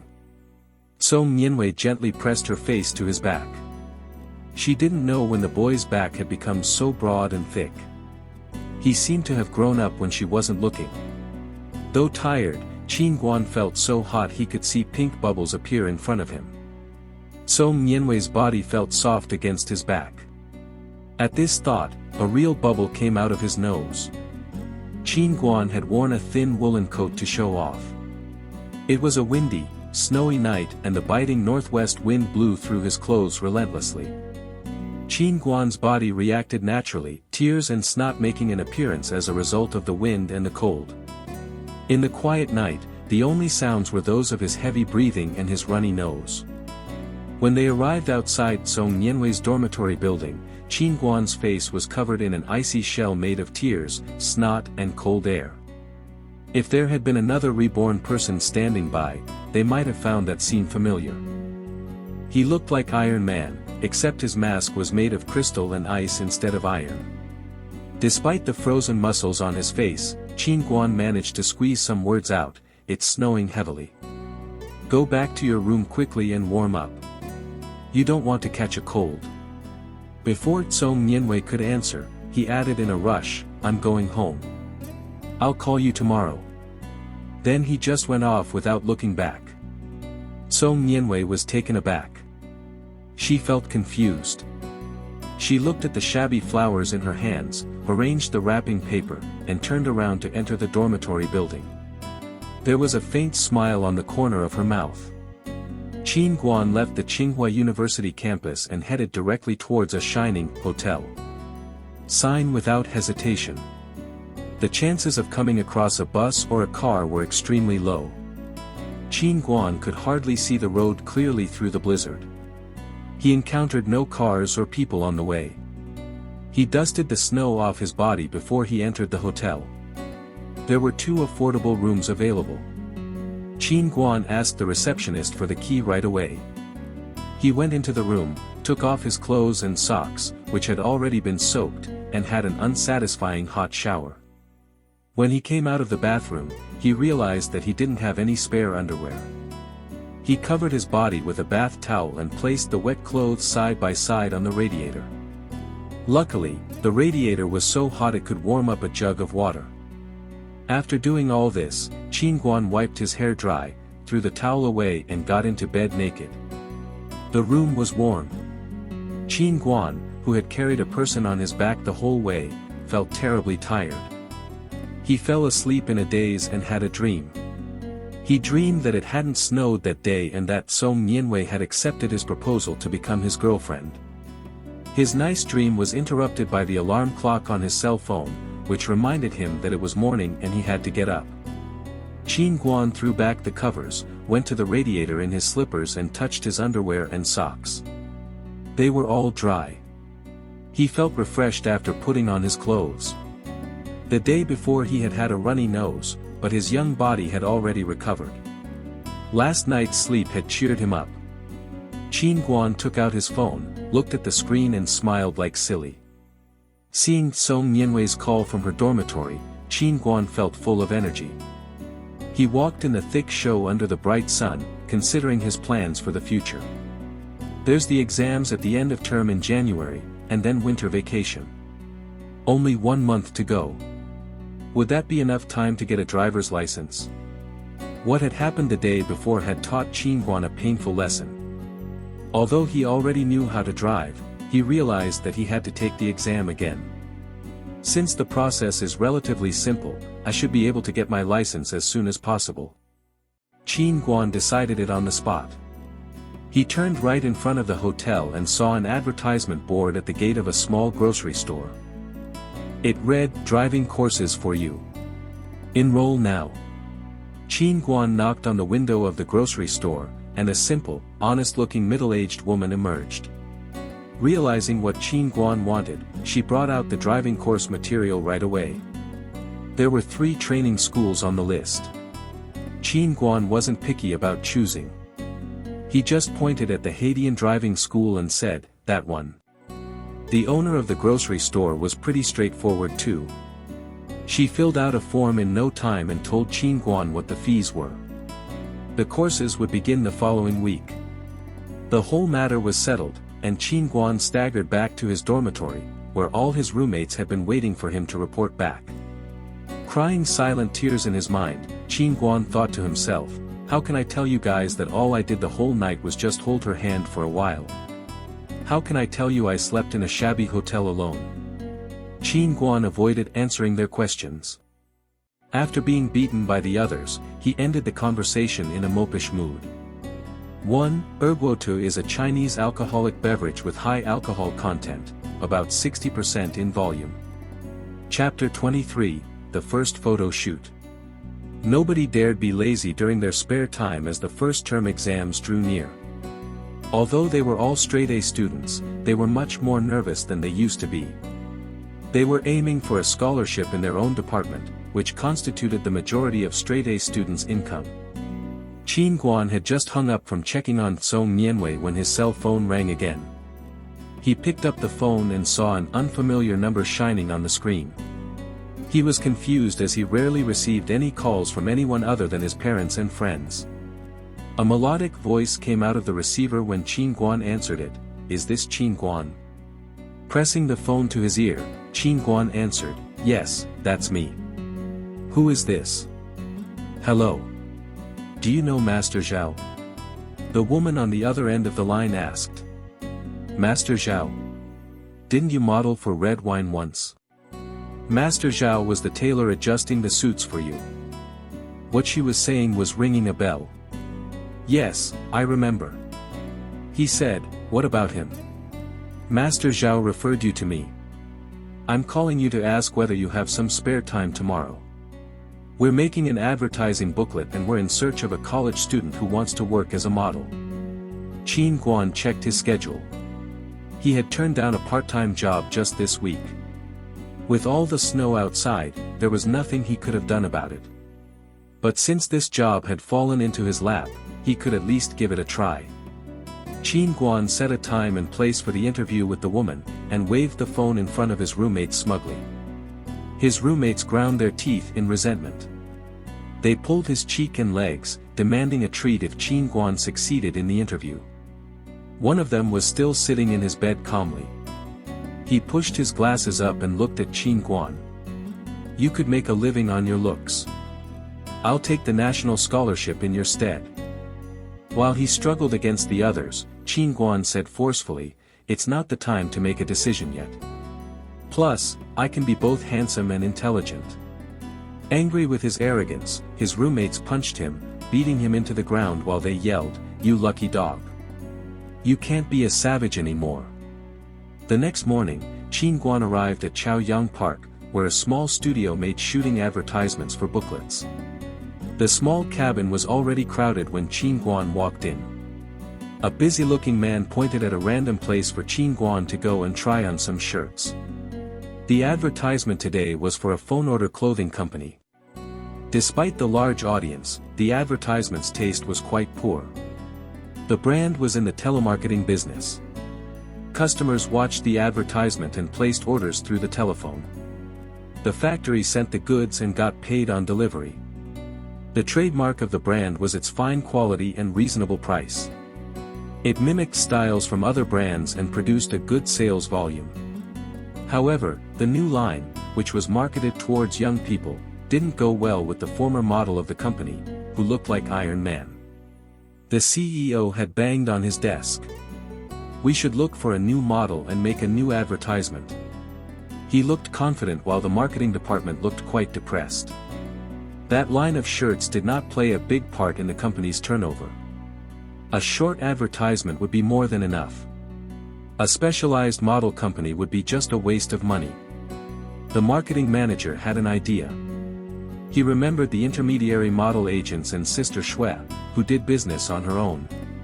In her earlier days, Shui Wani had been a model herself. However, she had retreated from the spotlight after a couple of years because she felt like it was a limitation on her image. Using her unparalleled socializing skills, she had acquainted herself with a group of people like her, as well as some less famous models. Some of them had appeared on runway shows, while others had been featured in print ads. Her friends were active on the bottom of the fashion industry. They came from all corners of the country. It was people nobody would even imagine. After adjusting suits for several shows, Master Zhao had gotten to know Shui Wani and had become very good friends with her. If he came across any independent young men, he would refer them to her. That was why Qin Guan had gotten that call. At the time, Sister Shui's models had all failed the interview, so she had called Qin Guan as a last resort. As Qin Guan was standing in line to be interviewed, his phone rang. Before he could even answer it though, he was stopped by Sister Shui, who had followed the sound of his ringtone. "Are you Qin Guan?" I'm Sister Shui. Hello, Sister Shui. I'm here for the interview. Is there anything I should know? Qin Guan asked as he shook hands with her. Sister Shui was very straightforward. She informed Qin Guan about the guidelines while she expressed her enthusiasm about his appearance. There were still several candidates waiting in front of Qin Guan, so Shui Wani talked with him at length about intermediate agents, handling fees, and so on. Qin Guan told her quite honestly, Sister Shui, I'm a freshman at college. This is only a part-time job for me. I can only do it in my free time. I can't work on weekdays. Sister Shui was already running her hands up and down Qin Guan's body. She pinched here and there. He had great potential. I can't let him go. Sister Shui finished her evaluation. She was sure of Qin Guan's performance. Suddenly, it was Qin Guan's turn. The marketing manager held a pink shirt up to his body and waved to him, okay. You might pass. Sister Shui and Qin Guan's mouths dropped open at the man's playful tone. They went to the makeup department, both of them looking confused. Sister Shui mumbled non-stop beside Qin Guan, they bullied me. They were so strict with my models, yet they let you go so easily. In fact, the marketing manager was also feeling gloomy.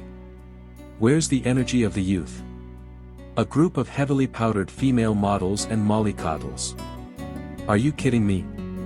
Qin Guan's clean face made him the shining star of the group. The hairdresser was a freelancer who often worked on print ad shooting sites. As his fingers touched Qin Guan's face, he couldn't bear to apply makeup on it. It would be a tragedy to put makeup on such good skin.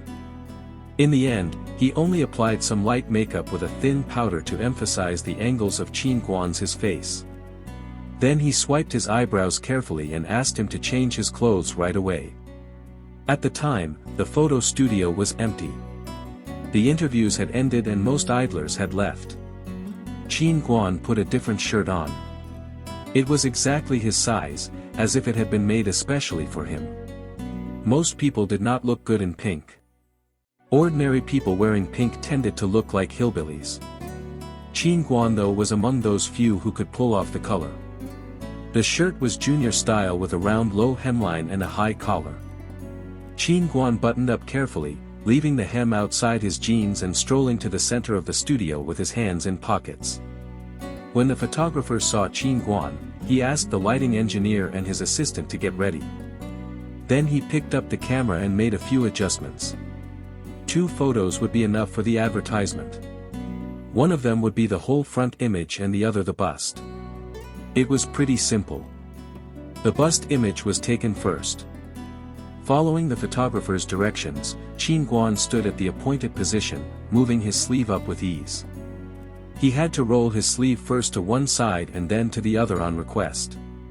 The photographer kept shouting directions, right. Well done.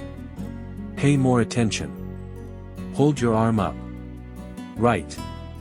Keep it there. Curve your arm inside. Right, hold it. That's right. The first series of photos was finished in less than 10 minutes. The photographer made the playback as the people backstage checked the photos. A bright, handsome boy was smiling warmly against the light. The pink shirt he wore fit his body well. The collar had been fixed with care, giving the impression of comfort and safety. The boy in the picture was about to do something. He exposed his left arm gently. His slender beautiful fingers were unfastening the cuff on his shirt. The small buttons between his fingers looked delicate. Dramatically, Qin Guan's movements had boosted a 100 yuan shirt to a second-rate brand. Customers interested in petty bourgeoisie leisure shirts were bound to place an order. The marketing manager felt satisfied at the sight of the photos. Is this perhaps the transformation of our company from a local country business to a fashionable mainstream brand? Chapter 24, Barbecue on Principal Filter. The second series would be more difficult. Qin Guan's whole body had to be in the shots. On one side, the photos had to show the perfect matching effect of the shirts, while on the other, the customers had to be able to see how comfortable the shirts were. After listening to the marketing manager's requests, Qin Guan and the photographer had a short discussion. They decided that Qin Guan would take some jumping shots. Most shirt advertisements for direct sales were quite stiff. Just a standing posture, and that was it. The photographer asked Qin Guan to jump. Since these were shirts for young men, the advertisement didn't have to be conservative. Qin Guan unbuttoned his shirt down to the second button on his chest and rolled up his sleeves. Both the spotlight and photographer were ready. Qin Guan followed the photographer's directions. Good. Look this way. Well done. Ready? 1, 2, 3, jump. At his signal, Qin Guan leapt up on the spot.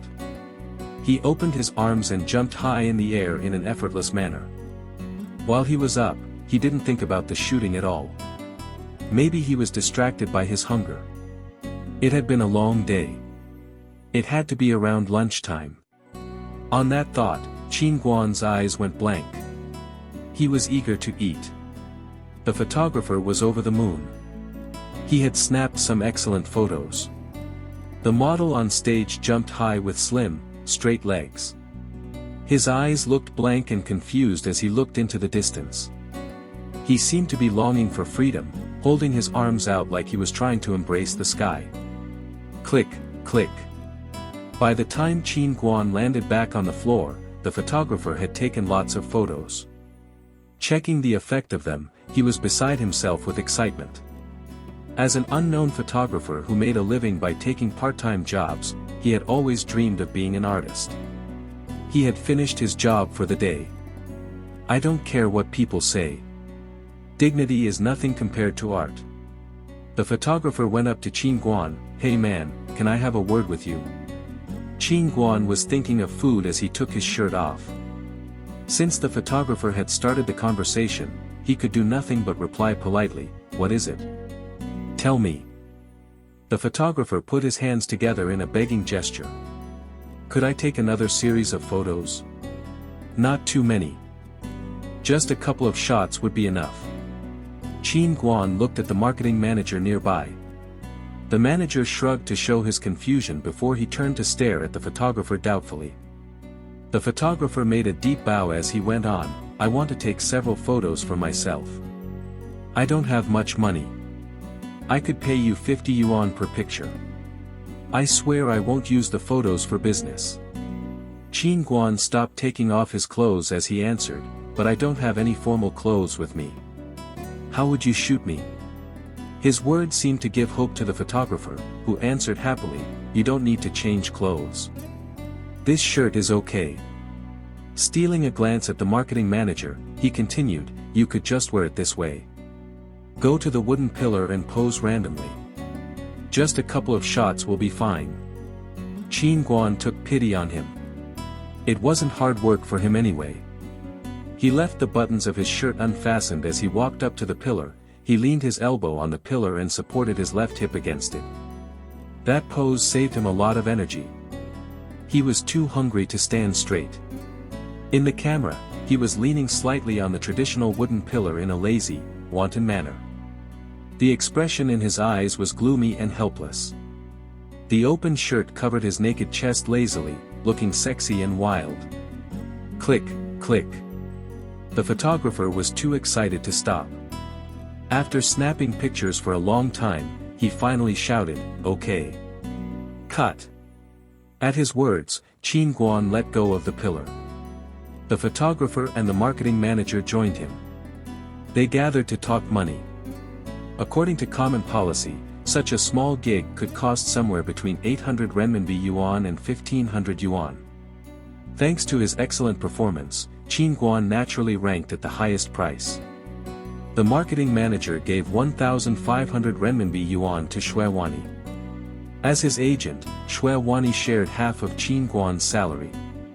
Qin Guan watched helplessly the pile of bills going around, getting only half of it himself.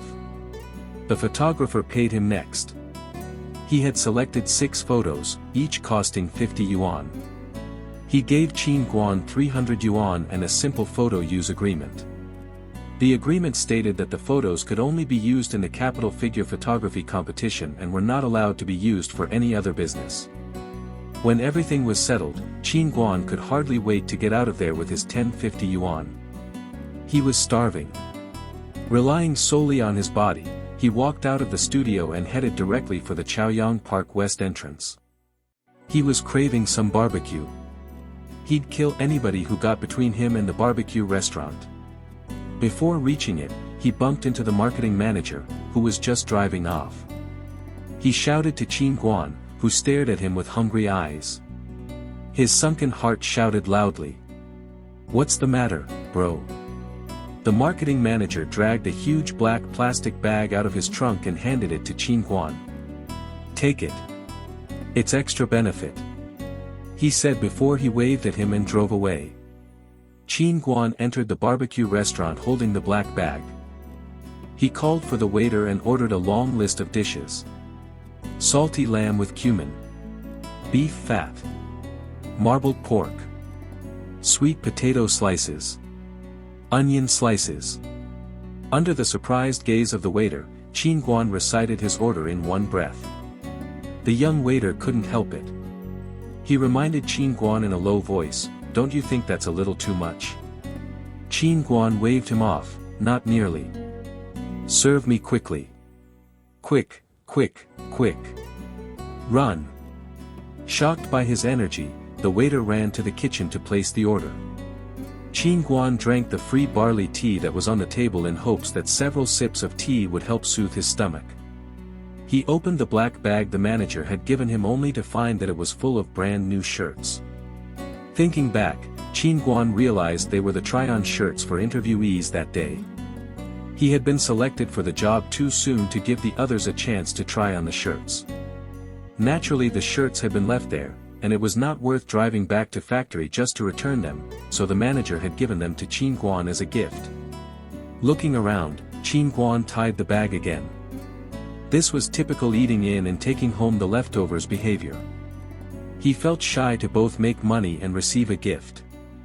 While Qin Guan looked unhappy with his wretched appearance, his food was served plate by plate. Scared by Qin Guan's eagerness, the waiter ran up to him with the plates. He also served the coal stove dishes first. Rubbing his hands, Qin Guan held the barbecue agraffe and took all the meat and placed it on the plate with a ripping sound. Everyone would understand that Qin Guan was enjoying barbecue on principal filter. The old capital barbecue on principal filter was dating back to 1686, the 25th year of the Kangxi reign. Its history was longer than 320 years. People in the capital made a plate with iron bars called a principal filter. Using fruit wood charcoal or pine wood charcoal to heat up the filter, people placed pickled beef or lamb slices on it and turned them over using long chopsticks. The meat on the filter released its grease when it was done. Soon the room was filled with the smell of barbecue, which only increased Qin Guan's appetite even more. He placed the cooked meat on a plate using the iron agraffe while he placed the marbled pork on the filter piece by piece.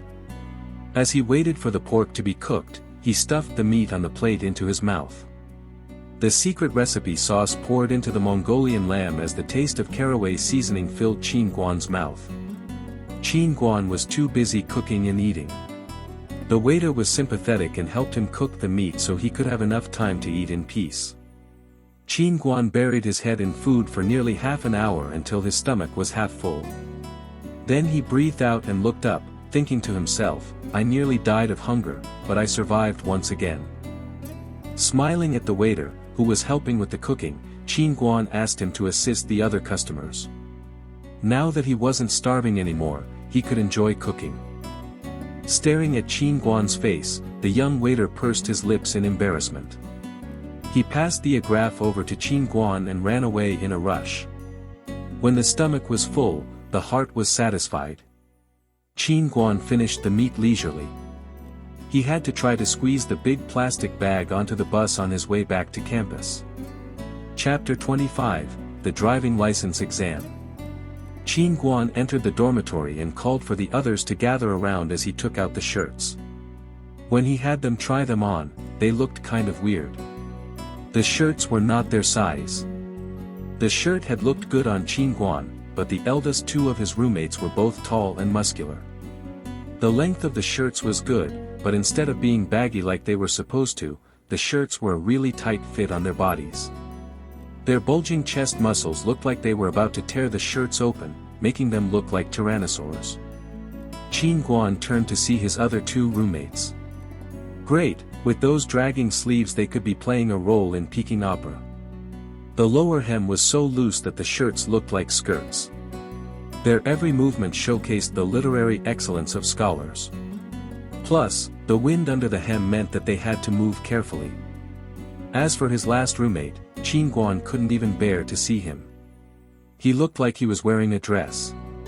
They all took off the shirts resentfully and returned them to Qin Guan. They were all irritated. His perfect standard figure was too provoking. While they were fighting in good fun, Qin Guan informed them that he would start driving lessons the following week. He was beaten once again. All of them decided to take driving lessons as well. Qin Guan was inspired. That's it. We can make a group purchase. His roommates were all confused. Qin Guan remembered that there was no such concept at the time. He readily promised the others that he would help them arrange things. On that weekend, the countryside grocery store owner got a big deal. Qin Guan, who was already a customer, arrived with 4 more students. One of Qin Guan's roommates had not brought an ID and could not register. The owner sent the other 5 on the bus to the driving school with a big smile.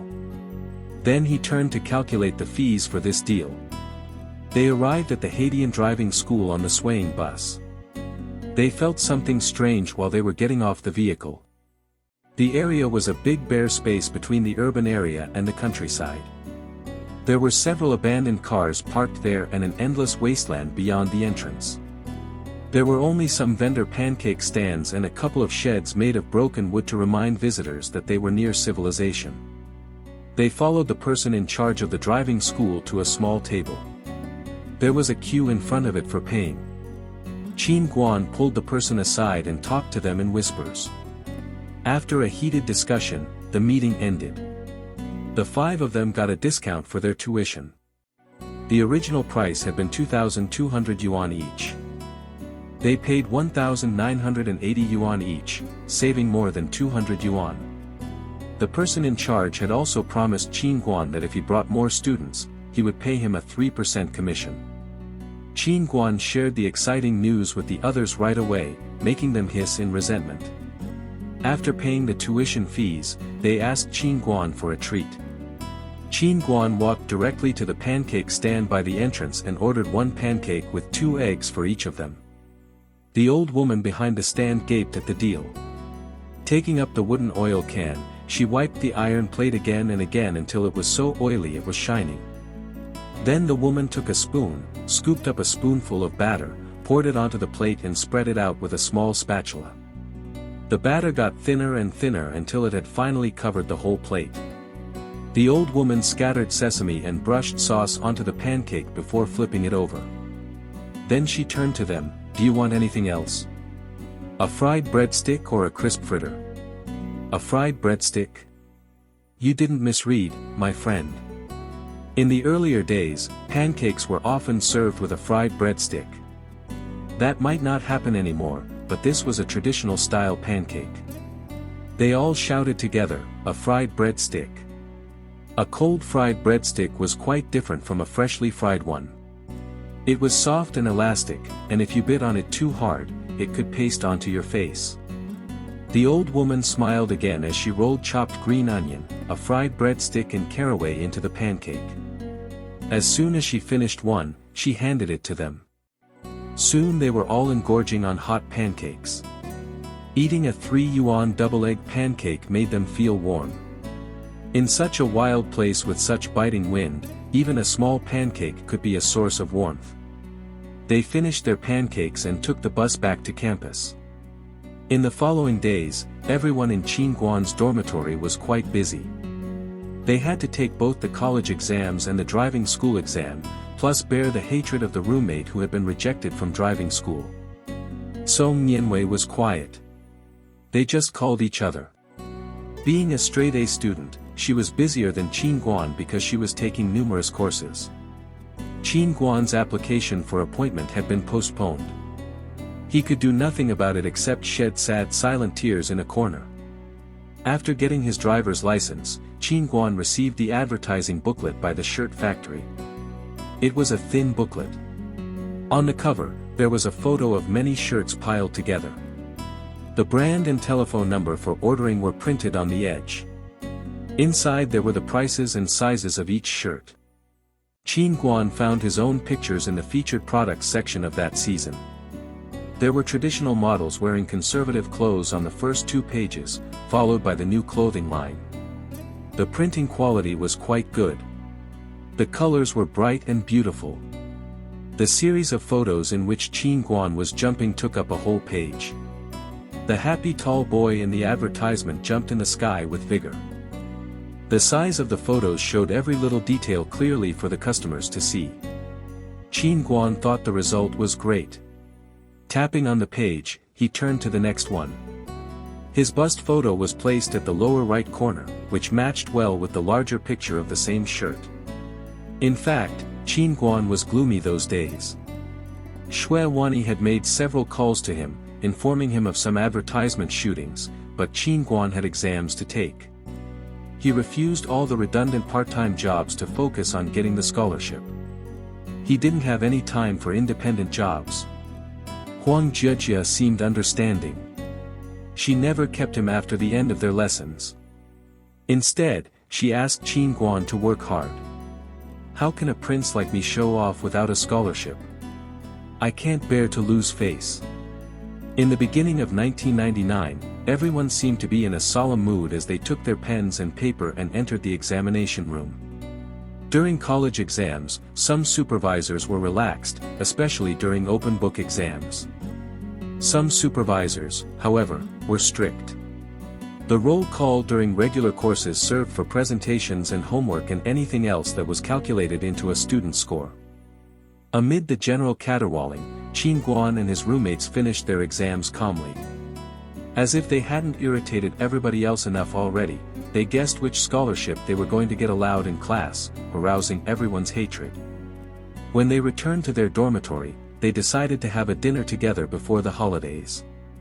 Qin Guan remembered that Sister Xue had called him several days ago, mentioning a bonus or something like that. He dialed her number and heard her voice on the other end of line. "Where have you been, Qin Guan? Nice of you to remember to call me back. Why was your phone always switched off?" Qin Guan moved the receiver a little farther from his ear. The woman on the other side of the line was shouting. Qin Guan answered with a guilty smile, "I had exams, Sister Xue. It was a really bad time for us undergraduates. As soon as I was done with my exams, I called you." Sister Xue sounded a little comforted by his words. The Chinese New Year is drawing near. What are your plans for the winter holidays? Without hesitation, Qin Guan answered, "I'll go home. I can't take any part-time jobs." Sister Xue answered, "Just as I expected. There will be no more jobs until the spring festival. Would you like to do an advertisement for the shirt company again? They will shoot another one after the spring festival. Are you interested?"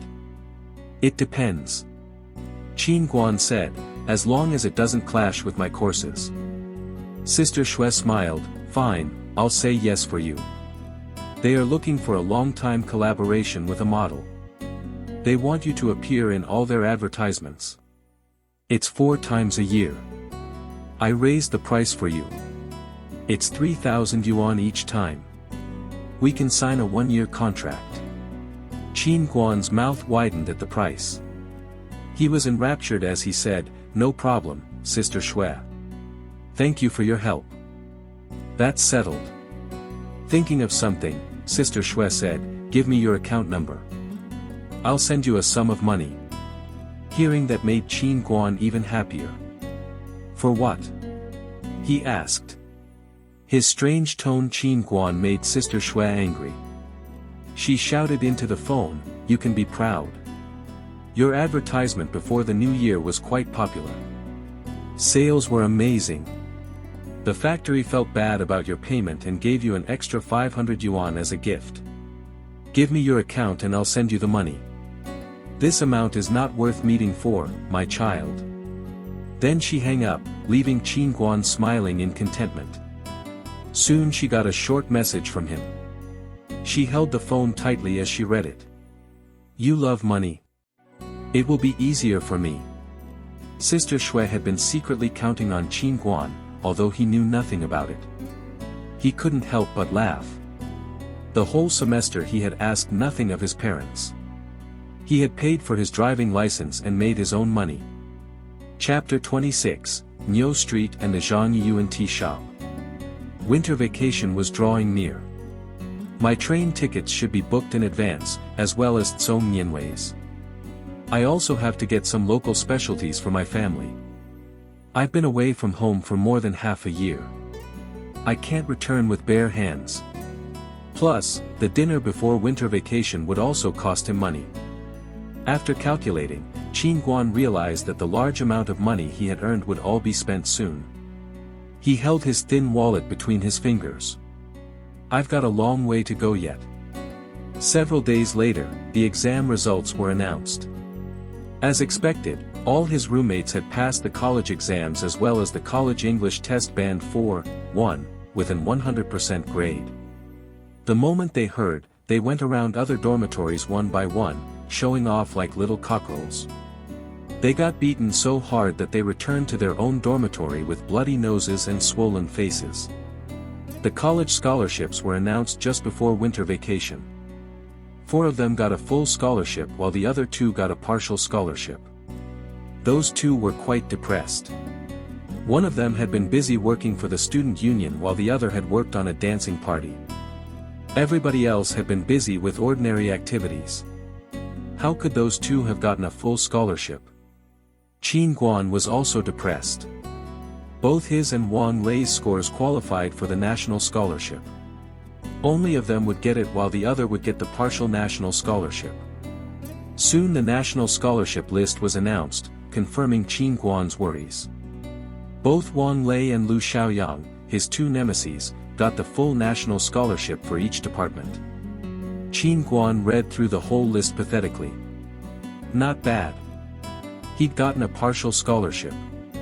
There was a 3,000 yuan difference between the 2 scholarships. It was a wide gap between the 8,000 yuan full scholarship and the 5,000 yuan partial scholarship. Qin Guan was working on the steward software on computer. The 5,000 yuan partial national scholarship plus the 1,800 yuan college scholarship equaled 6,800 yuan. It's a large amount.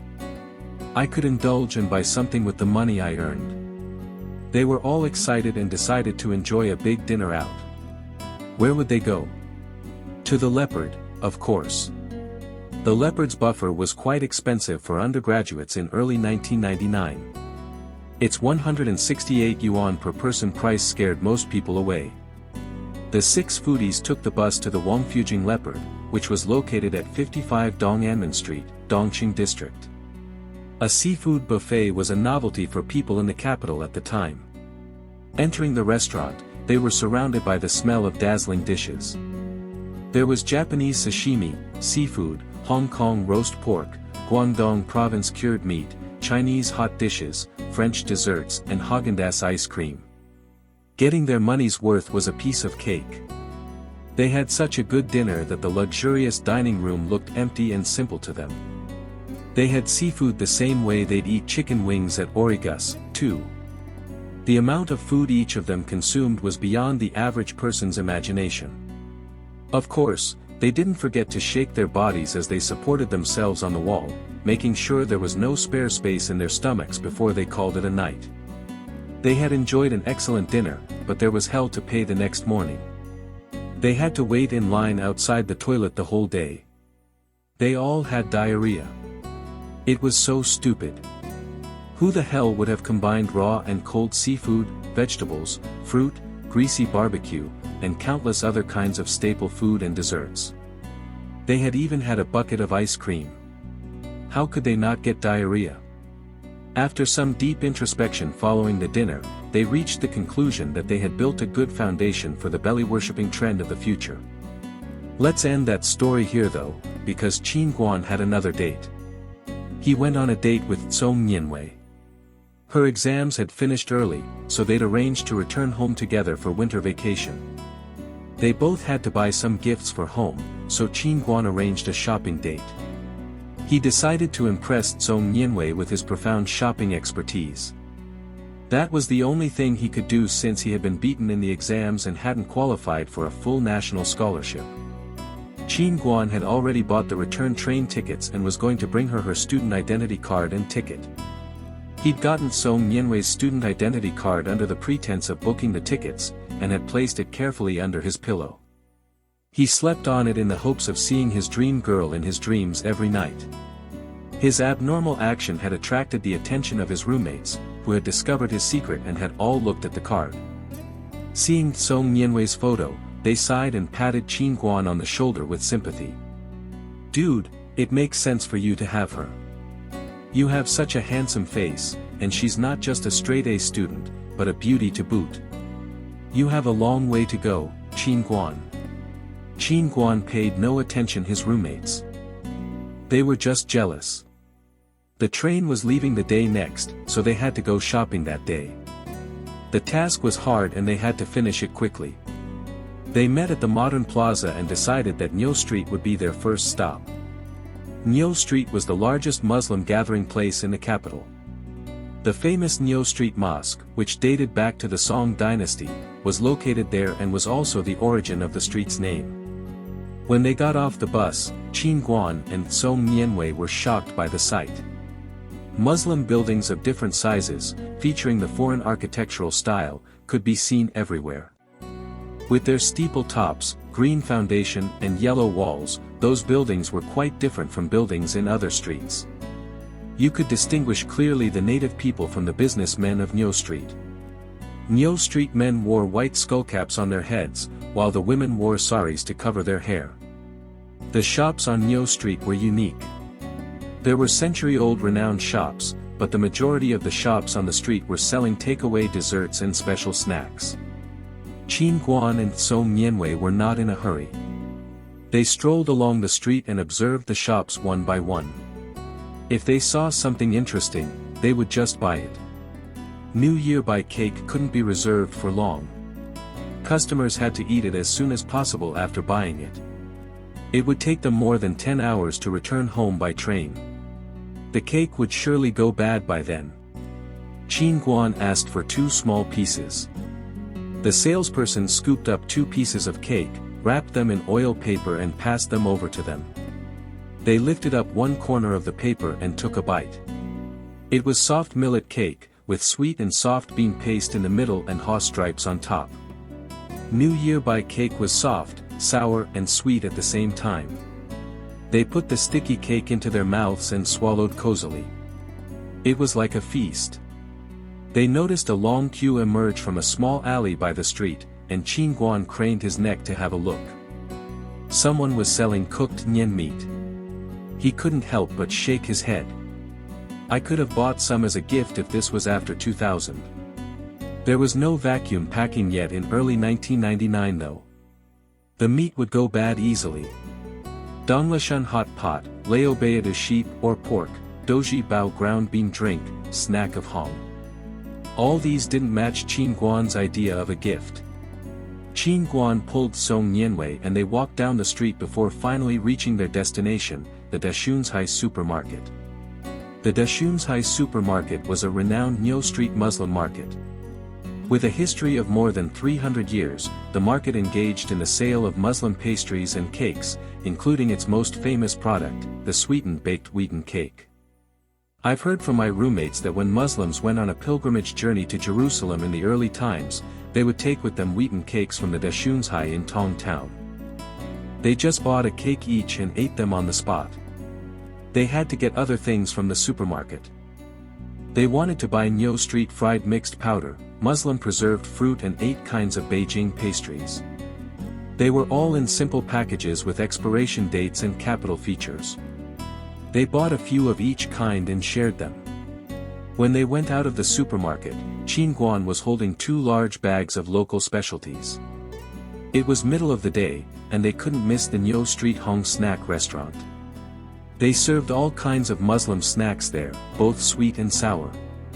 After getting seated and putting down their bags, Qin Guan automatically switched to ordering mode. He ordered a long list of things, including vegetarian balls, chopped entrails soup, steamed dumplings with minced beef and gravy, fermented mung bean juice and much more. After ordering all those dishes, Qin Guan realized that Song Nianwei was sitting right across from him. He added at once, "How do you like this, Song Nianwei? Do you want anything else?" "Dude, it's a little late for that now." Song Nianwei found everything on Qin Guan interesting. Why was the guy like that when it came to food? She waved Qin Guan's question off, "I don't mind. You pick." Qin Guan was quite pleased. What did I do with to deserve such an easygoing girl? They decided on the order and Qin Guan went to the counter to give their long list of dishes. There were 2 natives there, who seemed quite garrulous at the first sight. They made fun of Qin Guan, "Hey dude, did you get confused there? You made such a big order." Qin Guan smiled shyly. It was indeed a little much. He held a long machine-printed receipt in hand and, pointing to Song Nianwei, he answered, "My partner in confusion is over there. I should feed her first, shouldn't I?" They all burst into laughter. He took all the dishes one by one from different windows and returned to his seat, sweat dripping down his face. It was physical work to run along the line of different windows so many times. The cooked stripes were crisp and the chopped entrails were delicious. They ate everything, leaving only a mess of empty plates on the table. They both had a full stomach. Qin Guan picked up the shopping bags for Song Nianwei and gestured for her to go ahead. The 2 of them headed to their next destination. Zhang Yiyuan was a tea shop with a history of about a century. Its most famous kind of tea was jasmine tea, which was what Qin Guan wanted. Zhang Yiyuan's flagship store was located at Deshila in Qianmen. They bought quite a lot of tea and 20 mini cans for tea reserved by the shop assistant. Qin Guan shared half of the cans with Song Nianwei. Song Nianwei held one of them while she observed it. It was very pretty. A traditional scene of the old capital was printed on the can in elegant ink wash style. It was the perfect spring festival gift. At the time, 100 yuan jasmine tea was quite good quality. It was a fragrant tea that could endure brewing while its green leaves created a beautiful contrast against its tiny white flowers. It was a first-rate gift at a reasonable price. Walking out of the tea shop, they each bought 2 pairs of handmade cloth shoes for their parents from Liansheng, a famous traditional shoe shop in Beijing. As 2 tycoons on scholarships, they were sure to spend money on luxury goods. They went around the old famous shops in Deshila, including Qiangxianjiai, Ruifuxiang and Tongrentang. Soon, Qin Guan had 2 more bags in his hands. By that time, he was tired and breathing hard while Song Nianwei still looked quite energetic. It was late, and they were nearly done with their shopping. Qin Guan made a careful suggestion to Song Nianwei, "We've been walking around the whole day. Shall I take you back to campus? We have to pack before we go home." Song Nianwei turned her head and glanced at him in a flirting manner. Qin Guan's knees turned to jelly at her expression. Tired as he was, he couldn't help but look back at Song Nianwei helplessly. Song Nianwei smiled at his silly expression, ran several steps towards Qin Guan and took hold of the bags in his hands. Qin Guan felt her fingers sweep over his palm. Her touch felt like an electric shock over his whole body, making him limp and numb. College English Test Band 4 is a national English test organized by the Ministry of Education. The participants are mainly undergraduate and postgraduate students who are still in college. It is quite an important test for all Chinese college students. By translator. Origus is a famous brand of cafeteria in China with common food at reasonable prices. By translator. Chapter 27, A Kind of Successful Confession. Translator, Lawn Editor, Aphidacia. Qin Guan mastered up the courage to hold Song Nianwei's hand. Squinting at her soft, sweet-smelling little hand, he said tensely, "Song Nianwei, I love you." Song Nianwei looked down their intertwined hands and answered calmly, "Yes, I know." Qin Guan continued in a nervous, shaking voice, "So, will you be my girlfriend?" Song Nianwei smiled gently. A wicked small voice inside her heart said, "How could I become his girlfriend when we've never even had a fight? Things can't be this smooth." She opened her mouth and asked, "Why?" At her answer, Qin Guan looked up at her blankly. "Why?" he repeated dumbly. "We were childhood sweethearts and friends. We were just classmates in senior high. We didn't even exchange a word during the first 2.5 years." Song Nianwei answered calmly. "But we were well acquainted with each other and had mutual friends." Qin Guan's eyebrows fell. "I've known you for half a year, and all I know about you is that you're a silly foodie. You don't know all that much about me either." Song Nianwei said neutrally. I am handsome, and studious. And I make a lot of money." Qin Guan said incoherently. Song Nianwei couldn't help but laugh contentedly, "I'm also attractive, and more studious than you. And when it comes to money, who can predict what the future holds?" Qin Guan wanted to die. What the hell am I even saying? This is so embarrassing. Before he could get disheartened, he heard words of hope come out of Song Nianwei's mouth. "I think we need to get to know each other more. We could get along eventually." Song Nianwei gripped his hand, which had been holding hers for a while. Qin Guan pinched himself dumbly before he asked carefully, "Get along eventually?" Song Nianwei nodded, "That's what I said. We could get along gradually." Hearing this, Qin Guan threw the plastic bags down to the ground and let her hand go. He ran a few steps forward with his long legs and then turned around. He squatted in front of her and gestured to his back while he said, "Are you tired? Get on my back." Song Nianwei was amused by his silly actions and covered her mouth with her hand as she laughed. She patted Qin Guan, "Okay. No more window shopping. Let's take everything and go back." Qin Guan saluted in the manner of the Qing dynasty, "Yes, Miss Song. At your service." Then he picked up the bags and guided Song Nianwei to a taxi happily. On the way back, Qin Guan's mouth was wide open. He took Song Nianwei back to campus with a silly smile on his face, holding her hands reluctantly as they reached her dormitory building. Seeing that there were people around, Song Nianwei stepped hard on Qin Guan's foot, making him drop his wandering hands. "I'll pick you up the day we return home," Qin Guan said. Her mouth twitched at his words. She took her bags and ran upstairs. Qin Guan did not feel tired anymore. He saw Song Nianwei off and then swung the plastic bags in his hands and started humming a terrible song, "Our ordinary people today are happy and okay." He bounced on the Tsinghua University campus until at last he left. Chi Hailin happened to be riding by at the time. Qin Guan was really hard to miss. Chi Hailin saw him from a distance, bouncing around like an idiot. He felt sick at the sight. One sentence kept repeating into his mind, "Song Nianwei prefers this idiot to me. Song Nianwei prefers this idiot to me." He rode beside Qin Guan in hatred. He was angry with Qin Guan's actions, which were getting more and more silly by the minute. He couldn't bear to turn his head and watch him act like an idiot. He was too focused on Qin Guan and forgot to watch where he was going when he reached a T-junction. He could only go left or right, straight ahead was a dead end. 1 second Chi Hailin was watching Qin Guan's silly actions, and the next he was crashing into the boskage. His bike clanked. One of the wheels flew high into the sky and landed on top of a bush while the other was caught into the earth below. His books and papers scattered all around. Chi Hailin himself was wedged between two trees. He had several bloody scratches on his face, and he seemed to be in a difficult position. Realizing what had just happened, he suddenly lost his heart. I laughed at him for being an idiot. What am I then? A super idiot?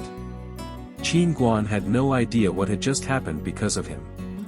He just took a taxi back to his dormitory and began to pack his luggage. He was quite pleased with himself. Their room was a mess. They had all got return tickets from the college office and were packing their luggage. All except just one, who was just sitting aside looking downhearted. Lu Xiaoyang looked hurt. All his roommates would go back home for the spring festival. Of course, he also would return home, but he somehow always felt abandoned and alone there. Lu Xiaoyang was the kind of person who had never had any childhood friends. Nobody wanted to play with a boy like him. Child wonders always made others feel inferior in comparison. What's more, Lu Xiaoyang's arrogance and spoiled attitude scared others away. He had been arrogant since a very young age. In some sense, his 5 roommates were his first real friends. Qin Guan packed the last tea can into his suitcase, clapped his hands, and stood up. Then he walked to Lu Xiaoyan, messed his hair with his hands and said, "This time things will be different. The boys in your neighborhood will be different." Confused, Lu Xiaoyang fixed his hair again and asked, "How is that possible? I know these boys very well." Qin Guan explained nothing. Actions speak louder than words. Lu Xiaoyang would feel the changes once he returned home. Everyone put away their luggage and messed up Lu's hair. The next day, they would return home separately to visit their families. Chapter 28, The Long Train Ride Home. Qin Guan picked up Song Nianwei at noon the next day. They squeezed into the train with their luggage, huffing and puffing.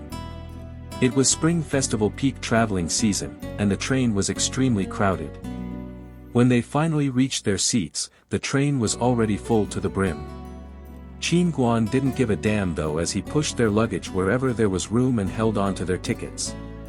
Their seats were not bad. They were double seats by the window. Treating the student in charge of ticket booking had paid off. Qin Guan talked to the people sitting in their seats and they left. It was a common occurrence when there were too many people in a carriage for people to take any spare seat until the passenger whose seat this was turned up. Mutual understanding was appreciated when traveling. You might be wondering why Qin Guan hadn't booked sleeping tickets. Colleges could only book seats for students. Tickets for beds were only available at the station. Who dare say that he could have booked tickets for sleepers by waiting in line at the station? Come out and I promise not to beat you. Qin Guan hung their coats and asked Song Nianwei to hold their bags in her arms. He took out a thermos bottle from under the table, but saw that it was empty. He turned his eyes to the crowded carriage aisle and asked Song Nianwei, "Are you thirsty?" Song Nianwei shook her head. She had never seen such a thing. Adults were crying and children were making noise. There were people everywhere in the carriage, including the aisle and the restroom. She was still shocked when the train slowly pulled out of the station. Qin Guan said something to her, and then began to tread through the ocean of people with the thermos bottle, heading towards the water heater. When he came back carrying a full bottle, his sweater was wrinkled and sweaty. He took it off right away. If he had been on the street during the day, he would have surely attracted everyone's attention. On the crowded train though, nobody paid him any mind. There were so many people who looked even stranger than him. Some had even taken off their shoes and socks, while others were scratching their feet with their fingers or snoring loudly. Qin Guan folded up his sweater and pushed it into the corner of Song Nianwei's seat. He told her to use it as a cushion if she felt tired. By the time they passed the first station, the people in the carriage had finally found their own seats and quieted down. Qin Guan took a vacuum cup out of the plastic bag that contained their food, put some tea powder in it and poured hot water from the thermos bottle. When he passed the cup to Song Nianwei, the water in it had already turned into aromatic hot jasmine tea.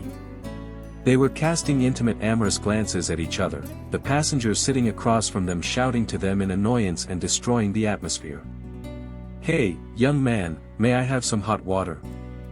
The old man across from him shouted in a typical loud Shandong province accent. Qin Guan nodded and answered, "No problem. At your service." The old man gave him a large smile, filled half his jug with hot water and took a sip. "Are you college students? Are you dating?" he asked. Song Nianwei flushed suddenly as she met the old man's eyes. Qin Guan had to restrain himself from laughing at her. This strong-willed girl was flushing because of something a stranger had said.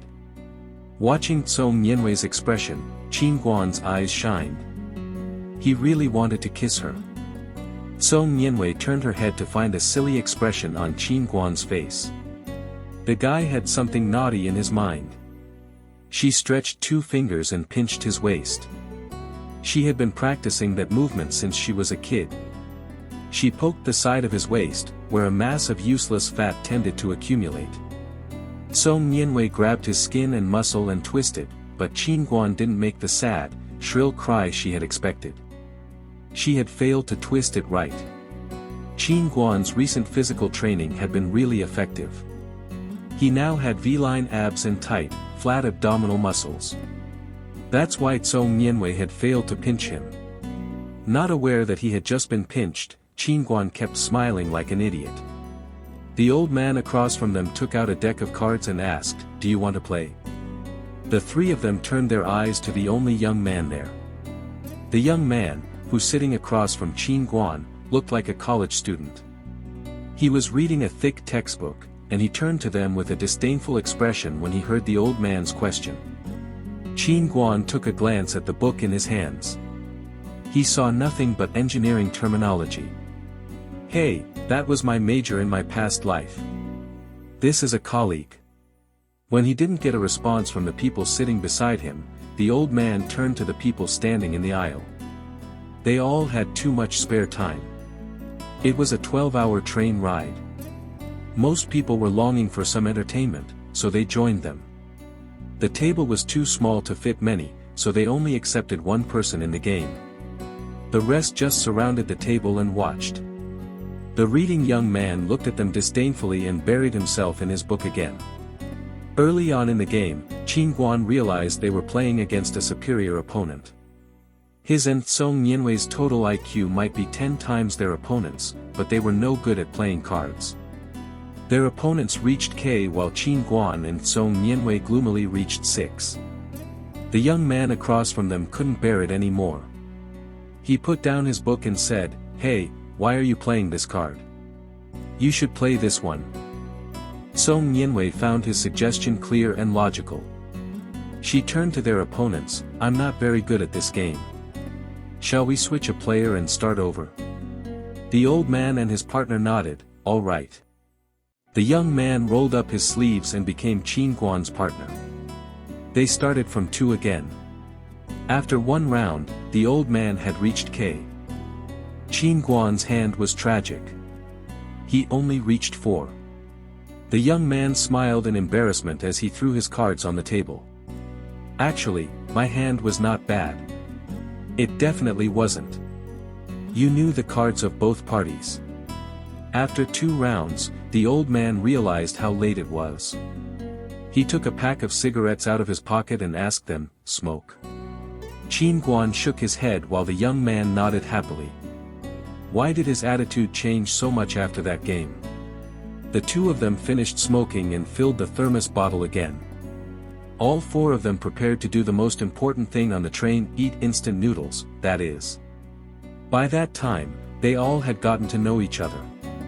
Qin Guan, Song Nianwei, and the old man were from the same city while the young man came from the city of WF. He would get off the train at midnight. Qin Guan asked about his profession and realized they had been schoolmates in his past life. He was only 2 years older than Qin Guan. It seemed like fate. Qin Guan immediately felt a sense of intimacy. In less than 2 minutes, the 2 of them were talking like old friends. Qin Guan suddenly realized that the young man was exactly like he had been before his rebirth, an indoors man who didn't get along well with others. That was one of the advantages of being good-looking. The old man was even more pitiful. He had had affairs in the capital and had only gotten off at rush hour. He could do nothing but take this crowded train home. While they ate instant noodles, the old man gave each of them a boiled egg. Qin Guan took out the thick ham he had bought and cut a piece for everyone. This was a typical train meal: ham, eggs and instant noodles. When they finished their noodles, they cleared the table, and closed their eyes to get some rest. It was already deep into the night. Everything was silent except for the clanking train.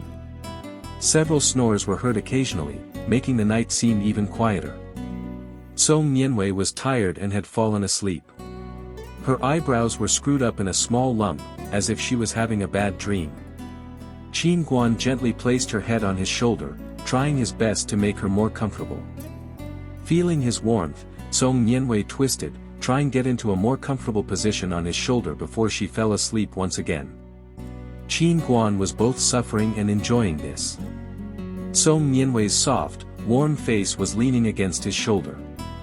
His lips were near her. His mind was full of naughty thoughts that he wasn't brave enough to realize. Qin Guan felt conflicted. Before the conflict inside him could be resolved, the train slowed down again. It had arrived at a small station in the deep, dark night. By the time Qin Guan had come back to his senses, the train had already stopped. The train workers placed the board down and opened the door. Chapter 29, A Martial Artist Among Ordinary People. Suddenly, a pained cry came out of a nearby carriage: "Help! Robber!"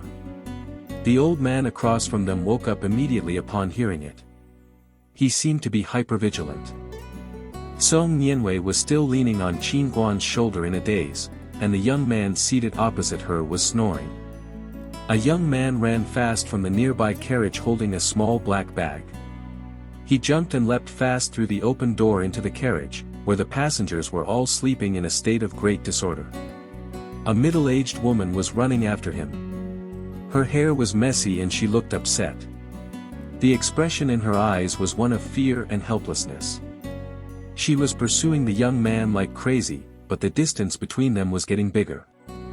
The young robber was 2 steps away from reaching the open door. In such a small station, this late at night, he would be able to get away as long as he rushed out of the exit of the platform. The middle-aged woman seemed to realize this. The expression in her eyes was getting more and more disappointed. She slowed down unconsciously. The young man seemed proud of himself. Suddenly, someone grabbed him by the back of his neck and dragged him back. He struggled to get free, but he was not in control of his body, and he ended up falling head first to the floor. Qin Guan was already wide awake. He gently woke Song Nianwei up, pushing her off his shoulder. He explained to her what was going on and stood up to help. The robber had been pulled back by someone who kept tugging at him sharply. It was the old man opposite Qin Guan who had stopped him. He was standing right in the face of the robber with his arms crossed. He looked like he was watching a poor slug. The young robber, who had found himself suffering defeat just on the verge of victory, stood up. He looked both angry and ashamed. The majority of the passengers in the carriage had woken up. Watching the scene, they hastened to remind the owner, who looked stupefied, "Call the railway police at once. That's it. Don't let him go." The middle-aged woman mumbled something as she nodded to the crowd appreciatively and squeezed to the other side of the carriage to call the railway police. People created a small circle around the young man to prevent him from escaping before the policeman arrived. By then, all the young man cared about was giving the old man a lesson. Wrapping the stolen bag around his waist, he charged at him. The old man remained calm. Before the robber could rush at him, he stretched out a hand and hit the young man's left cheek. The young man fell to the floor. He looked badly beaten. His eyes were red and he shouted loudly as he got up again. He seemed to have a death wish. There was another clapping sound as the old man slapped his right cheek this time. The young man covered both cheeks with his hands and breathed heavily, flushing with humiliation. He climbed up from the floor with a roll, and then took a flick knife out of his pocket and flipped it open. The sharp blade reflected a cold light under the light of the carriage. People in the carriage held their breath and took a small step back. The robber was about to risk his life by using that lethal weapon. Several kind-hearted people stood aside and warned the old man, he has a knife. Be careful. Right. Don't fight with him, no matter what.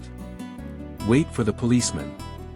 Leaving little time for the old man to react, the young man stabbed him directly with the knife. The old man, on the other side, seemed to be in no hurry. He took a starting pose, blocked the knife with his left hand and clapped his right hand over it. He didn't spare his strength this time. The young man flew over and landed on the floor with a loud sound. The knife in his hand was thrown away. A kind passenger kicked it away with his foot. The young man stood up again, shaking. He looked confused and stupefied as he stared at the old man before him, who was still in a fighting stance. Several rounds of fighting went by in a flash. Qin Guan stared at them, offering no help. Song Nianwei kept her eyes wide open while she remained in her seat. The most shocked person in the carriage had to be the young man sitting beside the old man. His jaw had opened wide right from the start, so much so that it looked like it had been dislocated. A drop of unknown liquid, which looked suspiciously like saliva, dripped from the corner of his mouth down to the table. The old man finished his moves just as the railway policeman arrived to take away the battered young man. The old man also had to give a statement about the whole incident. When they all left, the carriage was left boiling. The passengers talked heatedly about what just had happened. This had to be a real martial artist. He'd beaten a strong young man in just 3 rounds. The young man sitting beside the old man was particularly excited. He kept murmuring to himself like he had a mental disorder, a martial arts master indeed. He definitely was a master. Did you see his stance? His legs were steady as a rock. Not long after, the old man returned. The railway police understood what had transpired and had let him go for the time being. The train had already started to pull off the small station. With an obsessed, worshipping expression in his eyes, the young man observed the old man again. Looking at the firm willpower in his gaze, he thought the man must have a profound inner power. That and his low-profile attitude made him sure he was a martial arts master. Qin Guan was also curious about the old man. He opened a can of beer, filled a jug and handed it over to him. Have some beer to relieve the shock. The old man was not one for decorum. He took the jug and finished half of it in one go. The young man beside him accepted the jug to please him. He put it on the table and told him cautiously, "Eldest brother, you are indeed a martial arts master." The old man laughed casually, "That was nothing. I'm a long way from being a master." The young man swallowed his spittle. How was that far from being a master? He went on, "How do you call your movements? Could you please teach me?" The old man sized the young man up from head to toe and shook his head. "They are quite simple plum blossom and mantis fists movements, but you don't seem to be into physical exercise. Your body is not made for martial arts. It would be a snow job for you." Then pointing at Qin Guan, he said, "This young brother does not look too bad, though. But it'd be no use for him to start at this age. He could only learn how to avoid getting hurt during a fight." The old man shook his head again, "My martial arts can only work against average people. I'm far from being a real master." The young man looked extremely dejected. He thought he'd come across a lonely martial arts master. A master with an aging strong body, who would recognize his excellent quality and transfer his own century-old power over to him. The reality was that every time somebody else was fighting, the young man hid in the sidelines in fear and watched. The master had laughed at his weakness and hadn't passed his power on to him. Before he could regain his vigor, a package of roast chicken was presented to him. The young man recovered in an instant. The chicken was brought by the woman who had been robbed. She wanted to show her gratitude for the old man's help. She had made the chicken herself. Inside the black bag had been her annual income for selling roast chicken. The old man accepted her gratitude and took the chicken. He generously invited the 3 of them to join him in eating it.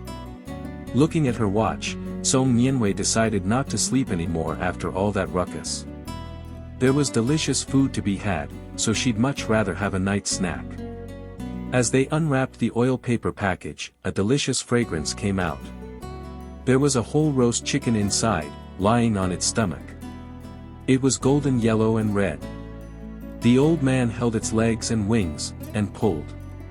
Its flesh separated easily from the bones. They shared the chicken and filled their mouths with its meat. The skin was elastic and its flesh was fat and tender. The mixed scent of spices, herbs and meat filled their teeth and cheeks.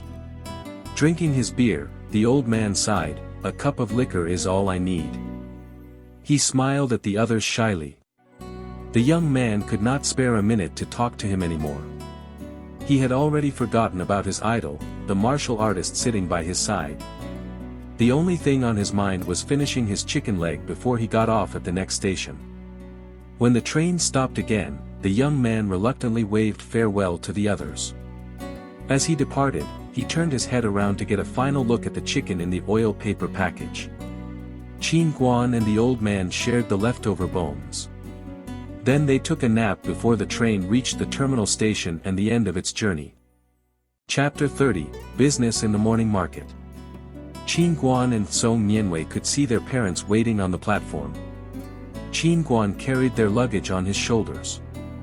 As soon as the door opened, he went out. Qin Guan's father moved forward to take the luggage as Song Nianwei's parents hurried over. Before Qin Guan could say a word to his father, both families began to exchange pleasantries. "How are you?" "I'm Qin Guan's father." "How are you?" "I'm Song Nianwei's father." Then they looked at each other silently. This was their first meeting. They didn't know each other at all, so they had nothing to say to keep the conversation going. Song Nianwei pulled at Qin Guan's coat. He hastened to introduce her parents to his father. "How do you do, sir?" "Ma'am. Song Nianwei and I were classmates in senior high school. This is my father." Tactfully, Song Nianwei stood behind her parents. Qin Guan's father handled the situation while he thought, "Well done, dude. You come home with a girl." He looked quite pleased with himself. At Qin Guan's words, Song Nianwei's parents immediately became nervous. They regarded him carefully. Qin Guan hurried to add, "I'm also studying in the capital. Our colleges are not far from each other. It's not safe for a girl to travel alone by train, so I kept Song Nianwei company." Her parents looked relieved at his explanation. That's not too bad. The young man hadn't jumped into calling them his parents-in-law. Their heart rates slowed down gradually. After Qin Guan had set their minds at rest, they found that he was very handsome and tall. Song Nianwei's mother looked quite satisfied with him as she asked, "So, you also study in the capital like our Weiwei? Which university are you attending?" Qin Guan replied with particular politeness, "The Capital University of Finance and Economics." At his words, his father stood up straight. Realizing that Qin Guan was also studying at a famous university, Song Nianwei's mother's impression of him got even better. He's a hardworking college student, too. Song Nianwei felt like this was some kind of blind date. She pulled on the corner of her mother's clothes. They said goodbye to each other, and each of them dragged their child's luggage and left the platform. When they got home, Qin Guan and his father found Qin Guan's mother waiting by the door to welcome them. Breakfast was already on the table. Qin Guan washed his hands quickly and sat down. There were salted duck eggs, smoked sausages, steamed buns and rice porridge on the table. A complete homemade meal was right in front of Qin Guan. He was starving. He finished 2 bowls of porridge in a hurry, washed his face and got in bed. Not long after, he fell asleep. No one could have stayed up any longer after sitting in a train the whole night. The landline phone rang and woke him up. Qin Guan checked his watch and realized that it was afternoon. His parents had to be at work. He massaged his head and answered the phone. "Hello. Who is it?" A particularly excited voice came through the receiver. "Are you back, Qin Guan? This is Zhou Jing." Qin Guan looked at the receiver before he hung the phone up with a slam. He dropped down on the bed and tried to go back to sleep. The phone just wouldn't let him. It rang ceaselessly. Qin Guan was beyond annoyed. He picked the receiver again and shouted, "You brat! Stop harassing me. I'll call you after I've gotten enough sleep. Don't you have any common sense?" A cold voice came through the receiver, "Qin Guan. This is Tsong Nianwei." "What? Dear me. Tsong Nianwei, I thought you were Zhou Jing. I didn't mean to shout at you. How are you doing? Did you have a good rest?" Qin Guan's attitude changed instantly. Tsong Nianwei burst into laughter and said, "I'll go to my grandma's for the spring festival. I'm telling you in advance that I won't be able to accompany you, in case you were planning to ask me." Qin Guan felt disappointed. Lying on the pillow, he answered slowly, "Okay. I'll call you. Have a good time." As he hung up the phone, Qin Guan felt listless. The holidays had finally arrived. He had planned to take advantage of the vacation to make their relationship more intimate. He hadn't expected that they'd end up spending the holidays separately in different locations. Suddenly, the phone rang again. Qin Guan answered gloomily, "Hello." It was Zhou Jing again. "Hey, it's me. What about our vacation?" Qin Guan was confused. "It's your vacation. How would I know about it?" Zhou Jing sounded nervous as he said, "Will you help us or not?" "Help you do what?" "Make money." He had tasted the sweetness of money and was now totally dependent on Qin Guan. Qin Guan sat up straight and answered, "Wait a moment. Let me get this clear. You and Li Jian want to make money, is that right?" "Definitely." "Why are you depending on me, then? Find a solution yourself." Qin Guan was helpless. Zhou Jing, on the other hand, was quite frank and shameless. "You major in economics, Li Jian and I study law and computers. We're no good at making money." Qin Guan gritted his teeth. "Okay. You want to make money, eh? Wait and see. I'll exhaust you too." He gritted his teeth as he told Zhou Jing, "Come to my house tomorrow with your capital." On the other end of the line, Zhou Jing and Li Jian looked at each other. "We did it." They answered immediately, "Okay, we'll be there." Early on the next morning, the two shameless guys bummed breakfast off at Qin Guan's house. Noticing the expression on Qin Guan's face, they took out of their pockets 200 yuan in cash. They showed Qin Guan the 2 notes casually, setting them on the tea table beside the sofa. Pointing to them, Qin Guan looked up and told them, "Are you kidding me? This is your capital." The two of them looked ashamed as they replied, "We haven't been able to save much money lately. That's all we have." Originally, Qin Guan had planned to take advantage of them, but now he just pocketed the money and said, "That's fine. We'll go prepare our stock. We're starting early tomorrow morning. Let's go." Zhou Jing and Li Jian followed Qin Guan obediently. They rode Qin Guan's little tricycle to the largest wholesale market in the city of Y. Qin Guan focused on nothing but the stands selling scrolls and pictures, as well as pictures of Chinese zodiac signs in the Spring Festival merchandise section. He spent nearly all their capital on common goods at wholesale prices. When Qin Guan carried all the goods to the tricycle, Zhou Jing seemed confused. "Aren't we selling kebab?" he asked. Qin Guan regretted that his friend's offspring hadn't lived up to his expectations. He stared at Zhou Jing. "Who will come out for outdoor kebab and cold beer in the freezing night before the spring festival?" They both looked resentful as they promised to follow Qin Guan's instructions. Qin Guan sighed and said, "We'll meet at 6 o'clock at the morning market on Haiban Road. Let's call it a day now. Go back to where you came from." Hearing that concrete plan, they both went home happily. Qin Guan sighed again.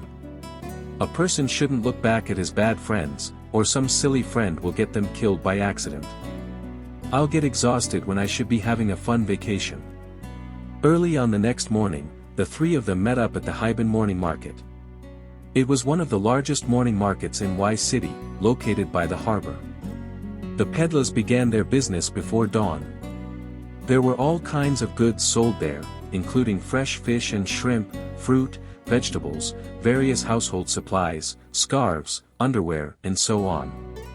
After walking through the whole market, they discovered that there was a certain discipline and organization to it. The stands were fixed, and special market management was applied. The three of them were stunned. Shamelessly, Qin Guan played his best card. He used his looks to flatter the old women who were selling underwear and cheap bedsheets. The two women noticed a handsome young man who looked like he was freezing. His ears were red on such a cold morning. He must have a hard time doing business at that age. Poor thing. The two women immediately showed their maternal instincts by making room between their stands for Qin Guan to display his Spring Festival scroll. The three boys laid down their scrolls and yelled down the street, "Ladies and gentlemen, Spring Festival season is approaching. Buy a pair of scrolls for good luck." Believe me, their business was quite good. The scrolls they had bought by bulk were sold out with profit. Generally speaking, a cheap pair could earn them 0.5 yuan, while the more expensive Spring Festival and colorful bunny pictures could exceed the prime cost by 1 yuan. Chapter 31, The Urban Management Officer. Soon, half their stock had been sold. When they were free, Li Jian touched the fat on his stomach, turned suddenly toward Qin Guan and asked, "Just now I was thinking about something. The three of us." He pointed at Zhou Jian and Qin Guan, "can be considered top students, right?" Zhou Jing nodded in agreement. Li Jian went on, "Then why are we doing jobs that are for junior high students?" Qin Guan looked at Li Jian speechlessly. "As a poor man with only 200 yuan to invest and an undergraduate without a diploma, what job can you do except sell something on the market? Do you hope that some big boss suffering from a mental disorder will come begging you to save his business with tears in his eyes? Or are you perhaps waiting for an investment predator to present you with a share of stocks as a gift for your outstanding scores?" The flesh on Li Jian's cheek was shaking while the old woman selling underwear pulled Qin Guan with effort and said, "Hey, stop talking. There comes the urban management officer." With a particularly scared expression on their faces, the three of them looked at the other end of the long street. A young man, not much older than them, was checking the stands idly. He was wearing an urban management officer uniform, which looked appalling. They stopped chatting and swept up the unsold scrolls and pictures, piling them in the tricycle as they prepared to run away. However, the noise had attracted the officer's attention. Zhao Fengzhu was feeling quite gloomy that day. He was a formidable graduate with a criminal investigation specialty in the detective training school who hadn't been assigned to the police force. Instead, he had unfairly been stuck into the urban management squad, because his father had been too worried about his safety. As an aspiring young man, he was too impatient to socialize with the old women who run the stands there. Zhao Fengzhu was feeling quite depressed when he discovered the three thieves. "Stop! You dare run an illegal stand in a formal market? You were acting in utter disregard of the law." It was Zhao Fengzhu's first day at work, so he decided to catch the three scoundrels himself. They saw the officer rolling his sleeves up and rushing over.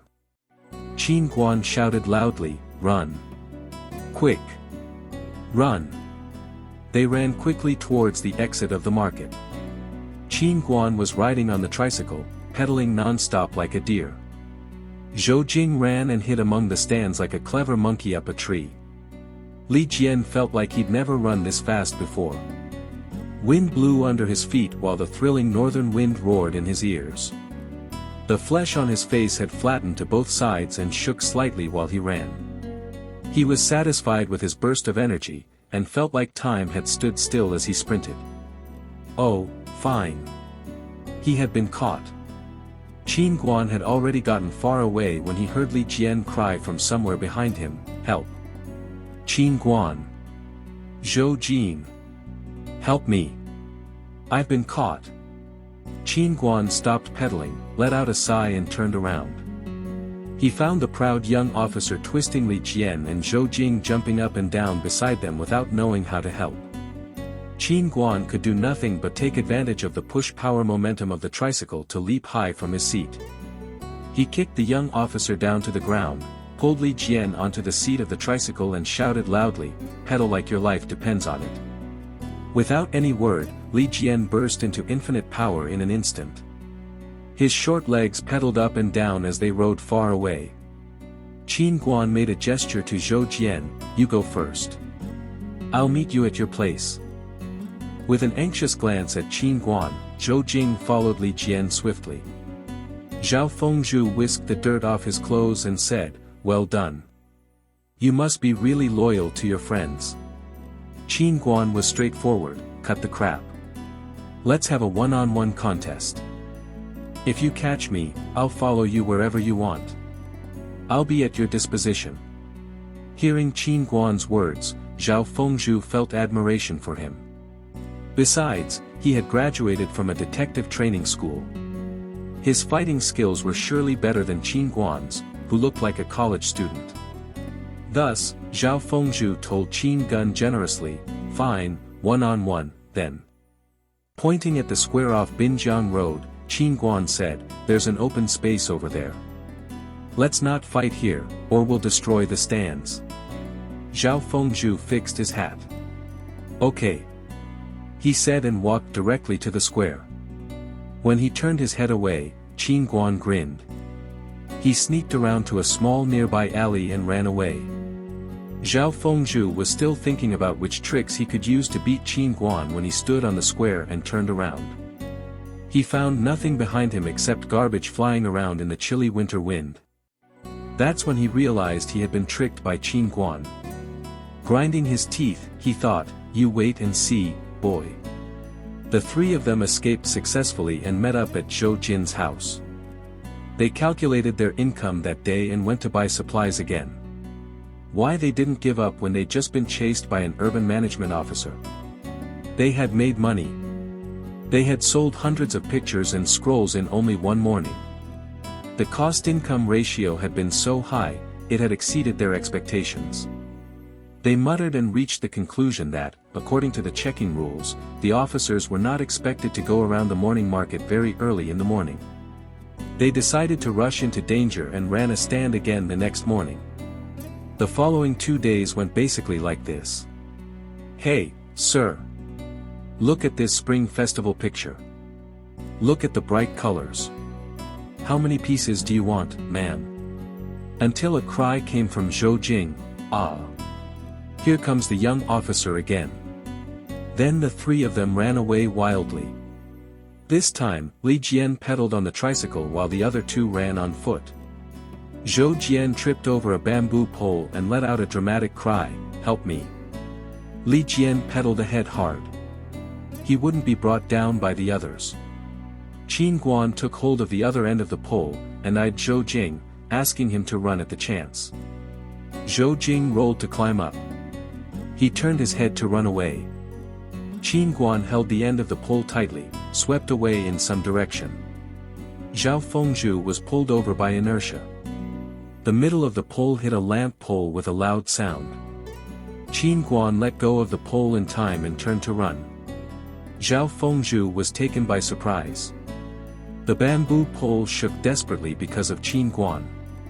Zhao Fengzhu couldn't seem to get loose.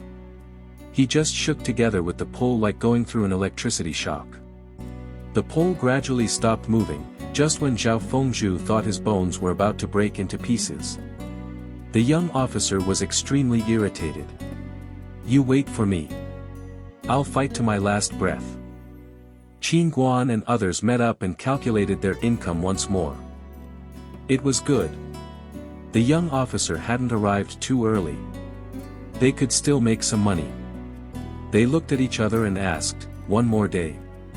One more day." It was settled. The same scene took place the next morning. They escaped successfully once again. Zhao Fengzhu's wide-edge cap hung on his crotch, swaying in wind as he sniffled and climbed off the tree he had ended up on. Looking at the dusty cap, Zhao Fengzhu whisked the dust off and murmured to himself, "This is bullying. I'm not coming here tomorrow, okay? I'll go to the Sanjian morning market." He returned to his squad like nothing had happened. Meanwhile, the three boys were discussing together. Our business is not bad these days, but the sales in the morning market will reach their limit soon. All potential customers will have made a purchase. We'll have to change our venue. Zhou Jing and Li Jian replied, what about the Sanjian morning market? It's far away from here. The decision was made. The next morning, the three of them run into Zhao Fengzhu again in the Sanjian morning market. The two parties looked each other speechlessly. The young officer stared at them bitterly and turned his face away, pretending he hadn't seen them. They breathed a big sigh of relief. The alarm was over. They cleared their stock smoothly. After counting all the change and deducting the invested capital, they found that they had earned 530 yuan each. They patted Qin Guan on the shoulder encouragingly, see you on the next vacation, comrade. They left fully satisfied as they counted the bills in their hands. Looking at the change piled on the table, Qin Guan sighed slightly. The two of them were sure depending on him. Qin Guan returned home in the evening. He gave his mother 600 yuan, including the amount he had earned during the vacation. At the touched expression in her eyes, Qin Guan said shyly, Mom, I know it hasn't been easy raising me. This is for your hard work. You can spend it on anything you like. Qin Guan's mother didn't look so touched anymore. Grabbing him by the ear, she shouted, I raised you to such a tall young man. Is that all it's worth? You little bastard. Chapter 32, The Big Deal. For Chinese people, the Spring Festival was the beginning of the new year. They did their shopping, had New Year's Eve dinner and paid New Year greeting visits or calls in the morning. Those were all the traditional activities. When Qin Guan was done with those, he stayed at home for the rest of the day, eating and sleeping without any motivation. Early in the morning, his phone rang non-stop. He stretched his arm from under the cover and shut it off decisively. Only Huang Jiejia could be calling him at this time. She was currently in a cram school for winter vacation. Before he could fall asleep again, short messages started beeping on his phone one by one. Qin Guan poked his messy head out of his quilt and picked up the phone angrily. Several short messages from the same person were jamming his mailbox. The name of the sender was Xue Wani. Qin Guan, this is Sister Xue. I have something to tell you. Please call me back. You bastard. You dare reject my call. You're getting bolder. Actually, what you are doing. There's a gig on the 10th day of the first lunar month. Do you want to audition for it? Your sister really needs your help. I know that you are relaxing at home. How about I give you 1/3 of the poundage? 500 yuan in cash and 3,000 yuan in a Carrefour shopping cart. Just answer, yes or no. Qin Guan climbed up in a roll when he heard that last message. He texted her back, deal. Wait for my call after I return to Beijing. Receiving the short message, Xue Wani took a puff on the more cigarette in her hand, blew a smoke circle and got off the phone bitterly. Brat. All you want is money. That evening there were 8 of them sitting at the dining table at his grandma's. His uncle, aunt, younger female cousin, father, mother and Qin Guan himself, plus the 2 gods above, all had a happy family feast together. Qin Guan informed everyone of his plan to return to college earlier. His female cousin heard about his plans for a part-time job with heated admiration. My cousin is tall, handsome and a good student. Now he can even make a living by himself without any financial support from his family. Louis daydreamed happily, covering her round face, which looked like a small red apple. If this was ancient times and my parents were to pick a husband for me from my relatives, would I have accepted my older cousin? Qin Guan had no idea that he was the Prince Charming in his cousin's daydream. He was just listening to his parents and his uncle chat. They were talking about rectifying and reformations, as well as the stock rights of their respective plants. The topic triggered Qin Guan's memory. There had been quite the breaking news those days. Both the plants his mother and uncle were working at were carrying out some reformations, aiming to build up a group system. They were planning to get rid of the unprofitable firm, which was ineffectual for the recalcitrant subordinates, and bring in new programs to promote competitiveness in the corporation. As a result, some plants would be merged together while some would be rebuilt. After the merging, new projects would be carried out. On what resources and capital, you ask? An internal pre-sale plan for the enterprise staff had been etched out exactly for that purpose. They all had to buy internal stocks. The exact amount of stocks rested on their personal willingness, but of course a minimum amount had been set. At the time, workers were always the ones who got money from their plants, and they were reluctant to take money out of their own pockets. On that year's spring festival, his mother and uncle had made the decision to buy internal pre-sale stocks, but stick to the minimum level. It was not easy for most people to make a living. Things had gone bad. One of their plants had been renamed Oriental Electricity Group, while the other had been renamed Blue-White Group. In less than 3 years, the former one had entered the stock market. The internal pre-sale stocks had gone from 2 yuan to 80 yuan. The Blue-White Group was counted as one of the biggest food enterprises of the province. Its staff got a large annual profit commission, according to the stocks they had bought. Everyone attending the meeting that day was terribly regretful about the outcome. Years down the road, when they recalled that day, they would still murmur to themselves, "If only I'd done things differently at the time, we'd be a rich family now." Thinking of this, Qin Guan stopped eating. He reached for his purse and took out his debit card. In his account was his scholarship and all the money he had left from his part-time job. He turned to his uncle and said, "I'll buy 5,000 stocks." His mother hit him on his back with her fist, "You bastard. You just got some money, you don't know how to spend it. If you want to waste it, at least buy the stocks of your mother's plant." Massaging his back, Qin Guan said with his teeth bared, "Your poor food plant can't enter the stock market. Do you even know what an emerging industry is?" Then he pushed his card to his uncle. Afraid that his uncle would decline, he pressed on, "My dearest uncle, you and I are really close. Don't listen to my mother. Do remember to buy the stocks for me." Qin Guan's father was curious about this. He put down his chopsticks and said, "Tell us what you're thinking. Why invest so much money in this?" Qin Guan couldn't avoid the question, so he cleared his throat and began to bluff, "Just think, this new government policy, whatever the results may be, brings both those plants directly into the game. We have to respond positively to the national call. The system is changing and we have to spend money. Of course this doesn't mean that we need to spend our entire family fortune. We could just buy a little more within our financial limitations. Worst case scenario, we lose the capital, but we still make a good impression on our leaders. At least they'll consider that we're positively cooperating with the organization. Shall we do it then?" His parents and uncle chewed his words for a while and found them reasonable. They discussed it together again. Qin Guan was quite gloomy. "If I tell them the profits will be 40 times higher, will they think I'm idiot?" Reborn people felt so lonely in this world. They made their final decision. Originally, his uncle had decided to buy 1,000 shares, which was the bare minimum. He raised the standard up a little and decided to spend 10,000 yuan. Adding Qin Guan's investment of 10,000 yuan, he would buy 10,000 shares in total. His mother would also buy 5,000 shares, so it was 15,000 yuan from both families.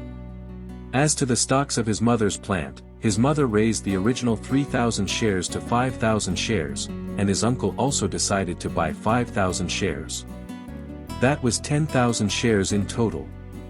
Qin Guan made the calculations and found that it was much more than they had spent in his past life. Everyone will be satisfied. It turned out that Qin Guan was wrong. When the results came out, the two families regretted it. They thumped their chests and stamped their feet in deep self-accusation. They couldn't believe that they'd bet all their fortune on those stocks. At the time, Qin Guan was totally speechless. History had still not changed.